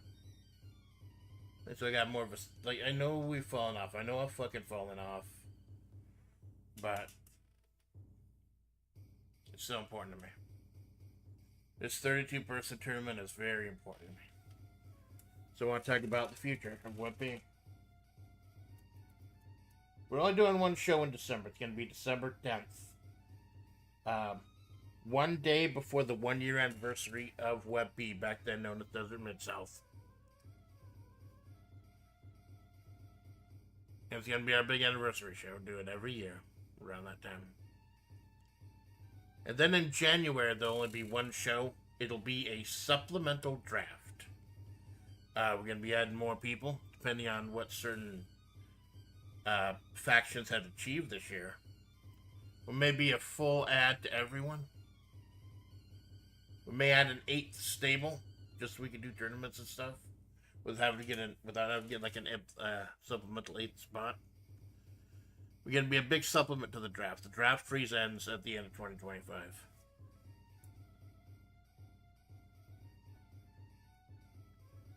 Got a couple more announcements, a couple more matches. Now again, this is all depends on if this person does not make the Real Folk Blues. If any of the people I mentioned win the Real Folk Blues, obviously that's going to take precedence. That's going to be the most important thing. Number 1, Haru Urara. You're such a good little girl. You sacrificed your own. I gave you a shot at one of the 2 most important championships in this federation, and you stepped aside and sacrificed it for the good of Yuri Ren and Yuri Ran. So yes, Yuri Ren and Yuri Ran will be taking off Link and Zelda for the tag titles. Haru, I think you deserve a present too. You will be taking on either CM Punk or Marissa Rossetti for the Jet Championship. Because I know you can run that big long race, little horsey. G-Man, I have a competitor lined up for a shot at your Mayor Flavor Town Championship. Won't tell you who. Gonna make that interesting. The Crazy 8's Championship will also be on the line, of course. Cherry currently holds it. Definitely had 7 random people. Mulling over a couple of new titles I want to introduce at our 1-year anniversary. Since we've dropped our Gensokyo Hardcore Championship title, I want to get a Hardcore belt. I'm thinking of doing a open weight belt, which means a belt that anyone, not just a member of WebP, can hold. Anyone who doesn't even have a contract. And of course, Rob Van Dam. You have the sex set synthesis, the Money in the Bank. You can choose to turn it in at any time. It's going to be a big show. It's going to be a big show. It's going to be the biggest show. I want to give it a big name. And kind of explain, why did I call this the Real Folk Blues? Why did I call this 32-person tournament? Culmination of what I've been doing for months. Nearly, literally a year. Why do I call it the Real Folk Blues? Well, they had told this story before. I used to play Fire Pro a lot when I was younger. I had it on the PS2, Fire Pro World. No Returns on PS2. This one is World. And I was going through really very severe depression at that time, and I made little tournaments and stuff just to entertain myself. And that's why it was so important that WebP kicked off and became a huge thing. Because it was important to me. Now, it's something I can share with the world. And I did a regular 64-person tournament back then as well. And they called it the Real Folk Blues. There's nothing more complex to it than that. So what's our 1-year anniversary show going to be? Well, as y'all notice, I don't do a lot of singing anymore. I've cut that to the bone. I feel like it's commitment, kind of, now. For various reasons, due to various things. But music has always been important to me and my family. Father Splatts kind of instilled that love of music in me. He listens to all kinds of music, mostly country and jazz and bluegrass. Dude loves fucking bluegrass, man. And there's this one album by a group called the Nitty Gritty Dirt Band. It was kind of a combination of popular players from modern quote-unquote rock at the time, like 1972, I think it was, and much older and more famous players from the 40s, 50s, and 60s, like old country and bluegrass players. Read a little bit of notes from Wikipedia just to make sure I don't, like, fuck anything out. And it was put out, recorded August 71, released 72. I believe it's Father Splatts' favorite album. And I sang the title track at karaoke once, the day that I announced that I was going to be from Amanda Splatts to the Amanda Splatts Project. Go ahead, and this is a very important album to my dad. Although he and Mom Splatts are never gonna find out what I fucking do, never gonna fucking tell them, I still want to honor them in some way. So, our 1-year anniversary show next month, December 10th, our big annual anniversary show, is going to be called Will the Circle Be Unbroken? Made together of old and new stars, past and the future. One big event. Get to change the course of this federation, change the course of this channel. And for those of you who have been here since Desert Mid-South days, been here for a whole year, thank you for coming along for the ride. Hope to make this big climax worth your time. Thank you.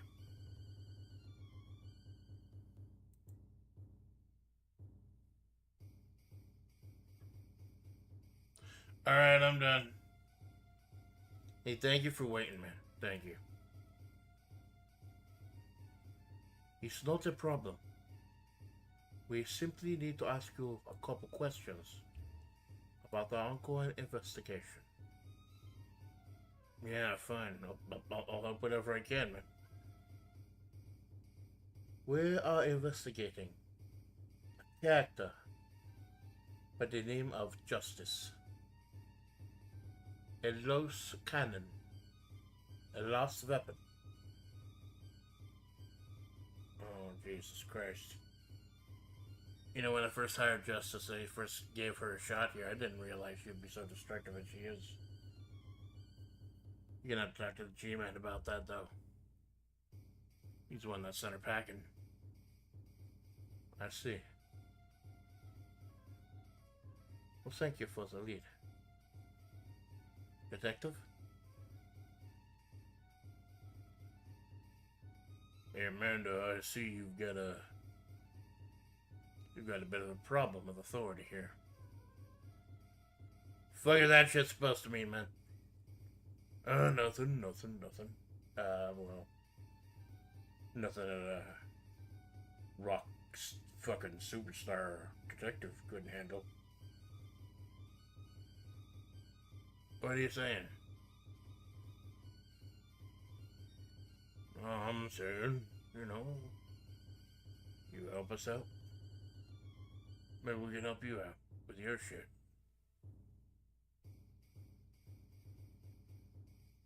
get my shit together. We can get their shit together. We could junction our volumetric shit compressors. Yeah, pick up what I'm putting down.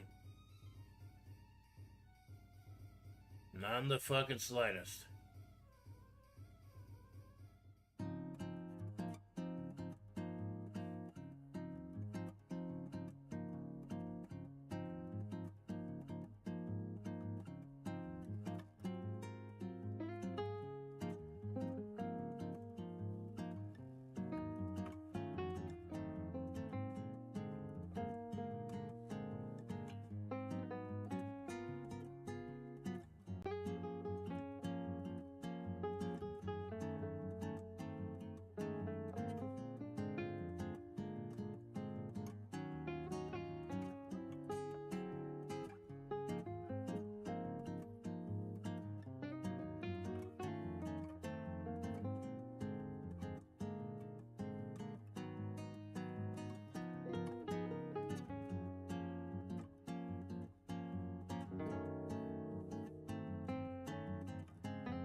Ladies and gentlemen, welcome back. Welcome back to Southtown. Welcome back to the Real Folk Blues. We're here on the city limits. This is where Terry Bogard first fought Billy Conn decades ago to declare himself technically the first ever king of fighters of the modern era. He's shutting shit down here on the city limits, and we have made it to the final 8. And yes, that big announcement before the show closed, or before the act closed. Our December show, December 10th. Will the circle be unbroken? By and by, Lord, by and by. World Heavyweight Champion Geese Howard versus the winner of tonight's tournament. CDI Lincoln Zelda versus Bar Windfish. Haru Urara challenges for the Jet Championship held by either CM Punk or Marissa. Whoever walks away with it tonight. And there'll be more. It's gonna be a fucking great. And we got to, and we are up here now. City limits.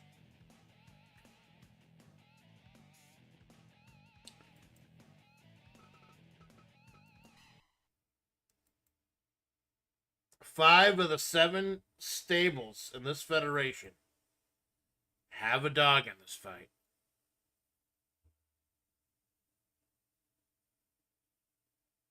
We start with Kiara and Rila Estancia. Takanashi Kiara, the 5-star chicken. I believe more 5-star matches than anyone else in this federation, although that might have changed today. Taking on Rila Estancia, who has been winning most of her matches by making someone bleed. Biting off someone's fucking face. We are here. This is the round of 8. If you win, you get a ticket to Geese Tower, where CM Punk and Marissa Rossetti are already waiting, already standing. Wheel kick by Kiara.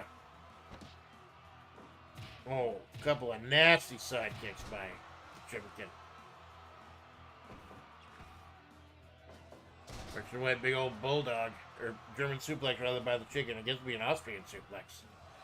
Dropping the knee. So Rila has been winning by biting people's faces open and gouging out their skin with her teeth. And Takanashi Kiara is the chicken. Is she gonna eat chicken tonight? Both Takanashi Kiara and Mori Calliope have made it to the round of 8. Will we see Takamori explode tonight? Right to the arm. We have 3 of the 8 members of the Howard Foundation. Big kick by Jimkin. She wants to be very careful with Rila. Wants to be very careful putting in the chicken wing like that. Rila will just bite her way out of it. She is a hungry Amazon. Oh, chicken kicking. Kikiriki. In the butt, too. She don't give a fuck. Again, these matches should go relatively fast because damage does stack. We notice Act 3 did go a lot faster than Acts 1 and 2. Just washing her fucking skull with her forearm. Get her up another corner. Big old kiki by the kikiriki.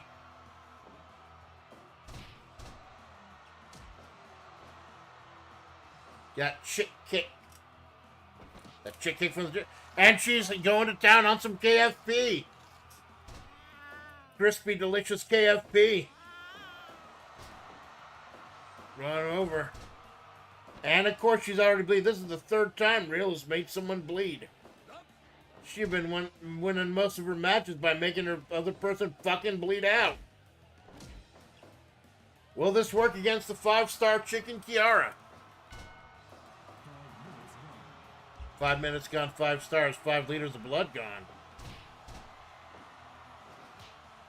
Rila, member of the Muscle Guild, has been an absolute savage. Absolute menace. Oops, standing moonsault.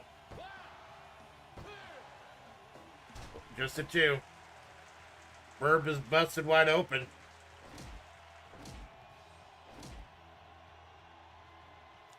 Oh, missed the flames.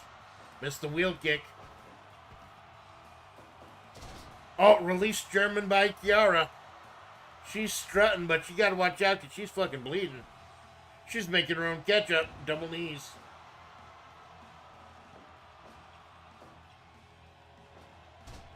Wrenching away.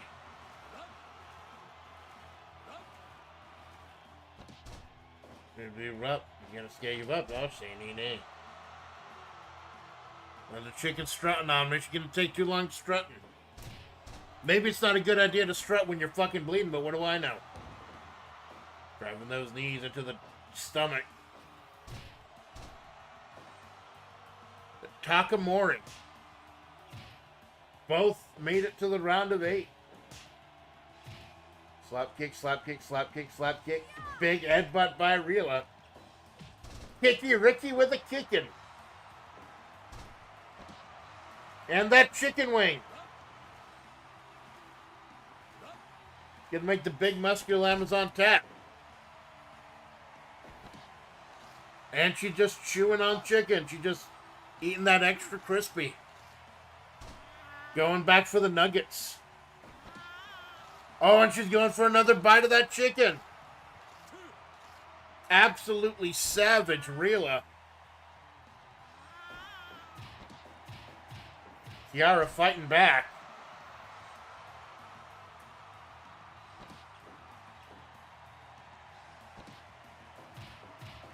Couple of nasty Daniel Bryan style kicks. He wants to stay out of mouth range. Don't carry any condiments on her. Like there's no like ketchup packets in her pockets or something. Like a little mail packet.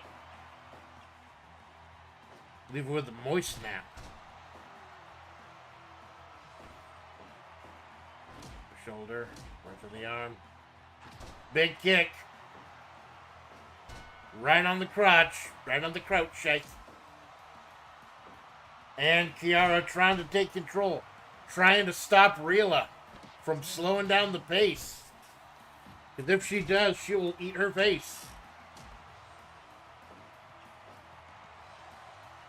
Just getting funky with a chicken, with a funky chicken. She's just eating more face. Going back for all 10 nuggets. Chicken is exhausted. But she's still going to the disaster kick. Cody Rhodes disaster kick. Double knees. Is that going to be enough?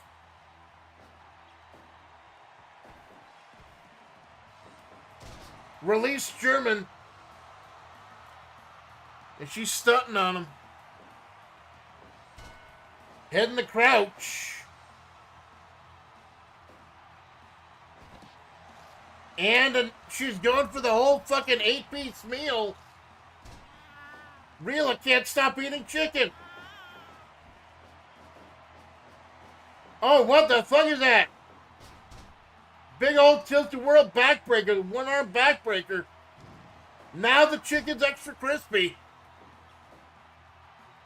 Rila, real breakout star of the Amazons Guild. But for all the wrong reasons, I'd venture to say. She has just been biting everyone's face all fucking day. It's just a lot of strutting and eating face. Kicking her and putting her in a place. Another chicken wing. A testament to Rila's strength that she hasn't tapped out of the chicken wing yet. Maybe she's keeping her strength up by eating all the fucking chicken.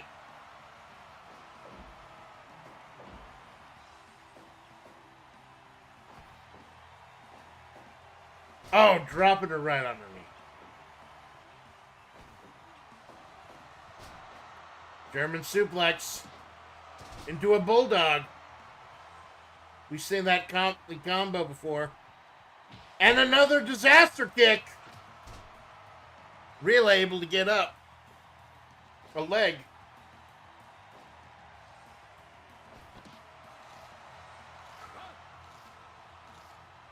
Fuck are you doing, Judge? What are you doing? She's eating an entire fucking buffet by this point. I don't know why Kiara still has a face left.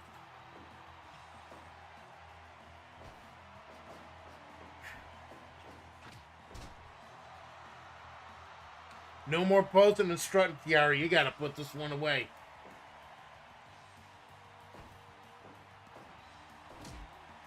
She's got to think about her long-term health. And especially even the tournament, damage does stack. God, that took her way too long to get up.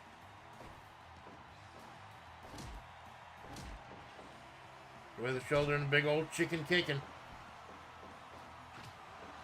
Just kick her in the ribs. Kiara is done. Kiara is done with Rila's bullshit. Muscle buster by the Amazon. Standing moonsault. And Rila has done it. Rila Estancia has taken out Takanashi Kiara and has made her way to the semifinals.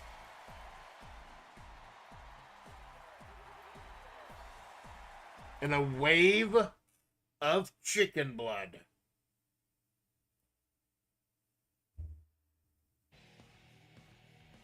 They'll just eat face, eat face, eat face, eat face, eat face, eat face, eat face. And then standing moonsault.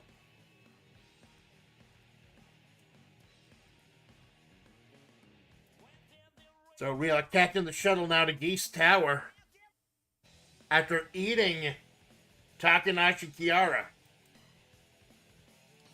She, like, literally, like, not even think, she just literally ate the chicken. She bit her face off like 5 fucking times.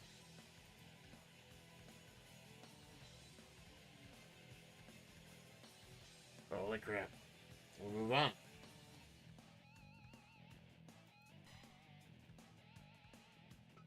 On to another huge match. We thought it possible. It is 100% possible. And it happened. 2 members of a tag team going up against each other. Vice and Mature.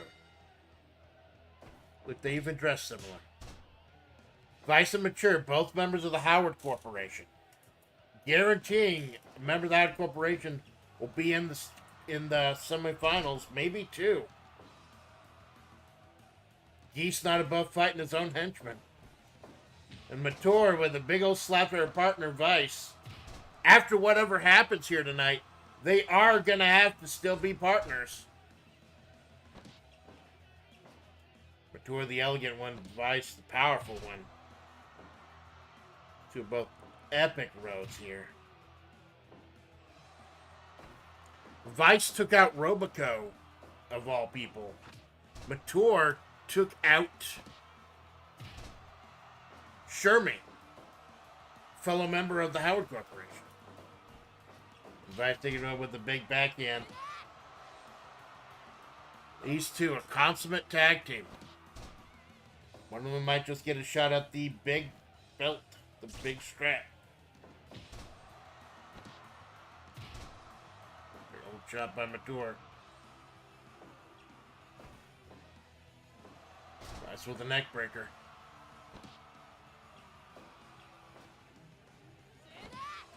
The strength and power of Vice versus the elegance and razzle-dazzle of Mature. Double chop by Mature. Let's chop it away at her partner. These 2 are tag team partners from members of the Howard Corporation. Fellow members of the Hakashi. Fellow members of the 1996 Iori team. Before Iori went and fucked that up, as he usually does with his teammates. Oh, neckbreaker by Vice.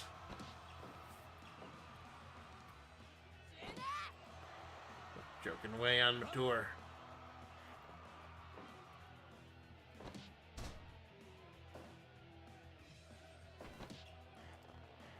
Wing of the neck. Around. Mature seems to have been... You know these 2 are tagged. They know each other really well. Mature has been very good at keeping Vice locked down.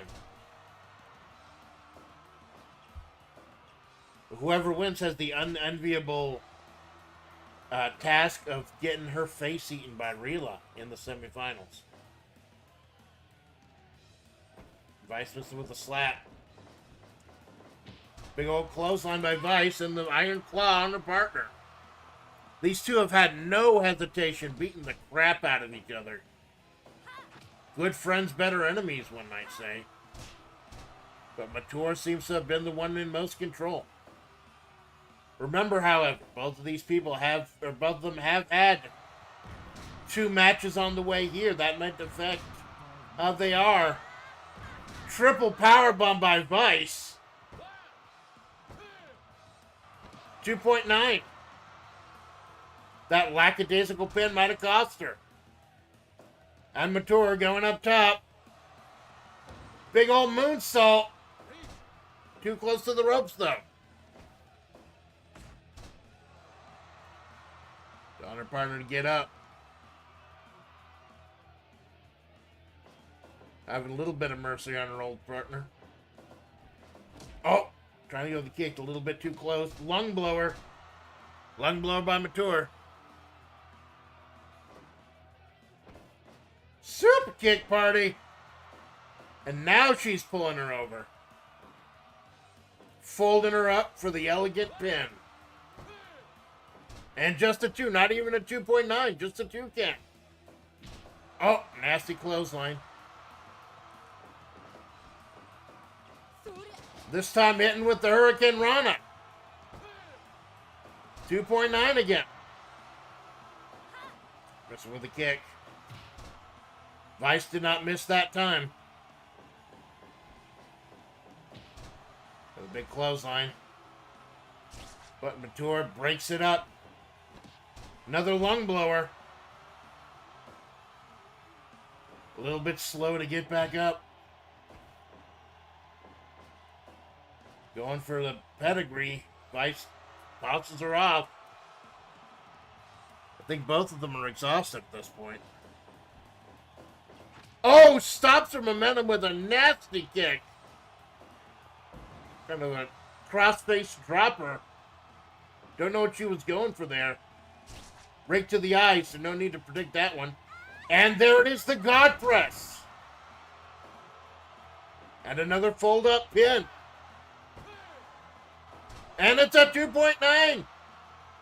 Vice kicking out a 2.9. Another Hurricane Rana.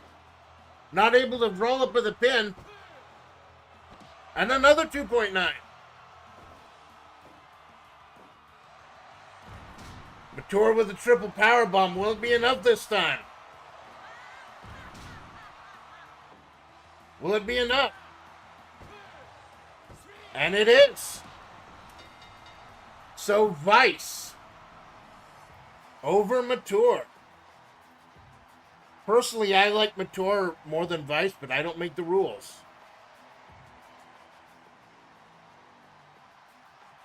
This does guarantee that one half of the Howard, well, this tag team is still going on. Vice over Mature.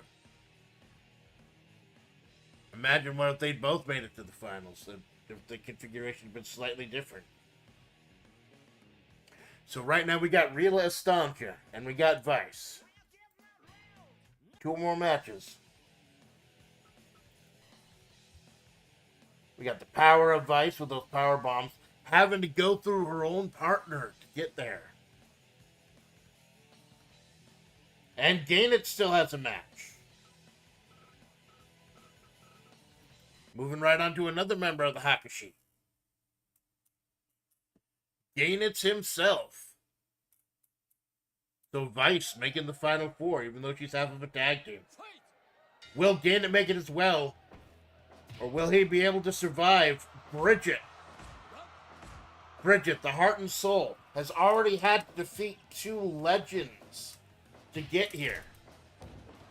Meanwhile, Gainit's lost almost all the blood in his fucking body fighting Sakura Miko.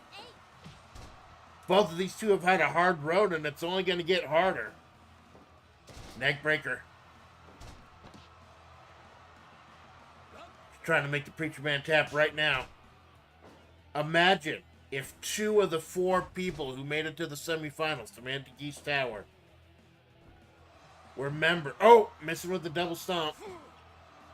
If 2 of the 4 members who made it to the semifinals were members of the Howard Corporation. Couple of knees, dropping the knees. Massive forearms by Tiny Bridget and wheel kick. She is the last hope of the Bounty Hunters Guild. So we have the Muscle Gym and the Howard Corporation represented. Big wheel kick by Bridget. Another standing senton, rolling senton, the athleticism of the tiny little Bridget. Rolling him up, wanting to end this one quickly. Just the 2. Gainit's got pretty fucked up by Sakura Miko, but I don't know if he got that fucked up.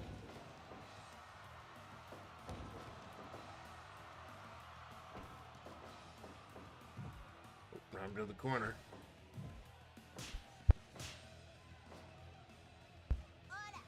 Big old slap taking the preacher down. And we are told that Rila and Vice have already made it to Geese Tower. Who's going to be joining them? Nasty shut chops, and the preacher gets to the top with those wind knife edge chops. Bridget jockeying for position. Got him in the arm bar. Kind of slow to get to those ropes. Bridget, a lot of people's favorite for the Real Folk Blues, still in it, despite having to actually defeat the G-Man, her longtime rival, to make it here. How many times have Bridget and the G-Man fought? G-Man, the one who stole the World Heavyweight Championship from her. Those nasty slaps met with a PLE kick by Geese. Will we see total Howard supremacy?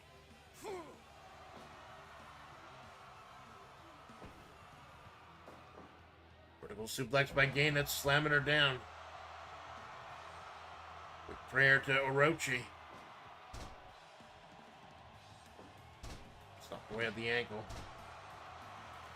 A bit of a stumble, a bit of an anaconda vice there, a little too close to the ropes.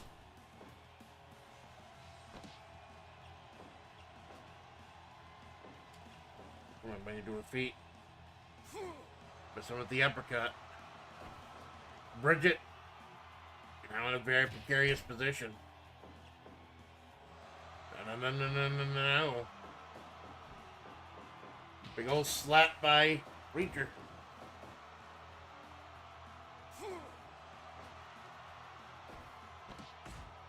Nasty forearms by Bridget. We're also told that Marissa Rossetti and CM Punk are also at Geese Tower now for their Jet Championship match. We will do the Jet Championship match before the finals, between the semifinals and the finals. Reel with those kicks, sending the preacher down.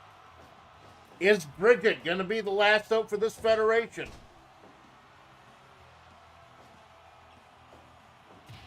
The old punch to the gut by preacher. Sweeping her down.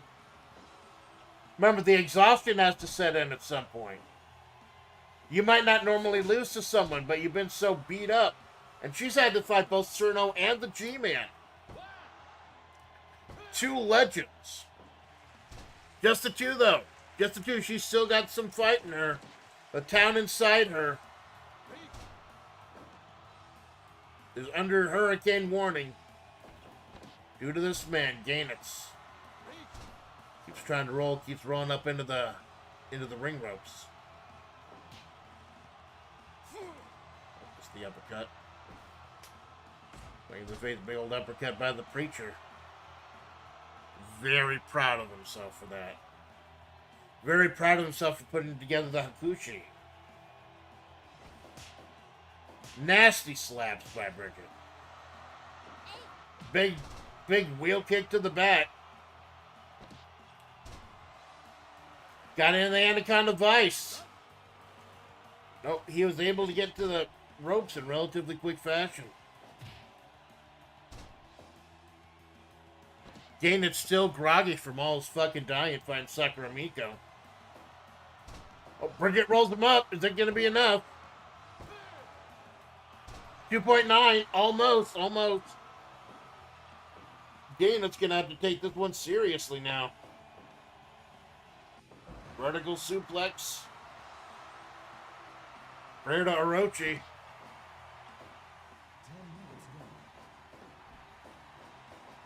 Oh, stomping away at the leader of the Bounty Hunters Guild. Does not give two fucks. Big old kick to the back of the head. Big old Starship Pain. Rolling them up. Is that going to be enough? Just a 2. Not even a 2.9. Preacher still has some gas in the tank.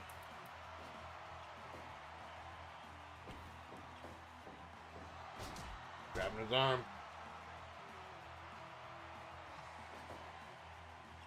Big old wheel kick by Bridget. All fighting for a title shot against Geese Howard. And will the circle be unbroken? Does not give any fucks, or all fucks, or most fucks. Super kick by Bridget. Super kick.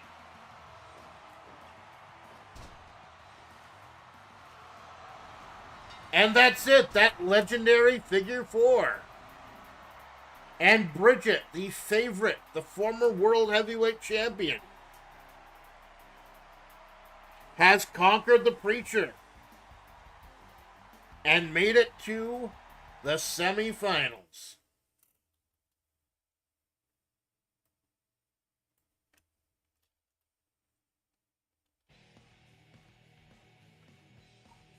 Just gets sweatier and sweatier, man. So, we have Rila defeating Takanashi Kiara. We have Vice defeating her tag team partner Mature. We have Bridget defeating Gainitz. So we have the Muscle Gym, the Howard Corporation, and the Bounty Hunters Guild all lined up. Will the final be Hollow Live or will it be PepsiCo? As we got Gold Ship taking on Mori Calliope.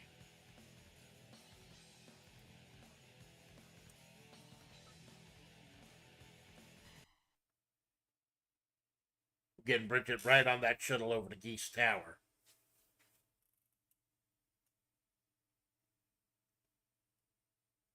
Gold Ship had a 5-star match with Jumbo Flashjack. Holy shit. Mori had a 5-star match with Yuri Ren. Couple of people, big buff women putting in work. The finals. No more commercial breaks, by the way, quote unquote. No more BRBs. Unless they start getting a blood clot in my fucking leg or something. No, after this, we go right to Geese Tower for the semifinals and the finals. Oh, whipping Goldie into the corner.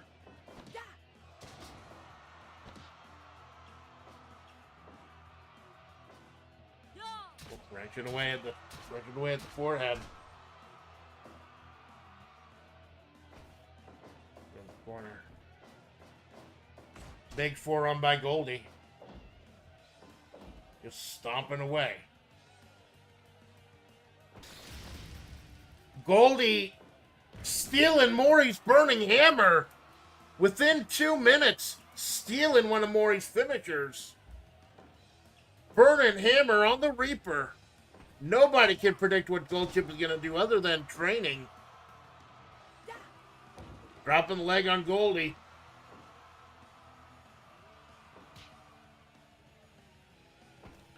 Goldie keeping a very close eye on Mori. Oh, vertical suplex by the Reaper turned Rapper. Against the horse turned Creature. Trying to exercise some of her demons from the tag team division. Will she be able to do that? Will she be able to move on? Goldie flopping her around with a big old clothesline. Is that going to be enough? 2.9. Mori exhausted from her road so far. Gold Chip trying to take advantage and put this one away.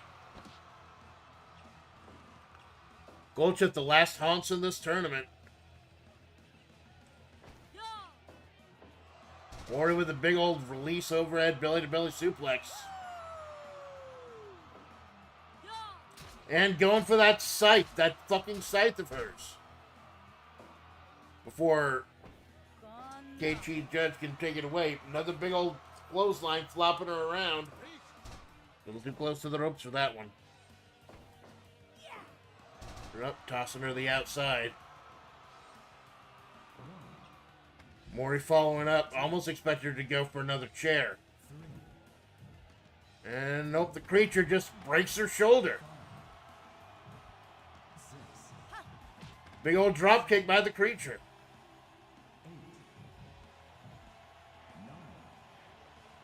Once again, there's a count of 20.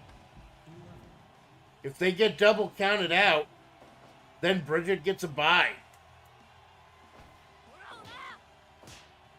Oh. Absolute slap fight.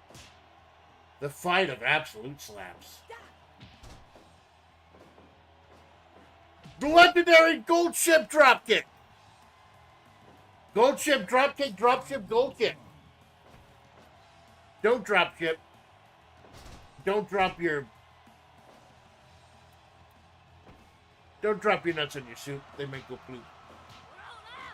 Or with the bionic punches, shade of the American Dream, Daddy. Take it to the bay window, Daddy.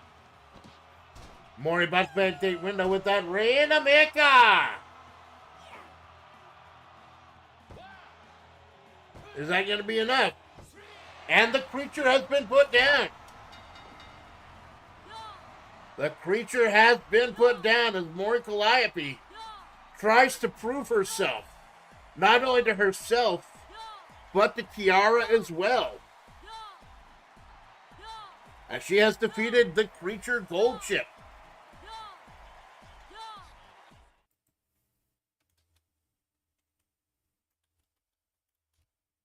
And one of the hardest working people in Hololive, Mori Calliope, off with their heads. Makes it to the semifinals. So it is going to be Rila versus Vice. Bridget versus Mori. Whose story is going to be the one told? And who's going to be the one who gets to fight Geese? Before we head off to I got to catch a shuttle to Geese Tower myself. Before then, we got a very special word.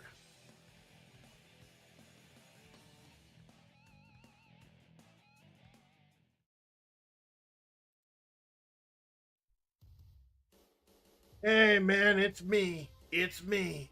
It's RVD. Hey Geese, your little buddies here stopped me at the city limits. Won't let me get in. It's a damn shame. Punk told me they'd have a hell of a crab bake here. I know you're worried. And I know why you're worried. Because I won the sex test synthesis. Essentially, this federation's money in the bank. That's why I got this old thing out of the mothballs. Because Amanda doesn't have anything fancy for the money in the bank. It's just a little contract. Nothing visual. So I'm giving you this visual. This old thing. I can understand why you're worried. I could cash this. I could do what the G-Man did months ago. Cash this thing in at any time, man. But I ain't about that. I ain't like that, man. I'm going to take you back to 2006. WrestleMania 22. I win the Money in the Bank Championship. Back before it was its own pay-per-view. Lost a couple shots of the Heavyweight Championship there, but, you know. Keep on keeping on. And then, June 11th, I cash in Money in the Bank at ECW One Night Stand. And unlike Edge when he cashed in his Money in the Bank, unlike G-Man when he cashed in the Sex Test Synthesis, he didn't jump it from behind. I didn't jump it from behind. I didn't kick anyone in the teeth before cashing in. No, I gave him fair warning. Just like I'm giving you fair warning, Geese.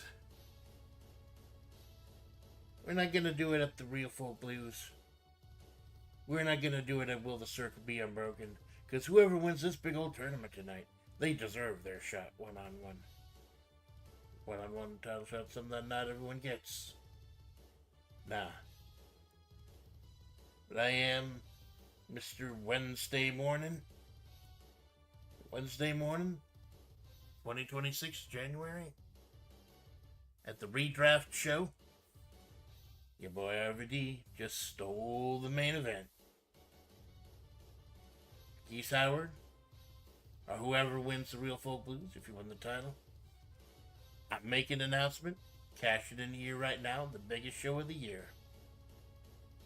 Mr. Sex Test Synthesis, Mr. Money in the Bank, Mr. Wednesday morning. The whole fucking show, man. The first title defense of 2026 is going to be against me. RVD. How cool is that?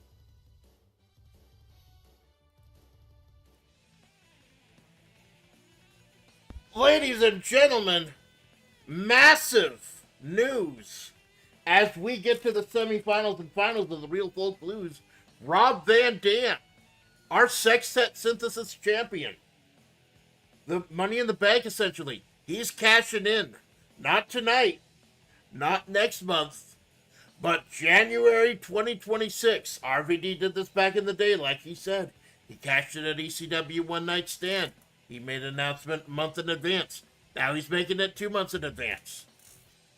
So, whoever wins, Real Folk Blues champion versus World Heavyweight Champion Geese Howard, whoever wins, they got RVD in 2026 at the redraft.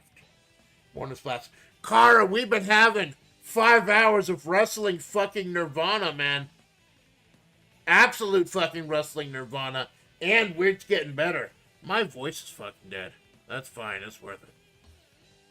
I may push back golf. I may just push it back to Sunday. Because that's kind of the running joke with the Scotland stream. But ladies and gentlemen, we have made it to the semifinals and the finals. We have set up the card for Will the Circle Be Unbroken? World Heavyweight Champion Geese Howard against whoever wins the tournament. Tag Team Champions Lincoln Zelda taking on Bar Windfish, the best tag team in this federation. Haru Urara challenging for the Jet Championship, whoever wins that today. G-Man with mystery opponent for the mayor of Flavortown, and more. A couple new titles. We are getting into the semifinals. Real Estancia, the big hulking Amazon woman from Breakers. Vice, a member of the Hakushi. Bridget, former World Heavyweight Champion. Maury Calliope, Reaper turned rapper. We're here in Geese Tower. Geese himself loaned us his digs. We're getting to this. It's been 5 fucking hours so far. My throat is almost fucked.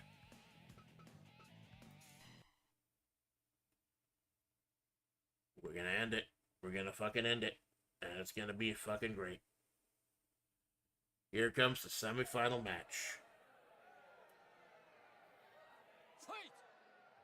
Rila Estancia, a member of the Muscle Gym, has been beating people by eating their fucking faces, including eating Takanashi Kiara's face and barbecuing her like that.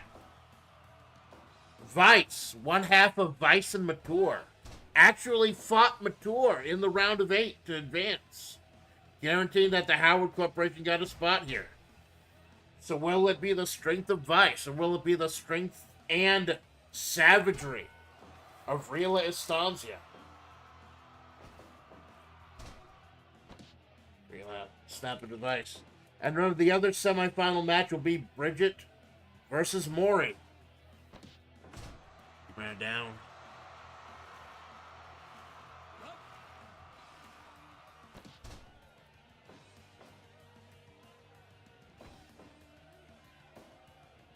Really, with that. Oh, Muscle Buster. She's mostly been winning by eating people's fucking faces, which was kind of funny when she fought the Chimkin. 2, is that? Nope, just a 2. Like I said, damage does stack in these tournaments. If you take damage, you're gonna feel it later. So all 4 of these women absolutely busted, missing the Harlem Hangover. Vice defeating her own tag team partner Mature to make it this far. Oh, Hangman's neckbreaker.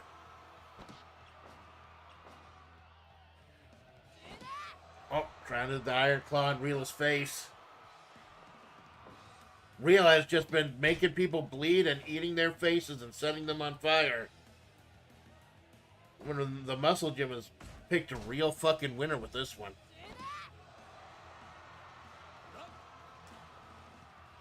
We got Vice, one of Geese Howard's own henchmen, is fighting for the title. What complexity, what change you complex would be if Vice won the belt. Shoulder tackle. Oh, missing the clothesline. Rhea, just the brutality of Rhea astounds you. And then the crutch. And there we go. That is how she's made it this far. She has eaten everybody's fucking face. Made them bleed out. The absolute savagery of this Amazonian. You would not survive in the forest. Oh, Vice with a triple power bomb earlier. Is it going to be enough to put Rhea away?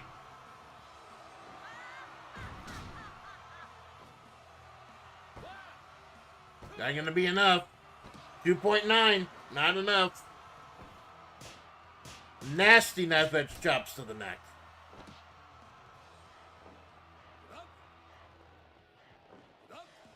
Rhea trying to prove herself.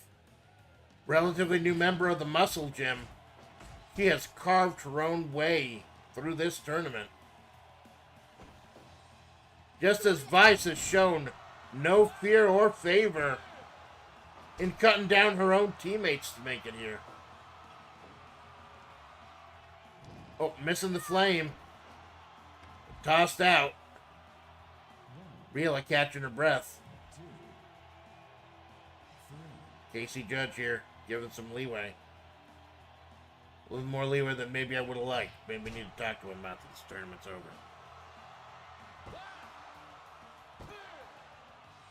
And that's 3. Vice, of all people, makes it to the finals. And like I said, that exhaustion kicks in.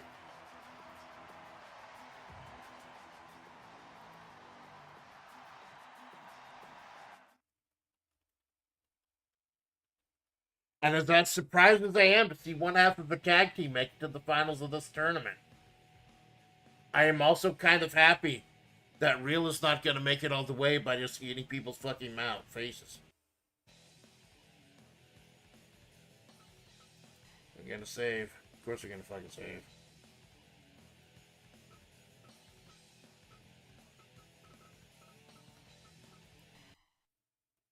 Will Vice get a shot at her own boss's heavyweight championship? And here we go.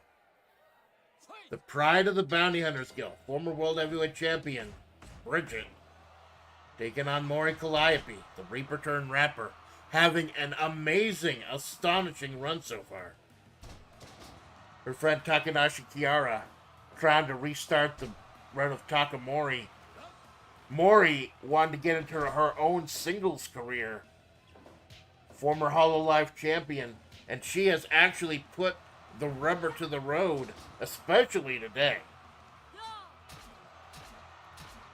Who will take on Geese's henchman Vice in the finals?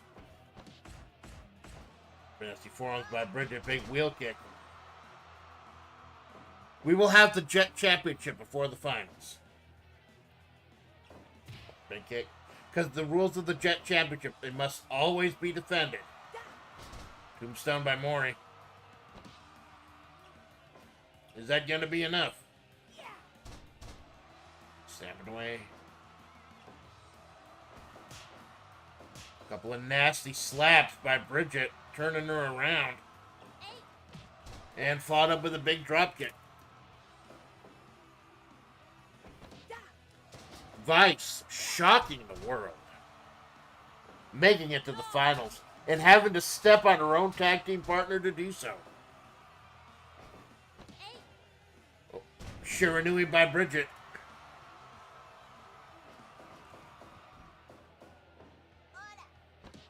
Hurricane Rana, is that going to be enough? Oh, just the 2. Someone's cut open.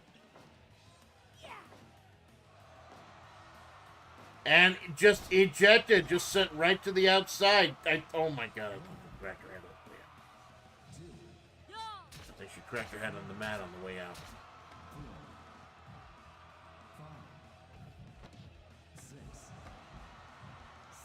We're sleeping on Maury. Big old Shiranui by Bridget. Belly to belly.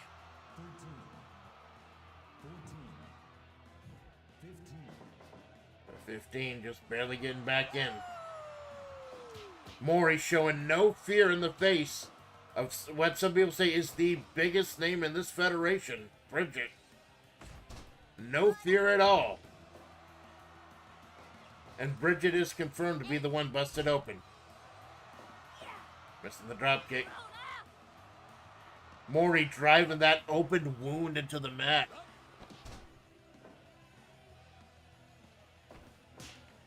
Slap to the chest. Slap to the chest, slap to the forehead. The difference in height between these two.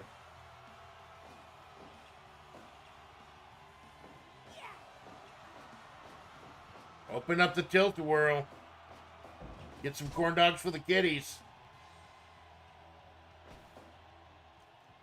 Over to the back of Bridget's head.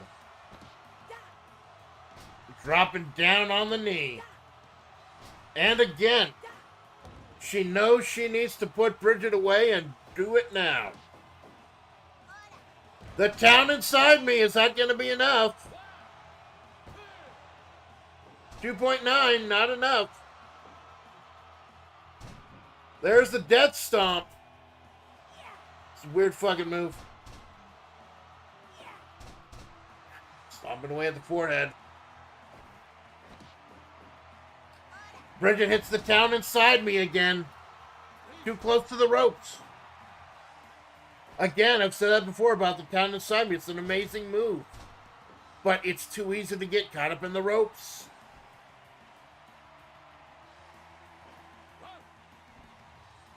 Big old forearm, big old swinging DDT.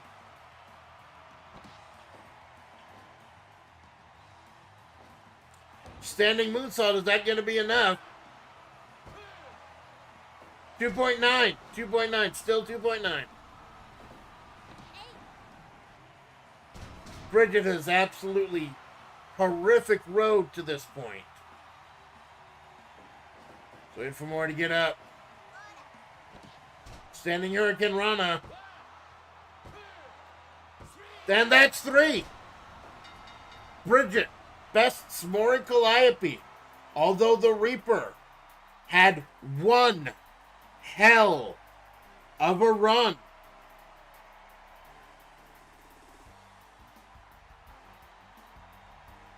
One hell of a run tonight. And we get to the finals. Geese Howard, leader of the Howard Corporation, is the World Heavyweight Champion. And she has to go through Vice, one of Geese's henchmen, to win the champion, to win a shot at the championship.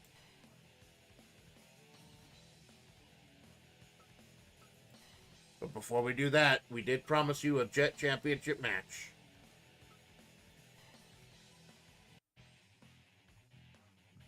Well, I don't think I could have predicted how this tournament was going to go. Not at all. Well, the rules are the Jet Championship must be defended at every single show, regardless of what the show is. You're going to have that now.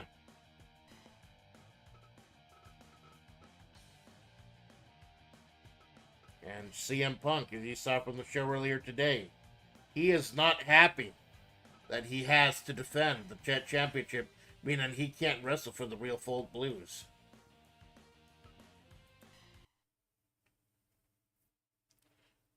But he fucking chose to challenge Bridget for the Jet title. He made that decision.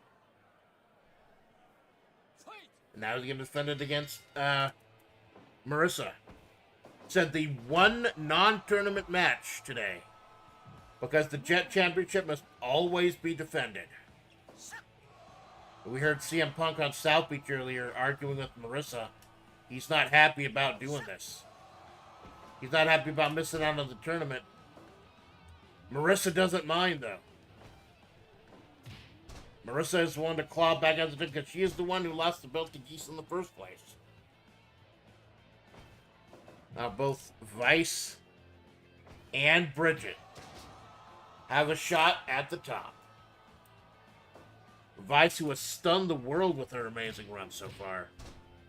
And Bridget, the absolute legend of this federation. Take my love, take all of it. Absolutely nailing Punk with those powerful punches. The master of Pancratium. The one who lost the belt to Geese in the first place. Marissa Rossetti. Oh, missing the axe kick. Bam! Just nailing Punk's head to the mat.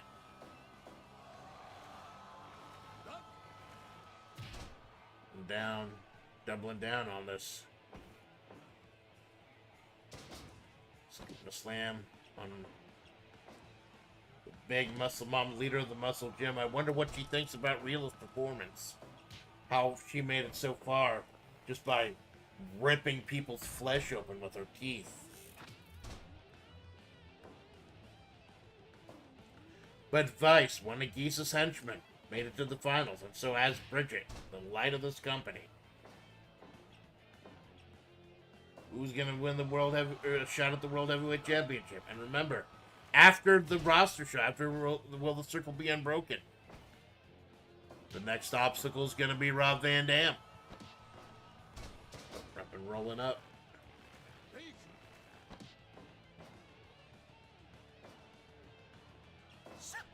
Oh, missing the kick. Big old toe kick. Giving Vice and Bridget a little bit to heal up. Punk now wanting to... Punk, he's not getting a chance at the championship today. He wants to make his name by taking down the big muscle mama. Many have tried, few have succeeded, but one of those was Geese Howard. With a nasty punch, only a one.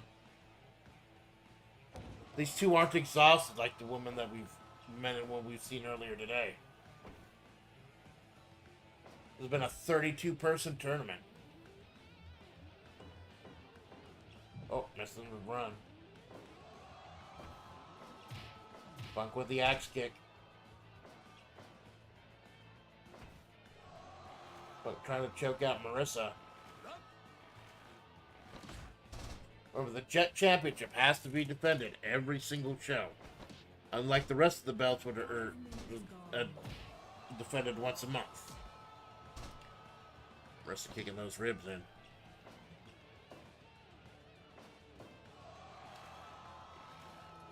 The way that ankle of Punk.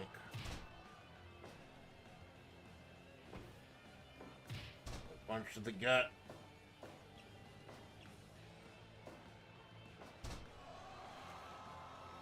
Ripped away the man's ankle. As all eyes are on the finale of the Real Folk Blues.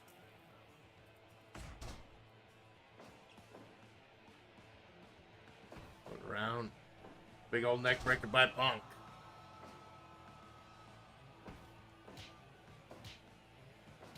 Right, dashing punches.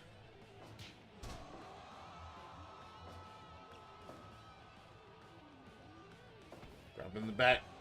Swapping around, Marissa swapping around, choking out Punk. He wants to get Punk out of the way. Wants to get that Jet Championship. Trying to recover after her loss to Geese. Punk, he's trying to get a free ride here, I feel. Take my love. Take all of it. The strength of the Muscle Mama, the leader of the Muscle Gym.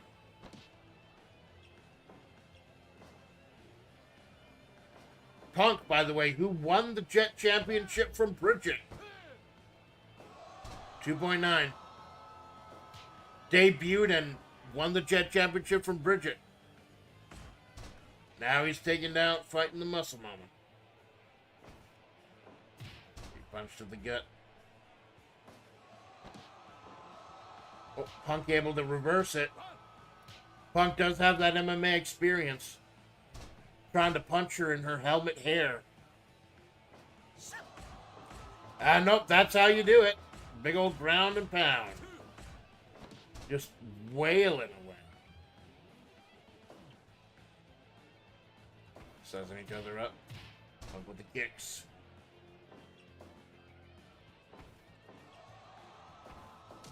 Away. We're into that ankle now. A lot of submission moves. Probably the amount of submission moves. At the corner. Oh, leapfrog. Big DDT by Punk. Just trying to keep Rhea off of her feet. You use that nasty pancratium, that range, that strength, that power. Does that go to sleep?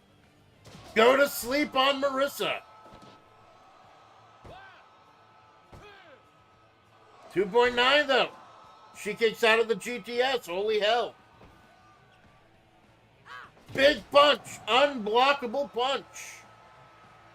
The absolute strength sending Punk sailing. 2.9. Another 2.9. These two are certainly firing up an already fired up crowd. As Vice and Bridget get a quick breather before the finals of the Real Folk Blues tournament. Going for the pin. Again, 2.9. 2.9, just ass kicking. Massive ass kicking. I think I invented a new word in my house kick.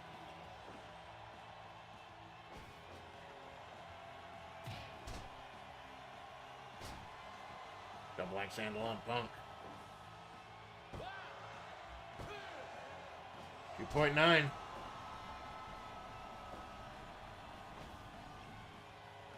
Take my love, take all of it.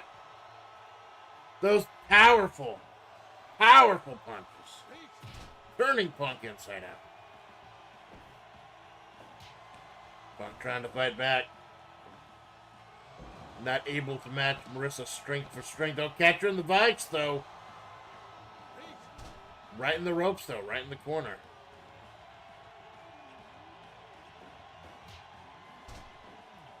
Been going for 5.5 hours. No wonder my voice is a little funky.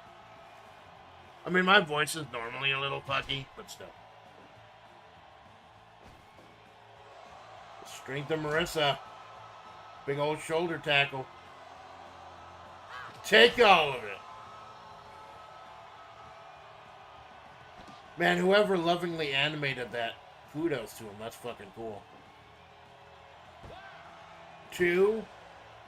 And CM Punk is put in his place as Marissa Rossetti, former World Heavyweight Champion, is now the Jet Champion.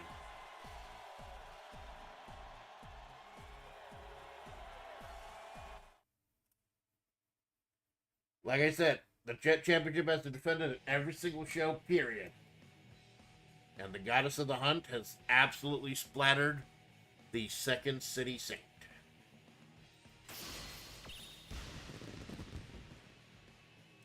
Oh, there goes the fucking bit rate. Okay.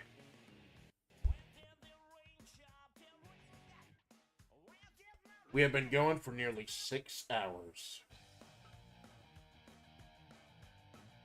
A one-day tournament.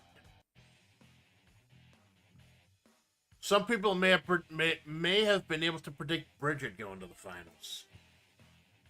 I don't think anyone predicted Vice.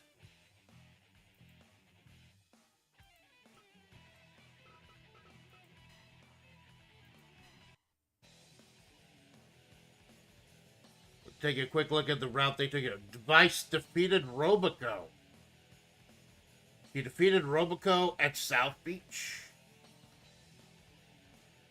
She defeated Amaru Polka at the amusement park. Defeated her own partner Mature at the city limits. And then defeated Real Estancia. Bridget's road, however. Bridget defeated Cerno in a 5-star match at Howard Plaza. Then she beat the G-Man downtown. And then she beat Gainitz on the city limits and now just beat Mori Calliope. Both of these two have had an amazing ride. And it ends here. Bridget versus Vice. The winner is the champion of the Real Folk Blues.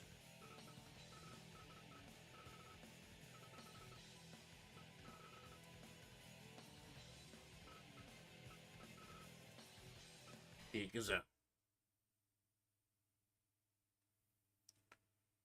Whoever wins, both of these two have had an amazing run and an amazing fight. No shame from either of these two. Shot at Geese Howard's World Heavyweight Championship is on the line.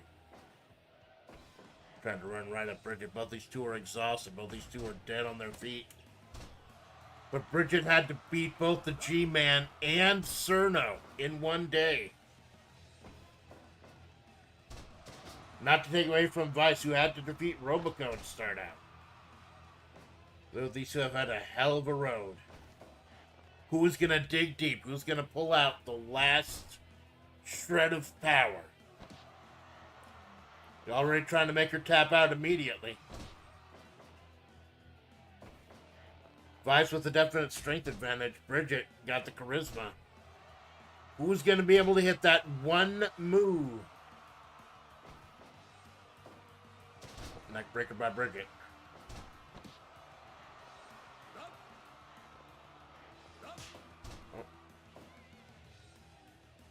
Two sizing each other up. Vice open Bridget in the corner. Big old clothesline. Stomping away. At least nobody's eating anyone else's fucking face.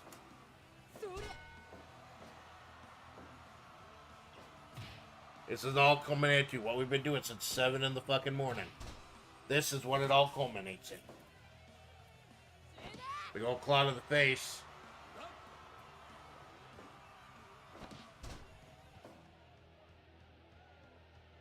Back to the Bridget. Oh, elbow by Vice. Sizing each other up. They're so exhausted at this point. Any move could end it. Big reversal by Vice. Power bomb stopping Bridget short. 2.9 already. Already at 2.9. Big Hurricane Rana.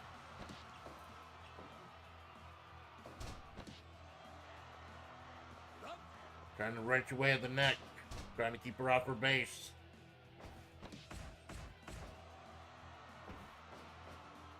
Big old sweep by Bridget.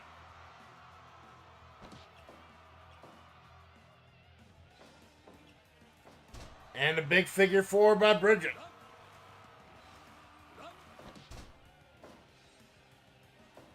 Missing the clothesline. Bridget able to interrupt the clothesline. Vice going up top. Senton on Bridget. Not able to capitalize, though. The town inside me. Too close to the ropes, though. Again, that's the problem with the town inside me. Too close to the ropes. Shiranui.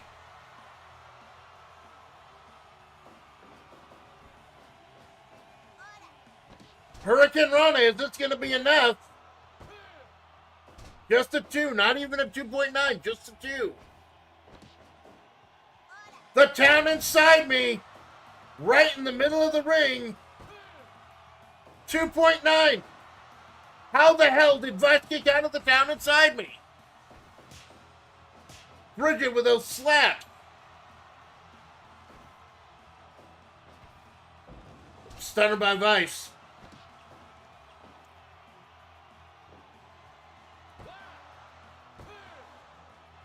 $2.9. This crowd on their feet for little Bridget. But it's that, oh, that triple power bomb. That nasty laugh of Vice. Is that going to be it?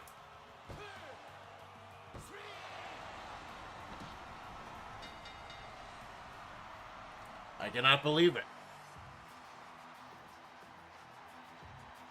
Of all the 32 participants in this federation,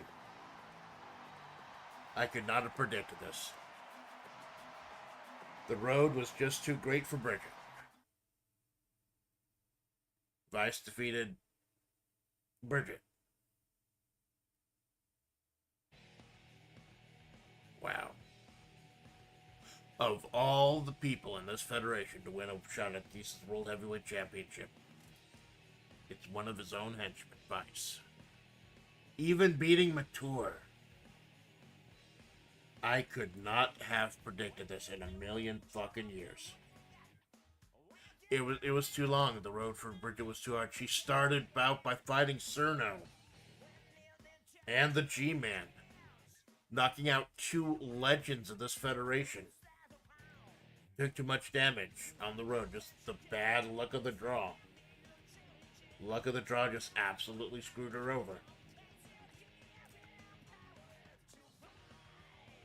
And now we have Vice, the winner of the Real Folk Blues. And now we are in the strange, uncomfortable position of Geese Howard's own henchman getting a shot at his World Heavyweight Championship.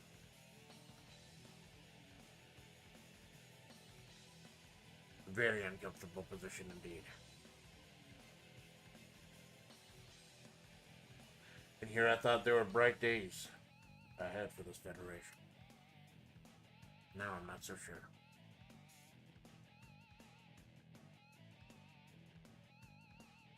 No, I'm not so sure. Not to take away from Vice's accomplishments, though. She has won this championship. She has won this tournament fair and square.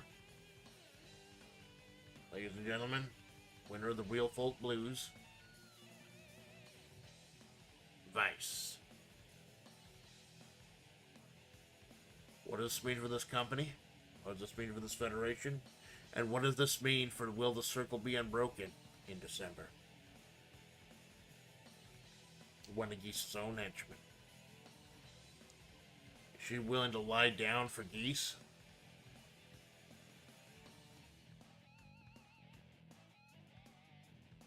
There are just too many questions right now. The only thing we know is that she is the Real Folk Blues. Thanks for watching. Jenks, thank you for stopping by. Clanker, thank you for stopping by. Jay Hagley, thank you for stopping by. Malone, thank you for stopping by. I don't get to choose who wins. I don't get to choose who wins.